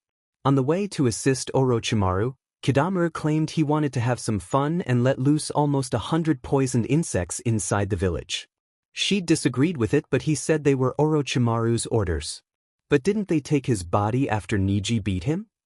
The meddling nodded. Apparently, when the ANBU recovered the sound nin bodies after you dealt with them, they discovered Kidamuru's poison had little to no relation to that of his insects. They were almost completely different, and the only way we could neutralize it would be to get a sample from the bugs themselves. Tsunade-sama tried to pull the poison out using one of her own methods, but it resisted. We attempted to contact the Aburame clan to see if they could assist us, but the species of spider he used were unknown to them. We should be able to concoct an antidote for the poison. Shino, please go take this to Tsunade-sama. She should be at Training Ground 9 with Sakura. Shino nodded and left. Naruto could scarcely believe it. He just indirectly saved hundreds of lives. Maybe the village would acknowledge him somewhat now. The blonde perked up a bit, an uneasy thought interrupting his mental celebration. Shizune, they recovered all the sound ninjas' bodies after we came back? He received a shake in the negative. In actuality, they only found 4 out of the 5 in the group that was sent to retrieve Sasuke. There was a girl in their group, she wasn't found. It's thought that she returned to Orochimaru, but we're still uncertain on the matter. She was injured badly according to Temari's report, so there is little chance she could have made it back to Oda-Geikure. Tsunade-sama declared her dead after the ANBU inspected the area again yesterday. Tayuya sighed from her position on his back. She was relieved that no one would be looking for her anymore, but she was a bit saddened at being declared dead. That meant the other countries would remove her from their bingo books. She was listed as a B-rank criminal. At the same time, she was grateful. If Naruto hadn't picked her up, the NBU certainly would have found her. She'd probably be being interrogated now instead of resting comfortably on his back inside the Hokage's office. Shizune grew curious at her surrogate brother's grin. Oh, well, could you tell Sakura-chan to meet me at Training Ground 7 tomorrow? It's important. Of course. Shizune answered, knowing smile in place. She won't be back until late. Tsunade-sama found more time for her training today, so I won't see her until later tonight. As for you, I think Tsunade-sama would have rewarded you for saving the village's people. I'll give you an A-rank mission pay for this. The 2 genins' eyes widened. Rank. Wow, I should pick up things in the forest more often. Shizune giggled and gave him his pay. Naruto happily took it and left the tower with Tayuya in tow after they both said their goodbyes. They walked around different districts for most of the day. Tayuya enjoyed the feeling of getting outside once. And while the apartment was comfortable, but being outside was fresh. She loved being around nature. It was nice just to be outside and have the wind blow through her hair. In the Sound Village, everything was underground. Even though Orochimaru had forbidden it, she'd still tried to sneak out as much as possible. Naruto sat her down on a bench, advising her that he needed to make a trip to the restroom. Tayuya sat comfortably and waited. 10 minutes passed and there was still no sign of him. I know he's not small, but it shouldn't take that long. Tayuya's cheeks heated at her unexpected thought. She palmed her head in an effort to remove the perverse thoughts running through it. A shadow loomed over her. If she'd have been in prime condition, the owner of it would be impaled by now. Given the area she currently sat in and the condition of her body, she could do little but glance uninterestingly at the boy above her. It wasn't Naruto. He looked older than her and had short, black hair. Hey cutie. Name's Cookie. Mind if I sit here? Tayuya grunted in response, clearly less than pleased with the interruption. The boy took a seat next to her regardless. So, what's your name? Fuff. His eyebrows rose. Tayuya knew she needed to keep a low profile, but this boy pissing her off by invading her personal space. He had an aura about him that screamed, I think I'm the best around. He slid closer to her and, casually, put his arm behind her. Come on, don't be like that. How about I give you the pleasure of going out to dinner with me sometime? Tayuya had to look away to avoid yelling at him. How could someone be more annoying than shithead? He hadn't even spoken 3 sentences to her and she hated this boy. Everything was screaming at her to knock his teeth out, but she had to keep her temper in check. A flash of yellow in her peripheral caught the redhead's attention. Naruto was near the edge of the building, certainly close enough to have heard the conversation, but he wasn't doing anything. She glared at him, but his facial expression didn't change. He stared at her seriously until she mouthed a plea for him to condone her violence this one time. Naruto seemed to be debating with himself for a few seconds, but then gave her a stiff nod that caused Tayuya to break out in a gleeful smile. The blonde leaned against the wall and watched, smirking all the while. Tayuya still had on her gleeful smile when she turned back to Cookie.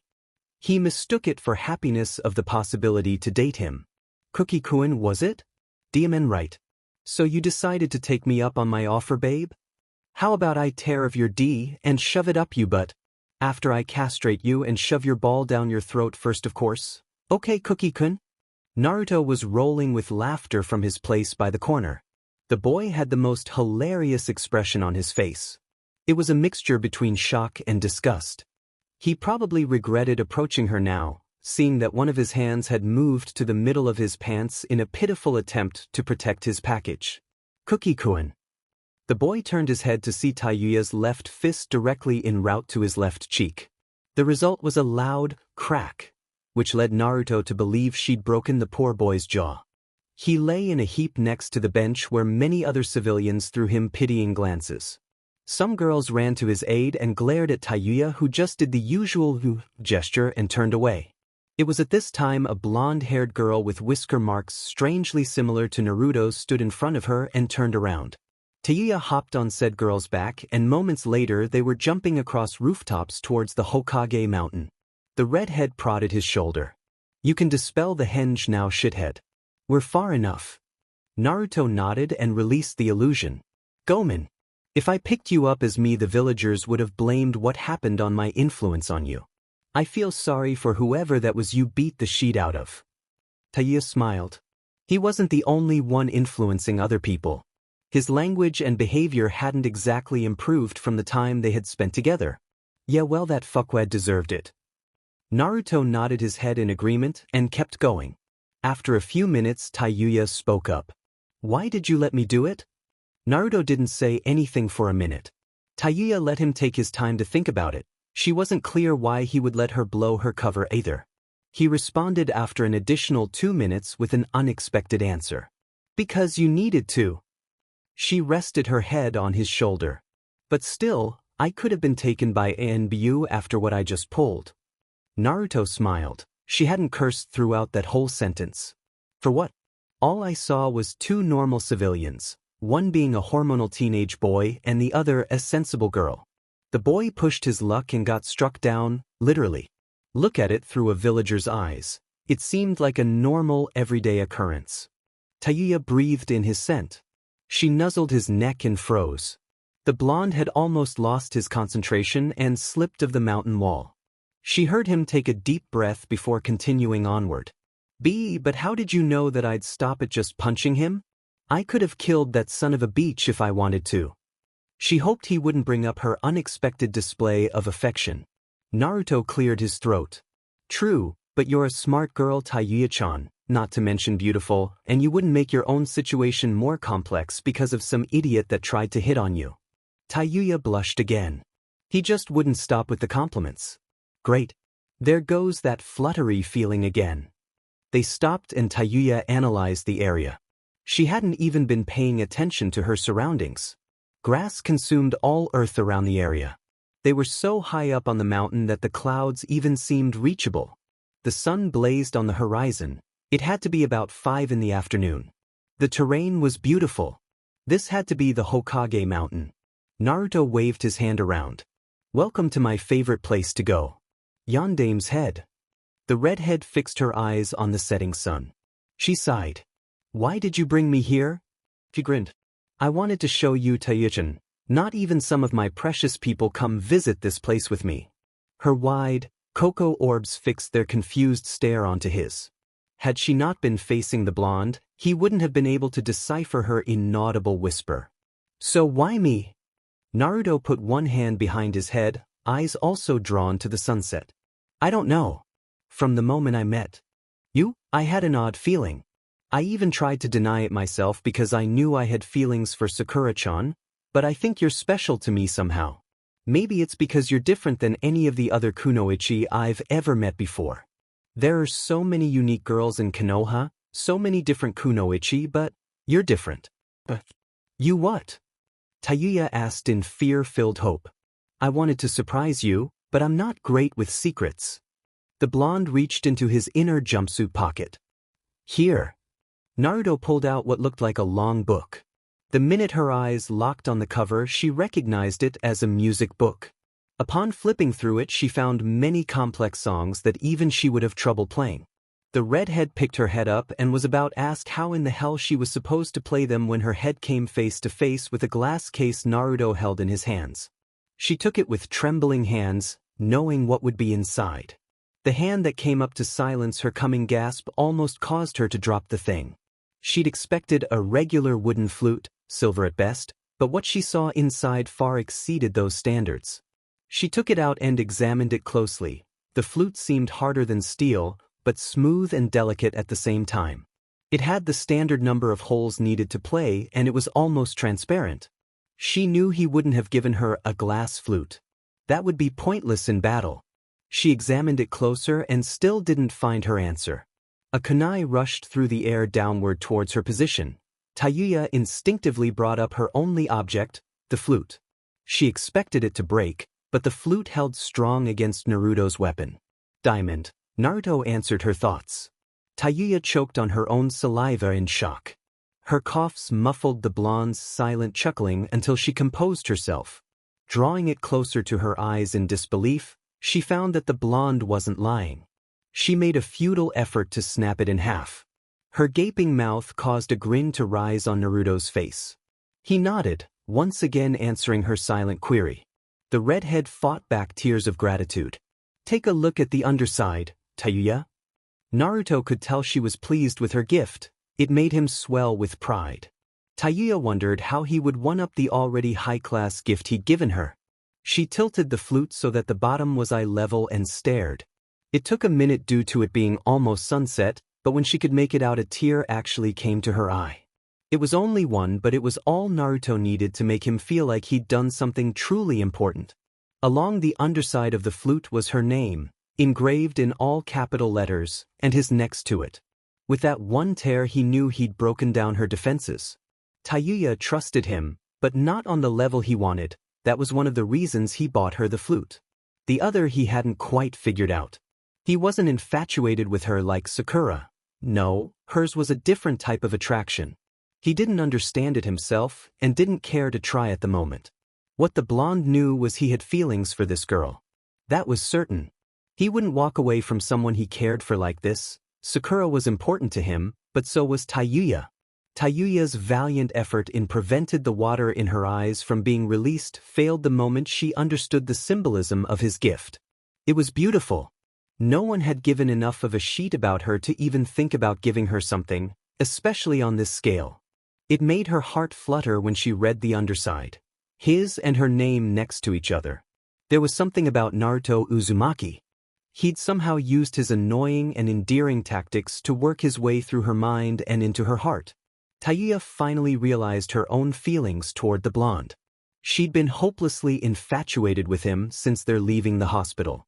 The redhead knew it happened to others but never thought it could be this complicated. Tayuya looked up to see Naruto smiling at her. Could you please play me a song, Tayuya-chan? A soft smile painted itself across her features. She clenched the flute softly in her hands. Sure, Naruto. Naruto beamed with happiness as Tayuya opened up the book and flipped through a couple of pages. The store owner had told him it was one of the most complicated works he sold. The fact that Tayuya was able to understand it, let alone play it, was astounding in itself. He waited a few minutes until she stopped flipping and put the book on the ground. She positioned the flute on her lips and started playing. It was a pleasant tune that started off nicely, and then diverged to a lower and less high-pitched tune. It then went back to its nice start, and Naruto expected to hear the low tune again, but this time it was higher and less dreary tune. The song continued in this manner until it started off nice again. Naruto didn't hear either tune this time, but what sounded a combination of the two. It ended soon after that with the same melody. Amazing. What's it called? Naruto said. Tayuya looked up to see he was staring at her. She lowered her head and blushed. Koiga Koro Yatsukado. Beautiful. Arigato, Naruto. Tayuya let her body drift sideways until her head settled itself on his shoulder. Naruto was startled at first but welcomed the gesture by putting his arm around her. They stayed there for a few moments until the sun began to set. It was getting late and he had a lot to do tomorrow. He was about to stand up when Tayuya stopped him. She had a resentful look on her face, as if she didn't want to do what she was thinking about, but then a look of determination crossed it. Naruto, I want to tell you about my past, what I can remember from it. The blonde scratched his head. But are you going to keep calling me Naruto, because it's starting to scare the shit out of me? Tayuya laughed. It helped lift her nervousness. Whatever you want, shithead. Just sit your butt back down so I can tell you about my shitty life. Naruto obeyed and retook his place next to her. I don't remember much of my life before the curse mark, Tayuya began. I don't even remember if I had parents that loved me. I just woke up and I had it. Naruto nodded, showing he was listening. Tayuya continued. The day I woke up with it, people started yelling at me. They called me a monster and threw shit at me. I was run out of whatever village it was. I don't remember that either. Eventually, I came across a large forest. I didn't think I'd survive at the time. All the shit people put me through before didn't help me feel anything but weak. About 6 days later I was close to dying, but then Orochimaru-sama came and saved my life. He told me he gave me the curse mark and I hated him for it at first. He asked me if I remembered life before it. I told him I didn't. He said life was cruel to me and I had nothing before he gave it to me, but now I could be someone. I could exist because I had a purpose to serve him. Naruto snorted. In Otogakure they ran so many FING tests on me to see if I had any special Kekkei Genkai, but nothing showed. Orochimaru-sama gave me the flute I had before the sand beach snapped it in half. He gave me the ability to use those doki in combat. It took years to control them properly, but I did it in time.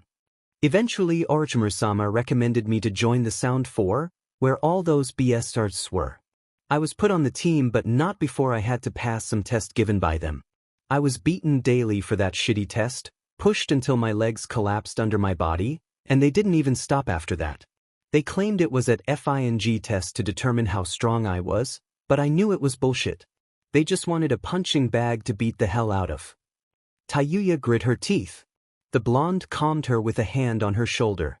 Her one hand gripped the flute harder. After all that shit was over I was finally put on that DMN team. We did missions together all the time, but those effing assholes would always put me in the most dangerous areas.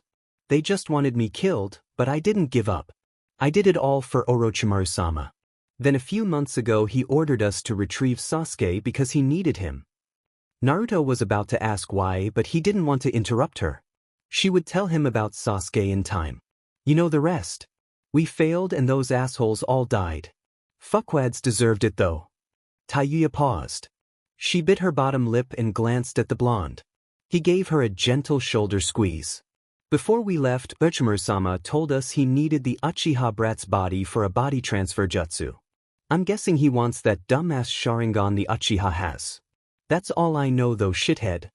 The redhead stood spontaneously on wobbly legs. I guess I can't stay with you anymore because you know about Orochimaru's plans. A shaky, sorrowful laugh escaped her lips. I won't lie, it's been fun. Naruto was quick in catching her arm. He'd stood the instant she had. What makes you think that just because I know about Sasuke that I'll be letting you go anywhere? You're still injured and can't get along by yourself. Tayuya narrowed her eyes. So when my FING legs heal then you'll kick me out. I expected that sheet. This flute was probably just so I could give you the DMN information you wanted. The redhead attempted to throw it to the ground but found her hand wouldn't comply. This only increased her self-pity and misplaced rage. The blonde pulled her to him. His visible hurt hit her like a punch in the gut. Tayin, how could you say that? His hand closed around hers and consequently, her gift as well. I bought this because I care about you. More than I should. That's what I've been trying to tell you. I don't understand it myself, but there's something about you I can't stop from loving. Naruto moved his hands to her shoulders, stilling her in her place. I know you understand. You're one of my precious people. You are special to me, and I won't let you go. Tayuya could do little but gaze into his burning eyes, tears welling up again. But what about that pink dash? Naruto lunged forward and pressed his lips to hers. A startled intake was all the redhead could manage. This was her first kiss. The blonde pulled her to him, continuing to use whatever enthusiasm he had to make certain that Tayuya would never again doubt his intentions. She felt his surprisingly soft lips meld with her own. It seemed so right. She pressed into him harder. After a 5-minute time PRD, time that seemed like an eternity of bliss for the redhead, they separated. The wind carried their heavy breathing across the mountain. Naruto brought her into a tender embrace. I don't know that Sakura-chan is just as important to me as you are, Tayuya-chan. I couldn't let either one of you go. I don't know if what I'm doing is wrong, but I don't care because right now I want to enjoy my time with you. Tayuya chose to say nothing. She, too, wanted to enjoy this time together. The redhead moved forward and pressed her lips to Naruto's once again, loving the feeling of his on hers. Naruto put his hands on her waist while her elbows settled themselves on his shoulders. The blonde's roaming hands eventually sought out his companion's soft bottom. Tayuya gasped, not used to contact in such a private area. The redhead shut her eyes tighter and fisted her hands in his hair while his venturing tongue probed her mouth. He explored the moist cavern, loving the taste of apple and cinnamon that was Tayuya. An involuntary and embarrassing escaped the redhead when the blonde suckled a bit on her tongue. The high pitch of it caused Naruto to smile mentally. Reluctantly, he broke their oral embrace, choosing instead to wrap his arms around her and sift his fingers through her red mane. Tayuya again gasped for air. She'd never experienced something so amazing. It was simply unbelievable that this simple contact could bring forward such responses from her. She had him. Naruto didn't seem like the type to explore those types of things, let alone use them. He'd effectively changed her perception of him.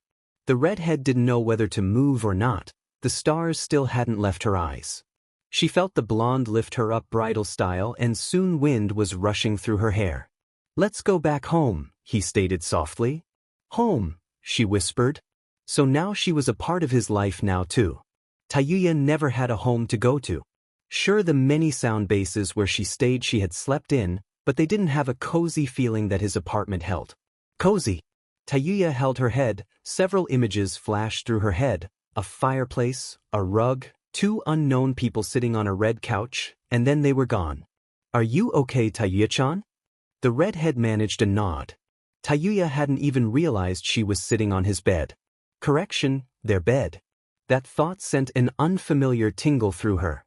Naruto made his way to the bathroom and changed into his pajamas. He then came back in with his shirt open, showing the seal on his stomach.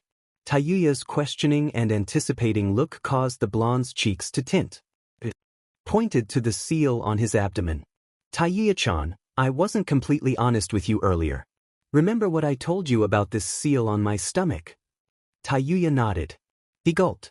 "Well, it's similar to your seal because it gives me more power, right? But it holds something inside. Do you know about what happened to Konoha about 12 years ago?" A contemplative look crossed her face. "Didn't some demon attack this shitty village but the 4th killed it?" Naruto shook his head. "That's somewhat right. Yondaime didn't kill the Kyuubi. He couldn't. Instead he sealed it inside an infant. The village was saved but the baby grew up being distrusted and hated. That baby was me. I'm the container of the 9-tailed fox." Tayuya looked at him for some time before answering, "So?" Naruto's baffled stare betrayed his serious exterior. "So? That was all she had to say?" He expected some dramatic response close to disbelief, but all she said was, "So?" The blonde crossed his arms. It was a guarded move that irritated the redhead for some reason. "What do you mean, so?" "Well, you're not the demon, right?" Tayuya demanded. Naruto shook his head immediately. "So why the hell should I care, shithead? You aren't a fing demon. You thought I wouldn't like you anymore? You thought what we just talked about and—" The redhead paused, a strange bit of hurt surfacing in the base of her stomach. "You thought after what we just did that I'd hate you for something stupid like that?" Naruto took a hesitant step back. "It isn't stupid. If this thing gets control of my body Tayuya was up and in his face before he could process what happened. Their noses were inches apart when her semi-cold palm landed flat on his exposed seal. The force that she'd used made Naruto wince. Her defiant expression reminded the blonde why he'd fallen for her in the first place. The redhead felt the seal under her hand grow warmer.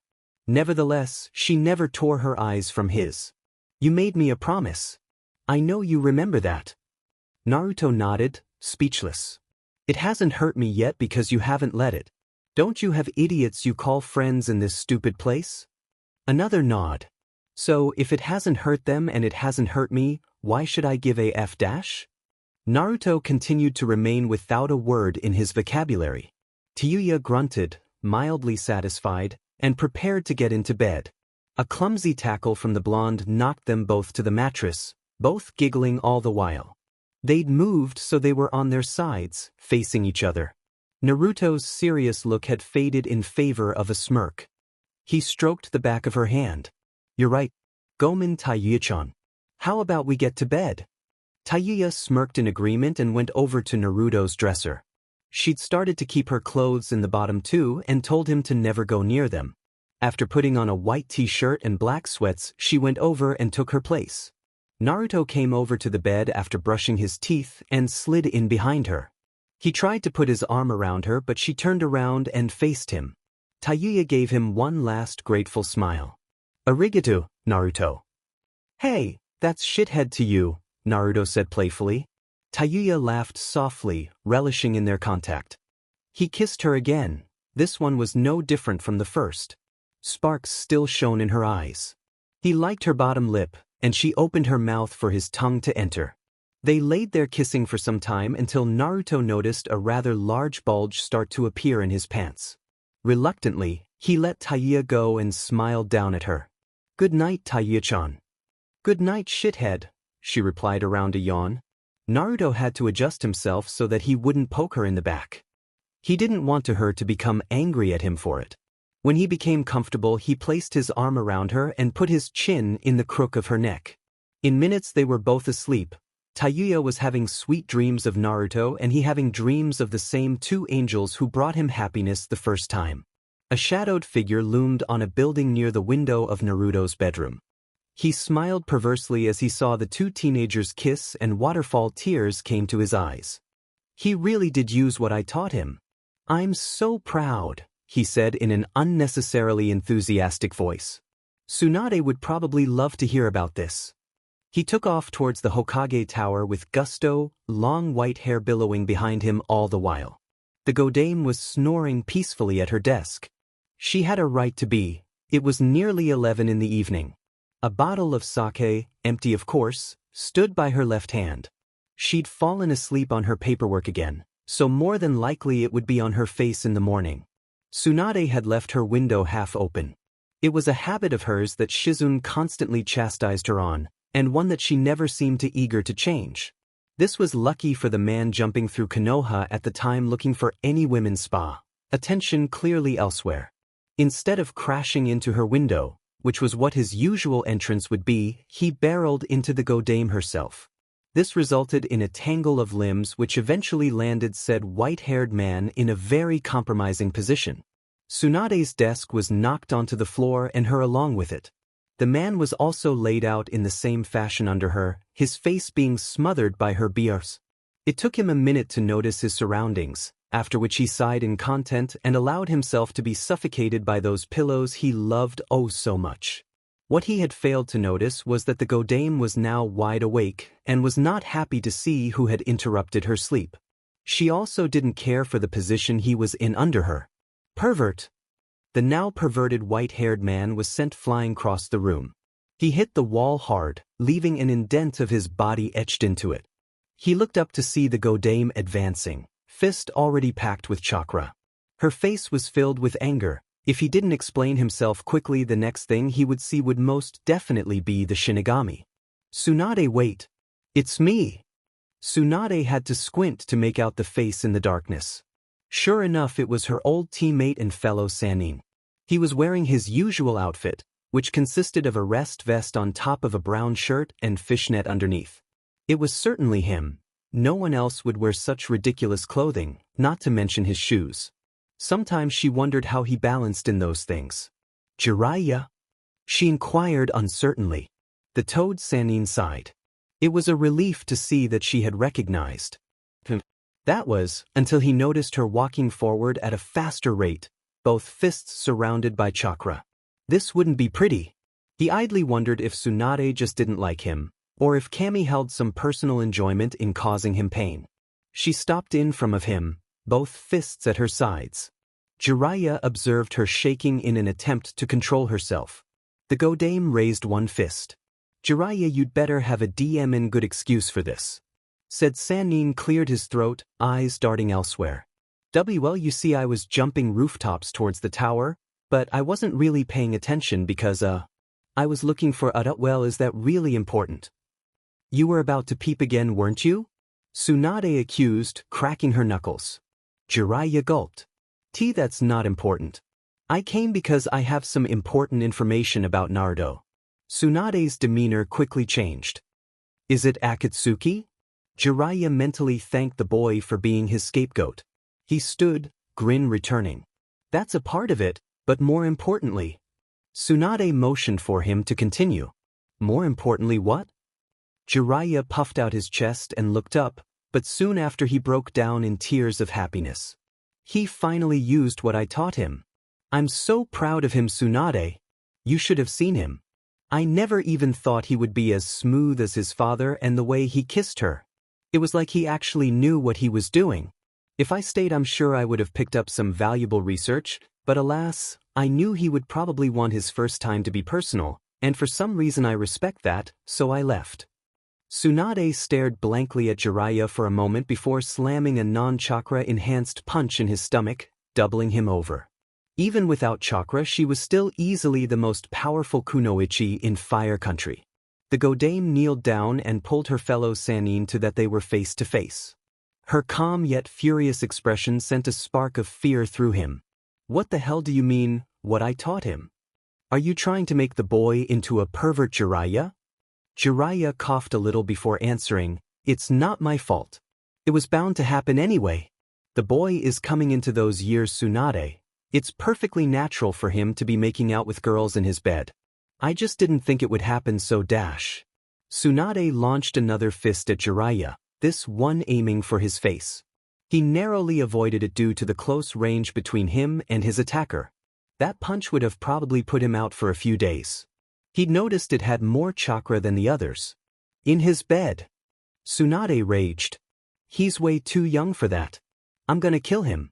It's probably that Kiara girl too. I knew something was strange about her. Jiraiya kept silent as she continued her rant. To the best of his knowledge, Tsunade had never cared much about Naruto's love life. It was probably due to the fact that she was experiencing being an overprotective mother-sister at the same time. Distrusting someone who was getting close to one of your loved ones was normal behavior, especially for mother and sister figures. He just never thought that Tsunade of all people would be exhibiting such conduct. He reasoned that it was his responsibility to explain that it wasn't Naruto's fault in this situation, but what fun would that be? He could just taunt Tsunade a little more, but only out of curiosity to know what would happen. A perverted leer appeared on Jiraiya's face. With his imagination, he could put Naruto in the worst of scenarios.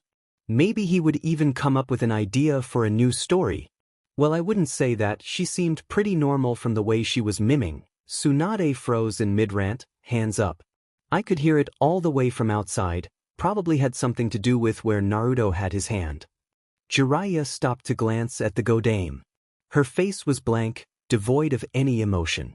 At first he thought his words hadn't quite yet gotten through to her, but shock, followed by denial, and then finally blind rage crossed her features. He had trouble keeping up with them. Jiraiya was about to add more, but then Tsunade was up and already halfway through the door. She would probably level his apartment building when she arrived. The toad Sannin couldn't resist adding in one last thing. Who would have known he would have the same like towards redheads like his dash? This time Jiraiya stopped in mid-sentence. That last comment halted Tsunade in place. She hadn't even turned around. Maybe he'd pushed her too far. Kami, how he hoped all that rage didn't turn on him. She slowly turned around with an expression he hadn't expected: confusion. Redhead? Hi, I couldn't see her face, but I'm sure she had red hair, Jiraiya stammered out. The new calm she had was even more frightening than the blind rage that was radiating from her moments ago. Tsunade walked back towards her desk and turned it back over. Jiraiya was edged into the corner the entire time, fearing for his life. It wasn't until she sat back down in her chair in deep thought that he relaxed. He made his way to the other side of her desk, arms crossed. What's wrong with her being a redhead, Tsunade? I know it's not really a common color here in the leaf, but it's not non-existent. She could be also from Suna or Dash. Tsunade held a hand up. I know that, but what concerns me is that there have been no residents of Suna that have come into the village in the last few days. They would have had to come to consult me personally. The last people to come from Suna were Gaara and his siblings, and they left about a week ago. Something else that bothers me is how would Naruto, our Naruto, establish a relationship with someone in only a few days? Well, as to people of Suna, I'm guessing they have to see you because of their recent communications with our old teammate. Jiraiya replied seriously. Tsunade nodded. Concerning Naruto, he's growing up, Tsunade. I don't think he'll stay alone forever. Maybe he found someone in the village, as unlikely as that may be, that actually cares for him. He does grow on people pretty fast. Or... Jiraiya's grin resurfaced. Or what? Or he finally followed my teachings and now he going to pick up girls just like his sensei. Jiraiya almost yelled with a smile on his face. Guy would be proud of. That's highly improbable. Jiraiya's smile faltered. I'm going to look into it. This might have something to do with that Kiara girl. She's extremely lucky to have survived that accident. It isn't common for villagers to take the route she did to come to the leaf villages as well. Tsunade rubbed her temples. Then there's the case of the missing girl from the sound group, Tayuya. I still have Anbu scouting the area and there's no sign of her anywhere.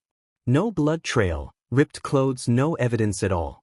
You would think that how Temari boasted after she supposedly killed the girl that there would be some evidence. I suppose so. So who is this Kiara girl you seem to be so enthralled with? Tsunade told him the story about how she'd met the girl she put into Naruto's care. After hearing it a second time from her mouth, it seemed less believable. All of those injuries couldn't have possibly come from the tree falling on her. The numerous cuts and scrapes that adorned her body at the time she examined also were peculiar. In a rare act, Tsunade did a mental facepalm. Shizune's constant chastising on her not taking her role as Godame as serious as she should have had finally caught up to her, it seemed. So Naruto gets to take care of a young cutie and I'm left with nothing? Jiraiya asked, pout active. How come I never get missions like those? He practically wailed. Tsunade stood. Because you're a pervert and high-ranked ninja. I need you for more important things. How about you question Naruto about that girl I put in his care? I'm sure he'll open up to you if you teach him a new jutsu or something. The Toad Sannin rubbed his chin thoughtfully. Well, I don't know. The kid is too young to learn anything that I know. He'd be far too destructive. Maybe if you assign me a mission like his, I might be inclined to agree. Hell no. That's the day I follow Naruto's advice on how to get you to train him. The Godame sighed. Honestly, he's becoming more like you every day. His advice? Jiraiya inquired. Tsunade's cheeks tinted a light red. She folded her arms. He wanted me to use my womanly charms to get you to agree to train him. Jiraiya said nothing for a moment.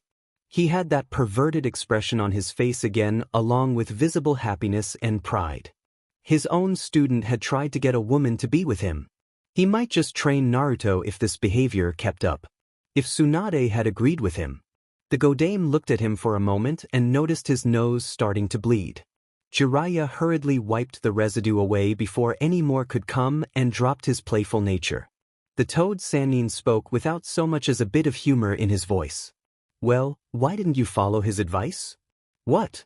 Well, if you ask me, I think it would be a successful way to get him at least some training. I've heard about how Guy went flying out of your office naked from the civilian populace, and there are several rumors flying around. How could you sleep with him when you have an experienced, not to mention handsome and willing, male that you could call for any time? I would love to be of service to you, Tsunade. I could give you a massage, maybe with some oil, squeeze your... Jiraiya couldn't finish. The blood flow from his nose was too much. Just go talk to Naruto, that's all, she said, barely restraining her anger. Are you sure? I could dash. Get out, pervert. Tsunade picked up the closest thing to her, a stapler, and threw it at him. Jiraiya expertly dodged and backpedaled towards the door. She continued throwing whatever was in range of her arms, giving him no choice but to move faster. Before he got out, she managed to hit him with a rather heavy book, causing him to stumble down the hallway. Moments later the door opened again and Tsunade reacted by throwing another large book towards it.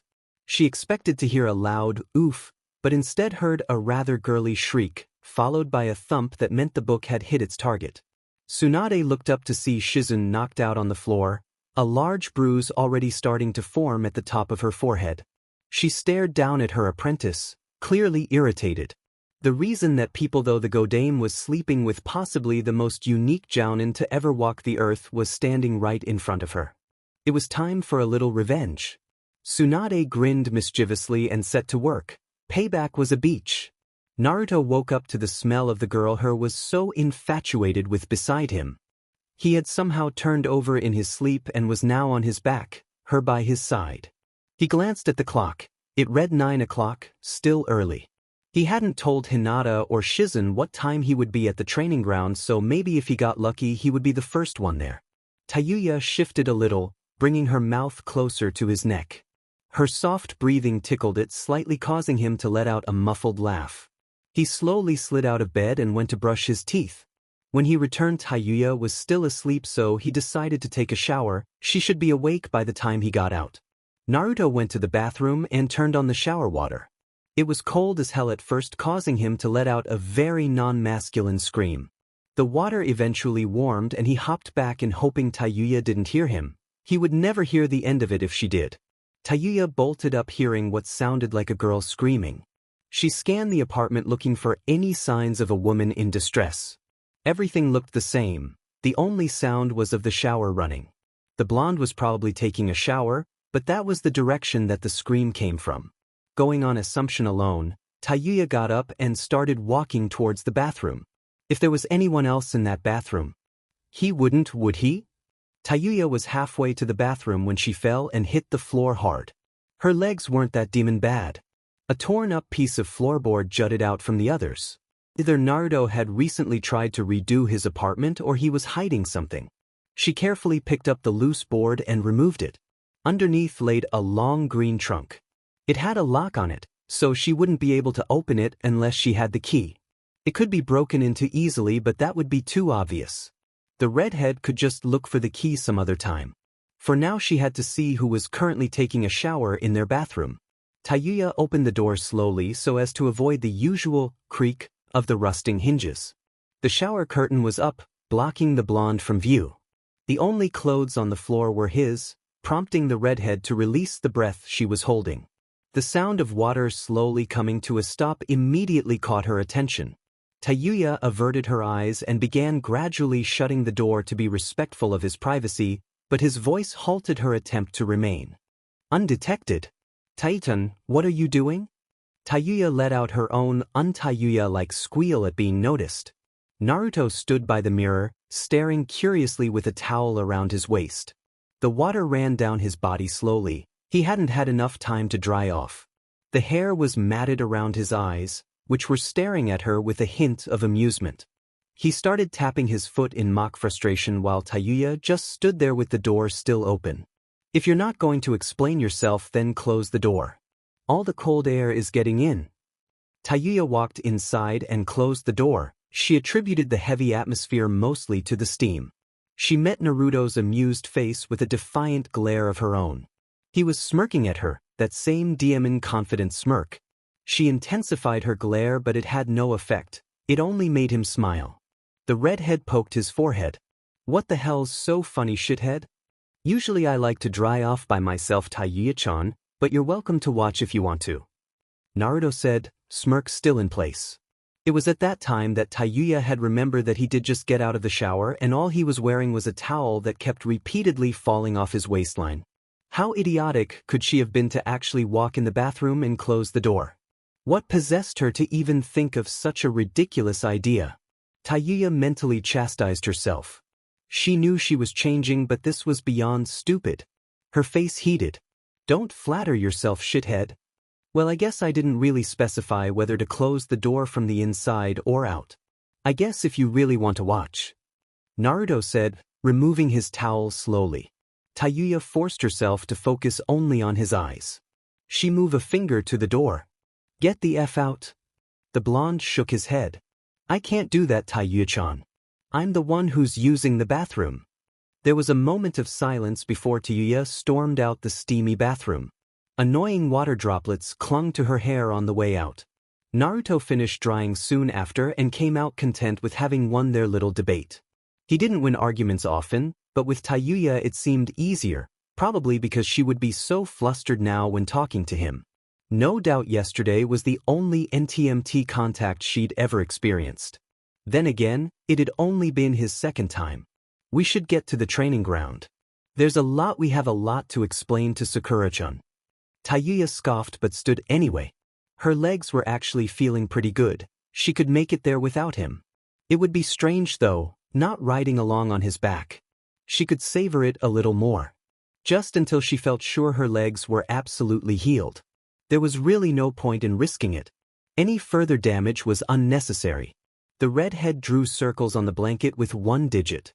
My legs still hurt a little, shithead. It'd be stupid to use them. He nodded. Fine, but you're really starting to get heavy, he joked. Tayuya gave him a not-so-gentle jab to the arm which caused Naruto to rub the appendage a little. He put her on his back and they took off. It was a nice day outside, not a cloud in the sky. The redhead's eyes were closed to get more feeling of the wind sifting through her hair. Naruto glanced at her and at the trail of long hair that flew behind them. Though it prickled his face every now and again, he couldn't help but like it. They landed in the training ground moments later. Naruto took a look around. Looks like we're the first ones here. I guess we'll just wait. Tayuya grunted in reply. He walked over to a tree and sat down with her next to him. They stayed there in the shade for some time, merely enjoying each other's presence. It seemed like hours later that Naruto broke the peaceful silence. I think I see Hinata coming. Sure enough, the blue-haired kunoichi was making her way towards the two of them. She looked a little happier today. There was an obvious bounce in her step and Naruto could see a smile on her face. What she could be so happy about when they were about to face a potentially explosive situation surpassed him. She stopped when she saw Naruto with Tayuya and waved happily. Ohayo Naruto-kun, Kara-san. Ohayo Hinata. What's got you in such a good mood? Naruto said. Hinata blushed. She hadn't thought she was that obvious. Kiba-kun came to see me yesterday. What, did he give you flowers or something? Naruto had assumed Kiba had a thing for Hinata. He most likely acted on it yesterday. If possible, Hinata's blush darkened even more. It was obvious that either Kiba had wowed her with some great romantic gesture or had completely embarrassed himself. Naruto was willing to bet on the latter. He sniffed me. Both genin under the tree sent the heiress quizzical looks. Gomen Hinata. I must have misheard you. Did you just say he sniffed you? Oh Kami, I'm hoping not where I think. He looked to Hinata who slowly nodded her head. Naruto tried to hold back his laughter but failed. Tayuya soon joined him. She didn't know who Kiba was and wasn't too keen on wooing another person, but who the hell sniffs someone to show interest? She was new to the whole romance thing, but she was also sure that wasn't the correct way to go about it. Their laughter subsided to mere chuckling minutes later. Naruto had regained enough composure to talk. I know he's a member of the Inuzuka clan, but is that how they express feelings? A shy nod was all the heiress could manage. I would have given you flowers, candy, or maybe kissed you, anything except that. Hinata resisted swooning at the ideas Naruto was procuring from his head. They were a part of her own fantasies for years. She'd hoped they would someday come to reality. Although the heiress knew he was involved with Sakura, there was still a part of her that would always love him. I agree with Naruto-kun. Tayuya added in her false voice, it does seem somewhat strange. Did he do anything else, Hinata? Naruto questioned. Hinata stared at her toes. He asked me on a D-date tomorrow night. Naruto grinned. That's great, Hinata. I knew you would find somebody with how pretty you are. I hope you have a good time tonight, and try not to stutter so much. She shifted nervously. Arigato, Naruto-kun. I'll try. The three conversed for about an hour longer. Naruto was surprised that Tayuya actually held a conversation with another female without any confrontation occurring. Maybe things in his life were actually starting to get better. He held on to that happy thought until all three ninjas saw a fourth walking toward the training ground with bubblegum color hair neatly kept just above her shoulders. Naruto put his head down in a prayer and hoped against hope that no fighting ensue. Fate was against him though, because as soon as Sakura waved at them, Tayuya crawled over and sat in his lap. Naruto cursed under his breath. When Sakura took notice of Tayuya's position, she stopped for a second. It took her a moment to analyze who was sitting in his lap because she had not really seen much of the girl. When she finally did take notice, she continued at a faster rate toward the tree everyone was resting under. If that had been Hinata, she would have beaten the girl black and blue for treading on her ground a second time. Naruto better have a damn good excuse for this. Sakura mentally repeated the exact same thing her sensei had that morning. Ohayo, Naruto-kun. She spoke, malice evident in her voice. Naruto returned the greeting. It wasn't missed that Sakura utterly ignored the other two people in the training area. She wasn't too angry at Hinata for what had happened yesterday, but it still hurt her to know Naruto had kissed another girl. As for the other, there was always some way that she would just PSS Sakura off. There weren't that many instances, but the few times the Pinkette had been around Kiara, nothing positive ever happened. There was also her possessiveness of Naruto. She'd known him for less than a week and was clingy to him in a way that made them seem engaged. The blonde clapped his hands to gain everyone's attention. Alright, Hinata, can you please tell Sakura-chan why Naruto? Naruto turned his head to see yet another person come into training ground 7. He was jogging pretty slowly, like he didn't want to go through with what he was about to do. The blonde frowned. Ero-senin, what do you want? I'm busy. Jiraiya looked around to see Naruto was indeed busy. There was one girl in his lap who had never seen before, a young Hyuga, and Sakura, who he knew as Tsunade's most recent apprentice. The girl who he hadn't seen was looking at him strangely, likely because Naruto had just called him Ero-senin in front of her. She had to be the one Tsunade was talking about. There was little doubt in the Toad Sanin's head that she was the exact same girl from the night before, with changes to her eyes and hair. I can see that, Jiraiya replied with a cheeky grin. But I have important information for your ears only from the Godame. The blonde scratched his head. Can't it wait until later? Jiraiya crossed his arms in a way that left no room for discussion. Gomen, Naruto. It has to be now. Naruto sighed. He really didn't want to leave the three of them alone. He'd planned to unleash a torrent of shadow clones had anything gone wrong. Now there was no surefire method of making sure one didn't kill the other. Hinata he wasn't worried about. She would most likely isolate herself once he left. However, Tayuya didn't care what anyone thought of her, so she wouldn't hesitate to say something that would set Sakura off. Sakura already was most definitely not happy about her being in his lap, and she rarely kept her opinions to herself. It was like setting two explosive tags next to each other and watching for which one would blow up first. They were both short-tempered, so it wouldn't be long. He sighed again. If it's that important, fine. Just let me have a word with Hinata before we leave. Jiraiya said nothing, so he disengaged himself from Tayuya and walked over to a training post.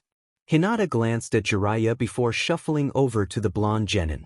When the other two stood, he shook his head and pointed at Hinata only, causing them both to huff and turn away. The heiress sat down next to him, an inquisitive expression on her features. If it's one thing they have in common, it's their attitudes. Hinata, I need a favor. What is it, Naruto-kun? The blonde grasped her shoulders. I need you to be serious about this. If anything gets out of hand between the two of them, I want you to close the tenketsu in their legs before someone gets hurt. I trust you with this, Hinata. The heiress savored the warmth flowing into her from the blonde genin. She hurriedly snapped back to the conversation. What if I mess you up and hurt them? You won't, I have a lot of faith in you. Besides, if you do hurt them, a little dent in their pride wouldn't exactly make my day worse. Naruto winked at her. Hinata poked her index fingers together. I'll do my best. Naruto stood up and trotted over to his perverted sensei. They left walking in the direction of Ichiraka Ramen. Sakura was left standing next to Tayuya, who was sitting in the shade the tree cast. Hinata made her way over to the two girls and sat down calmly, waiting for someone to start a conversation. So, Hinata. Sakura began. What did Naruto want to talk to you about? Tayuya shifted her head in Hinata's direction. What could he tell Tramp that he couldn't tell her? I don't think he wanted anyone else to know. Tayuya almost lost her temper right there. He didn't want her to know? She had told him her whole life story yesterday, what she could remember from it, and he had told her his greatest secret. There was no reason why he should be hiding anything from her. She wouldn't admit it, but it hurt that he was keeping things from her. Sakura was equally infuriated. Naruto was her teammate and someone who she had just began to care about. He normally told her anything, whether she wanted to hear it or not. Why the big altercation all of a sudden? It probably had something to do with Kiara. He was always around her now. Naruto's change began exactly after that night she had seen them together in the hospital bed. The Pinkette reasoned it was all her fault. Why don't you just tell me why you kissed Naruto-kun yesterday? We can start from there. Hinata was scared where it would end, but she began her story nonetheless. Well, it was early in the morning and I didn't have training with father that day, so I walked over to Naruto-kun's house. Before he opened the door I was just going to tell him my feelings. That sure went well, Tayuya interrupted her, abandoning all formality. Hinata continued despite the interruption. I thought I'd strengthen my resolve, but when he opened the door shirtless at this point Hinata's swaying and the bit of drool beginning to escape her open mouth showed she was reminiscing the likely stored memory. I didn't know what to do. I couldn't move or say anything. It felt like. I was going to faint right then. I forced myself to be breakaway from my fear and that's when WK kissed. Don't say that, Tayuya again spoke out. To hell with being formal, she was royally said. If she lashed out at the two other people in the clearing she couldn't be incarcerated for it. Say what? Hinata asked. Sakura also sent her a curious look. Tayuya huffed and met the heiress' eyes. Don't say we. Naruto-kun had no idea what was going on at the moment and I'm sure he didn't kiss you back, so there was no we. There will never be a we between you and him. Tayuya knew she was being cold but she honestly didn't give a damn. She would not let anyone else touch the blonde. He was hers. What had happened yesterday proved it. She knew he had feelings for the Pinkette but that would soon change. She would make sure of it. Hinata fought to keep the tears from reaching her eyes. The girl was right though. Naruto would never be hers. Sakura moved to comfort the girl. Even though that's true you didn't have to be so mean about it, Kira-san. I'm sure Naruto would have kissed her back if he did have feelings for her. Why the hell should I care what you think? You're just aware anyway. Sakura's open hand made a beeline for the right side of Tayuya's face but the redhead jumped out of the way and was on her feet in an instant. The meddling in training sat, stunned that the girl had moved so fast. She was just a civilian so she shouldn't have avoided that. The pink-haired Kunoichi watched as her foe take up a defensive stance and shift her feet. She noticeably winced after taking up her stance but Sakura didn't care to comment. Just because I'm not a ninja doesn't mean I don't know how to fight, Tayuya informed, hoping to alleviate any suspicion. Sakura stood as well. That may be, but you're still not a ninja. The redhead bared her teeth. Don't underestimate me where. It could get you killed. A vein throbbed in the bubblegum-haired Kunoichi's head. What gives you the right to call me aware? You act like Naruto's your husband and you've only known him for a week. If anyone is aware it's you. Sakura yelled. Tayuya took menacing step forward, fists clenched. Shut the f***. You don't know him like I do. I know the real Naruto. Mind your own DMN business and keep out of ours. A bolt of disbelief flashed through the pink-haired Kunoichi. Everything in her head was screaming at her to maim or kill the girl in front of her. I don't know the real Naruto? Who do you think you're talking to, Tayuya? You're just some beach who waltzed into his life and that's taking advantage of him. As soon as her name left the other kunoichi's mouth, Tayuya released a howl of rage and jumped at her. Sakura dodged to the side, grateful that Tsunade had insisted on teaching her evasion over the last few days. Otherwise she would have been hit in the stomach. Tayuya turned around and fired another dozen punches at Sakura. The 5 that did hit her were only glancing blows, but they still hurt. Sakura sidestepped an uppercut and attempted to plunge her knee into Tayuya's stomach, but she dodged expertly. The redhead's breathing became labored in that instant. Her body unexpectedly slowed to the point she felt like collapsing was inevitable. Her energy was rapidly declining, formed their impromptu fight. This where should be no match for me, it must be my demon legs. I can barely even fight. Tayuya was brought out of her reverie by a whistling sound coming down towards her shoulder.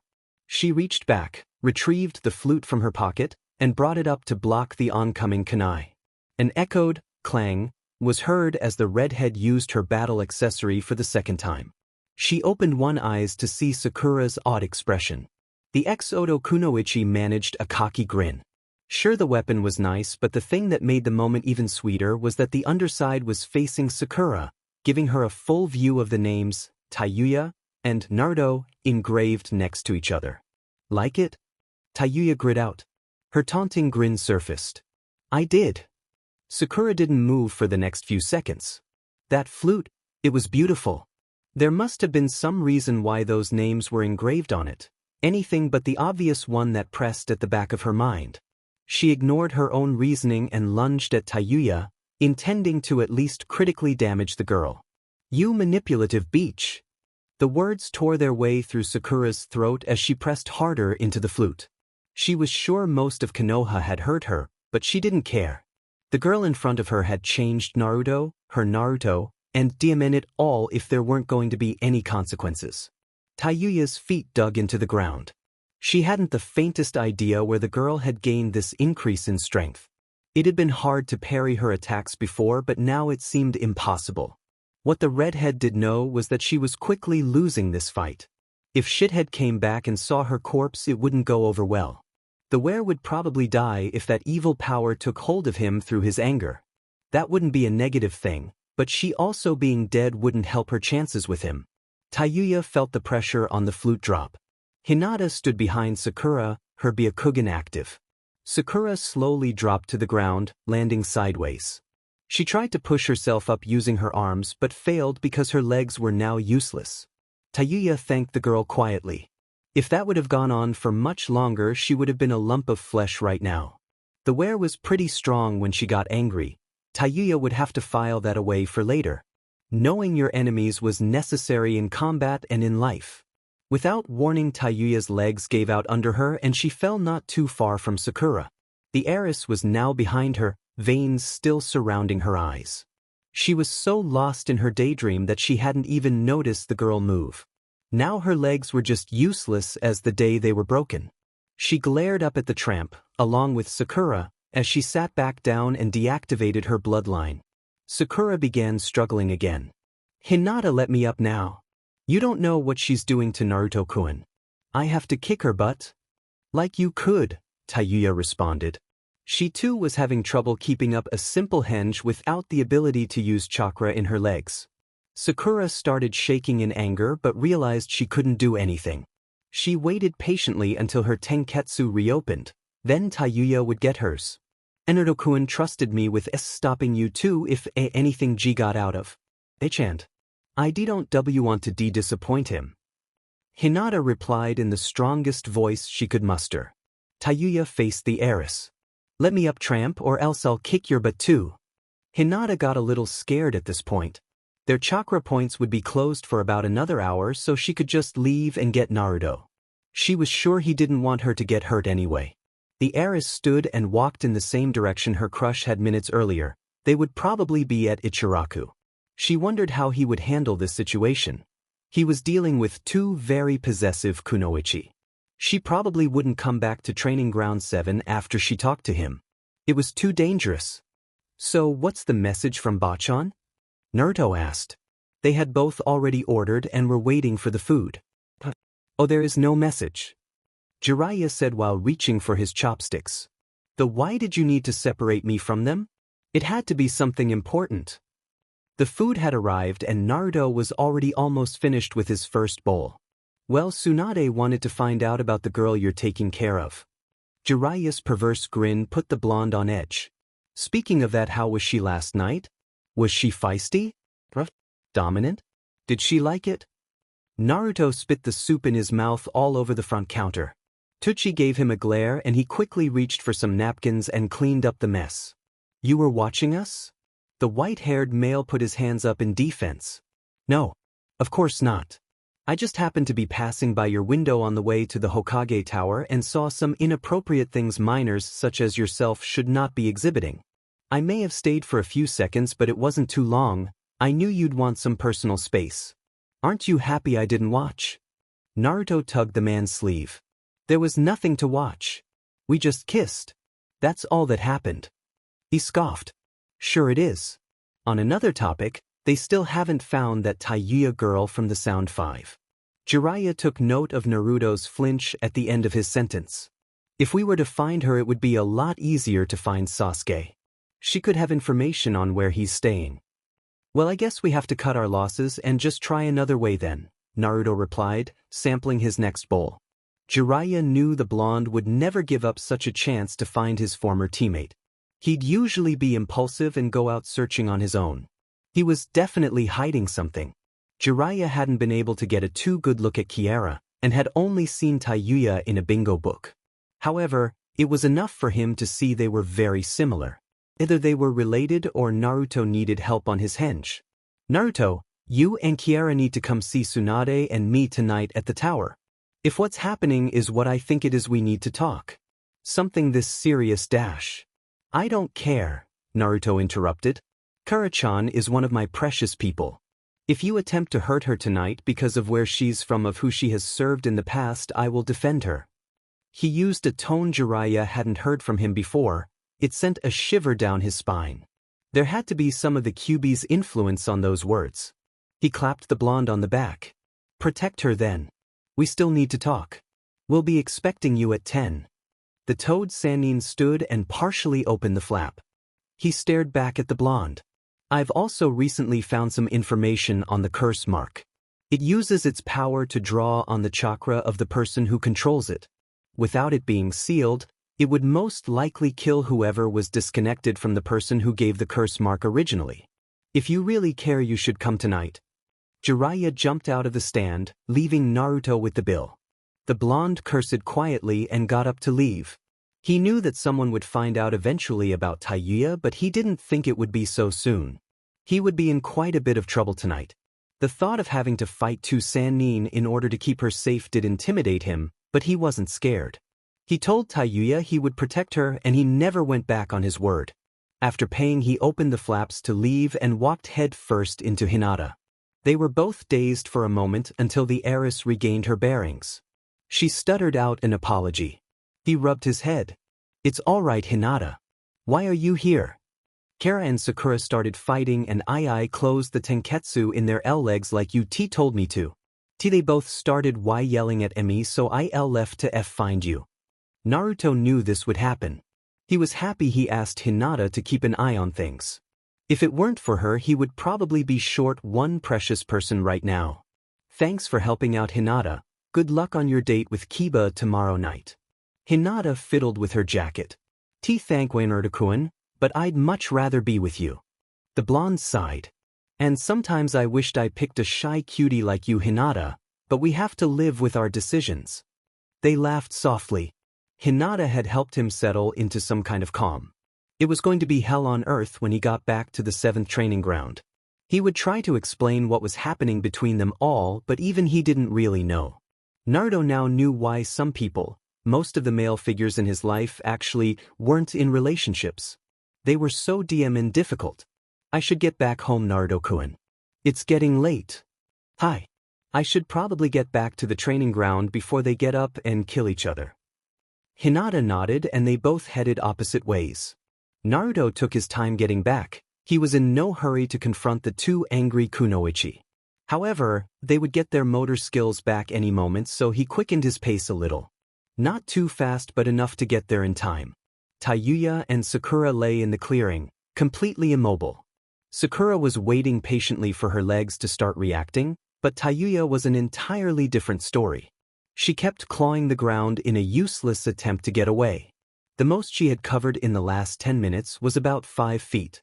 Sakura saw her begin to grow frantic, clawing more frantically. She probably knew that Sakura would be the first to recover because her chakra points were closed first.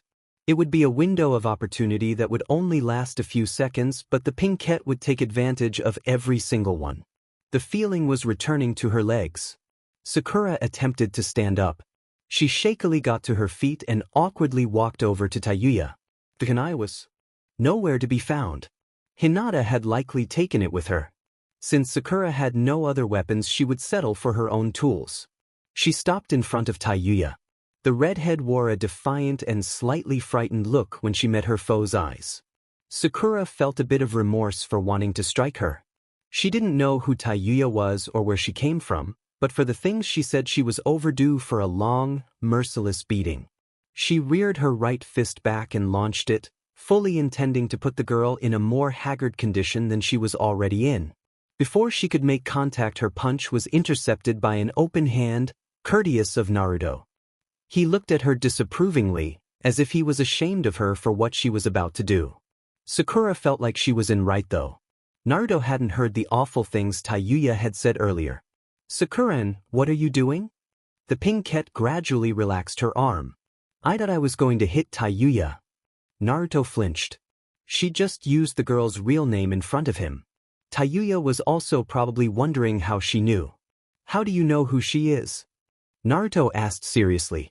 That night at Ramen when they were interrupted by Tayuya's scream as she jumped at the pink-haired kunoichi. She was soon wrapped in a full Nelson by another Naruto who seemed to appear out of thin air. She struggled, but it was in vain. The redhead was still tired from the fight with Sakura and from having the chakra in her lower legs stopped only moments ago. "Tayuya-chan, you need to calm. Don't Tayuya-chan me, shithead." Tayuya pinned Naruto with her heated gaze. "She was eavesdropping on us that night. That's why she knows my name." Naruto turned the pinkette in his arms. "Is that true, Sakura-chan?"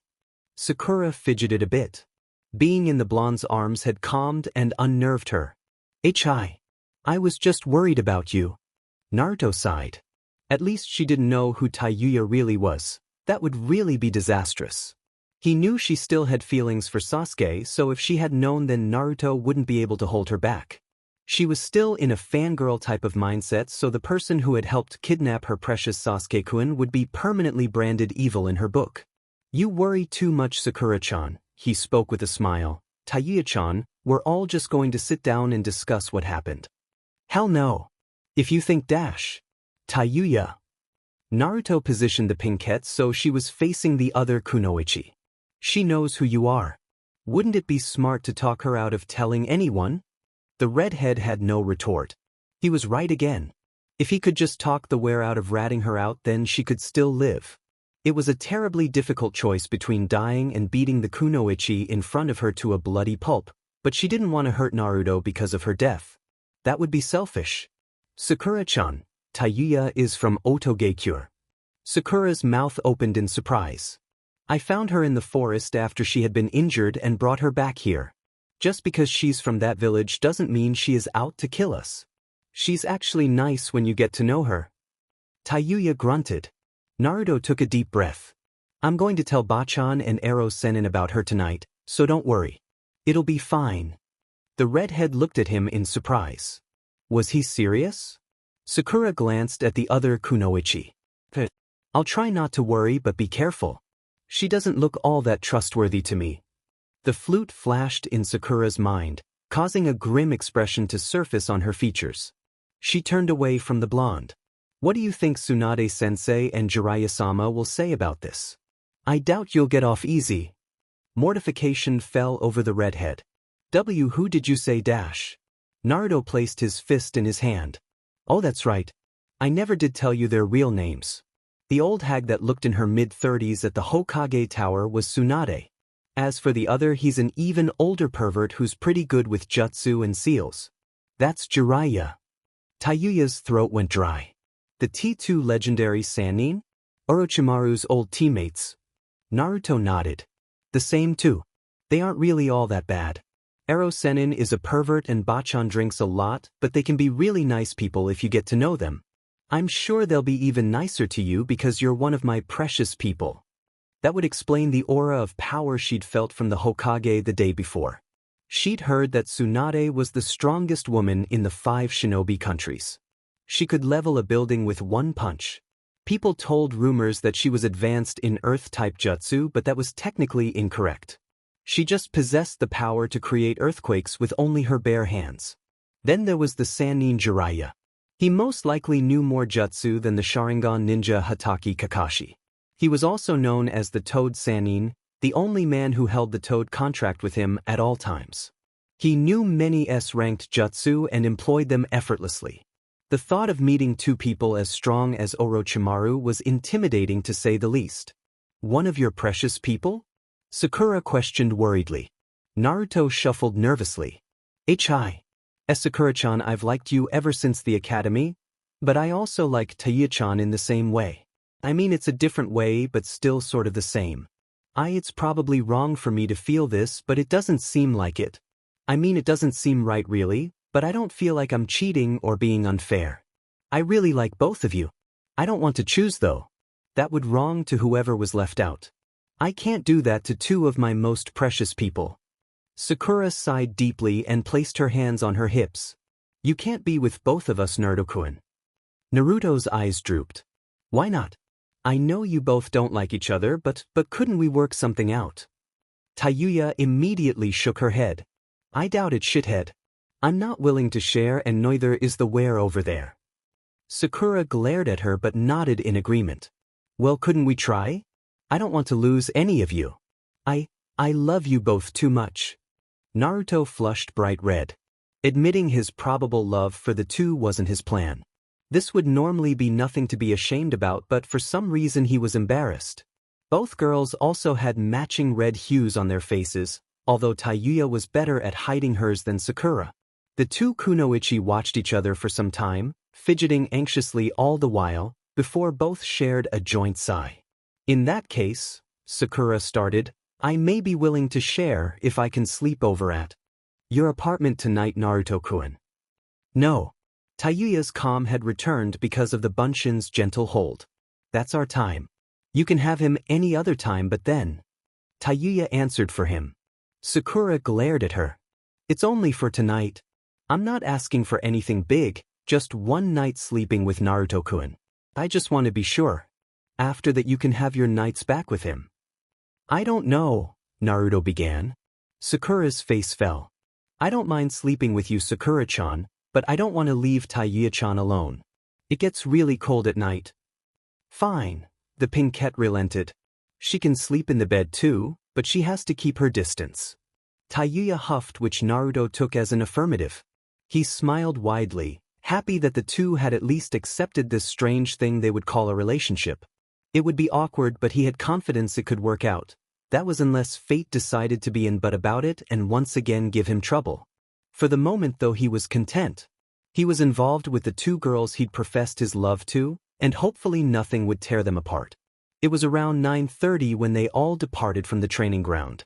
Tayuya and Naruto went to the Hokage Tower while Sakura went home to tell her mother she was staying at Ino's house for the night. She had to make it a point to stop by Ino's house on the way so she could tell her where she would be tonight and what to tell her mother.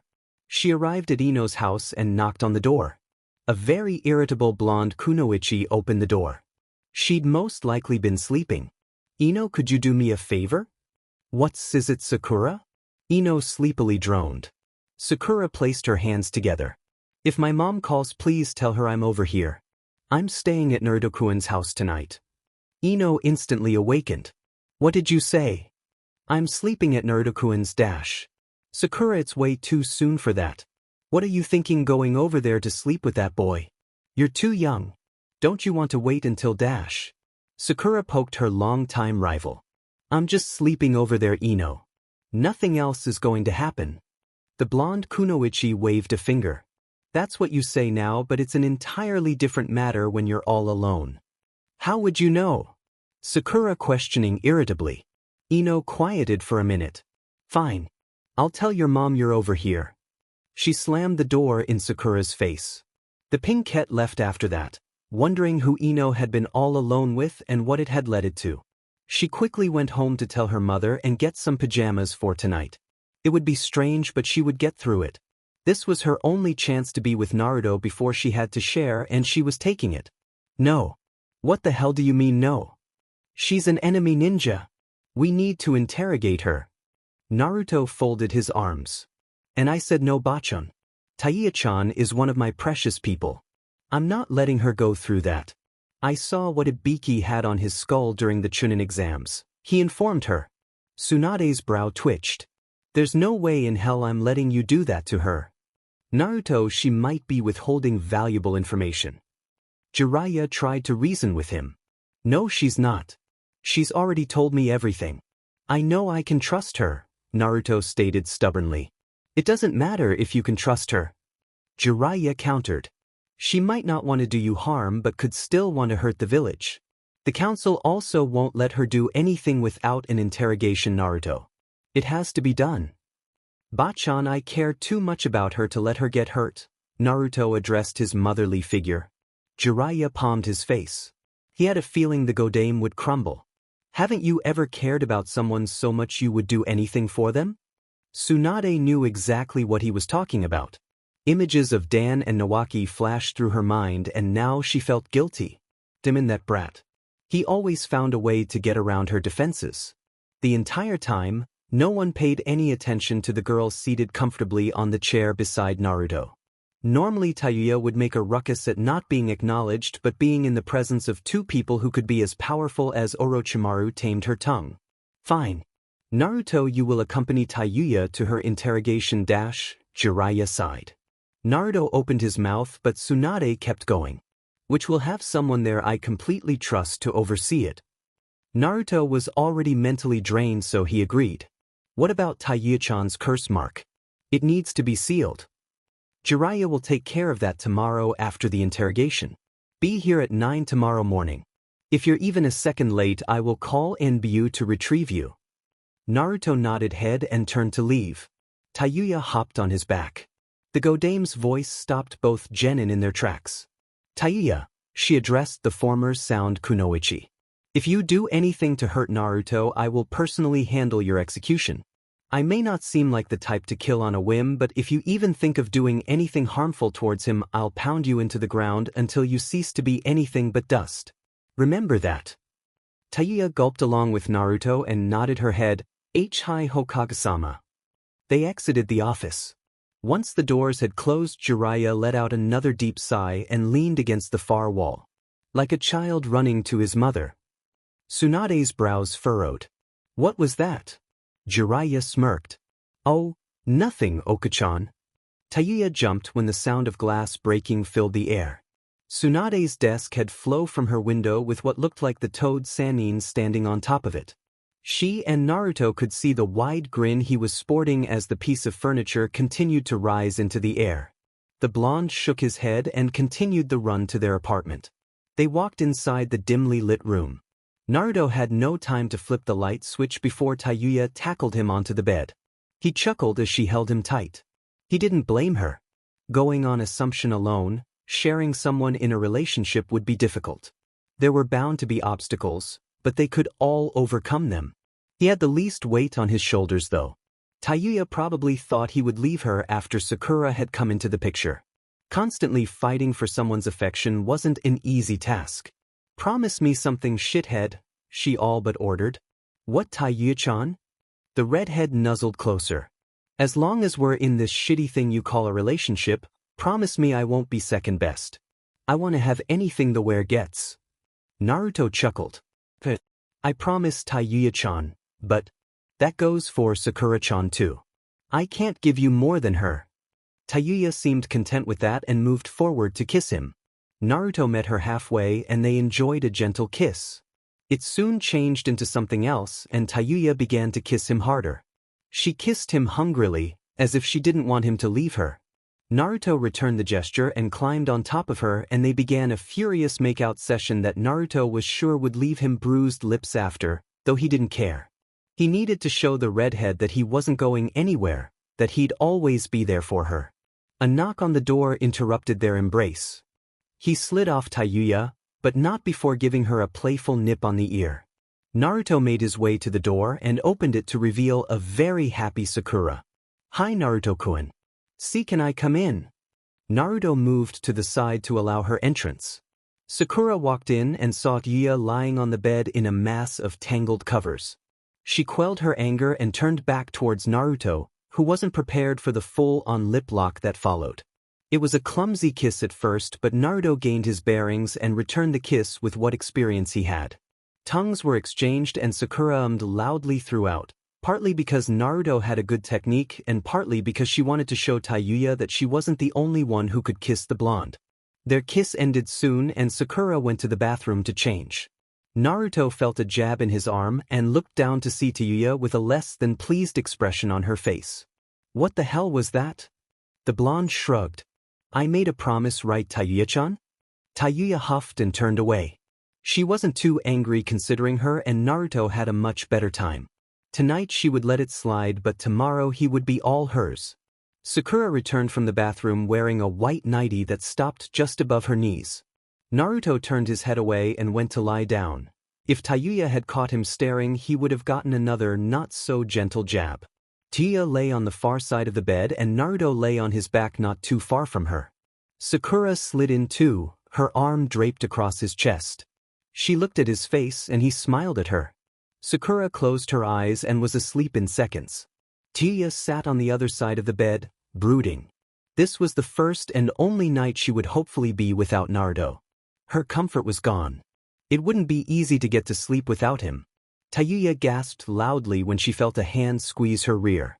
She looked back to see Naruto staring at her with those beautiful blue eyes. He smiled and mouthed, "I promised." Tayuya smiled back as she felt the hand grasp her own in its comforting warmth. It wasn't a lot, but it would be enough for tonight.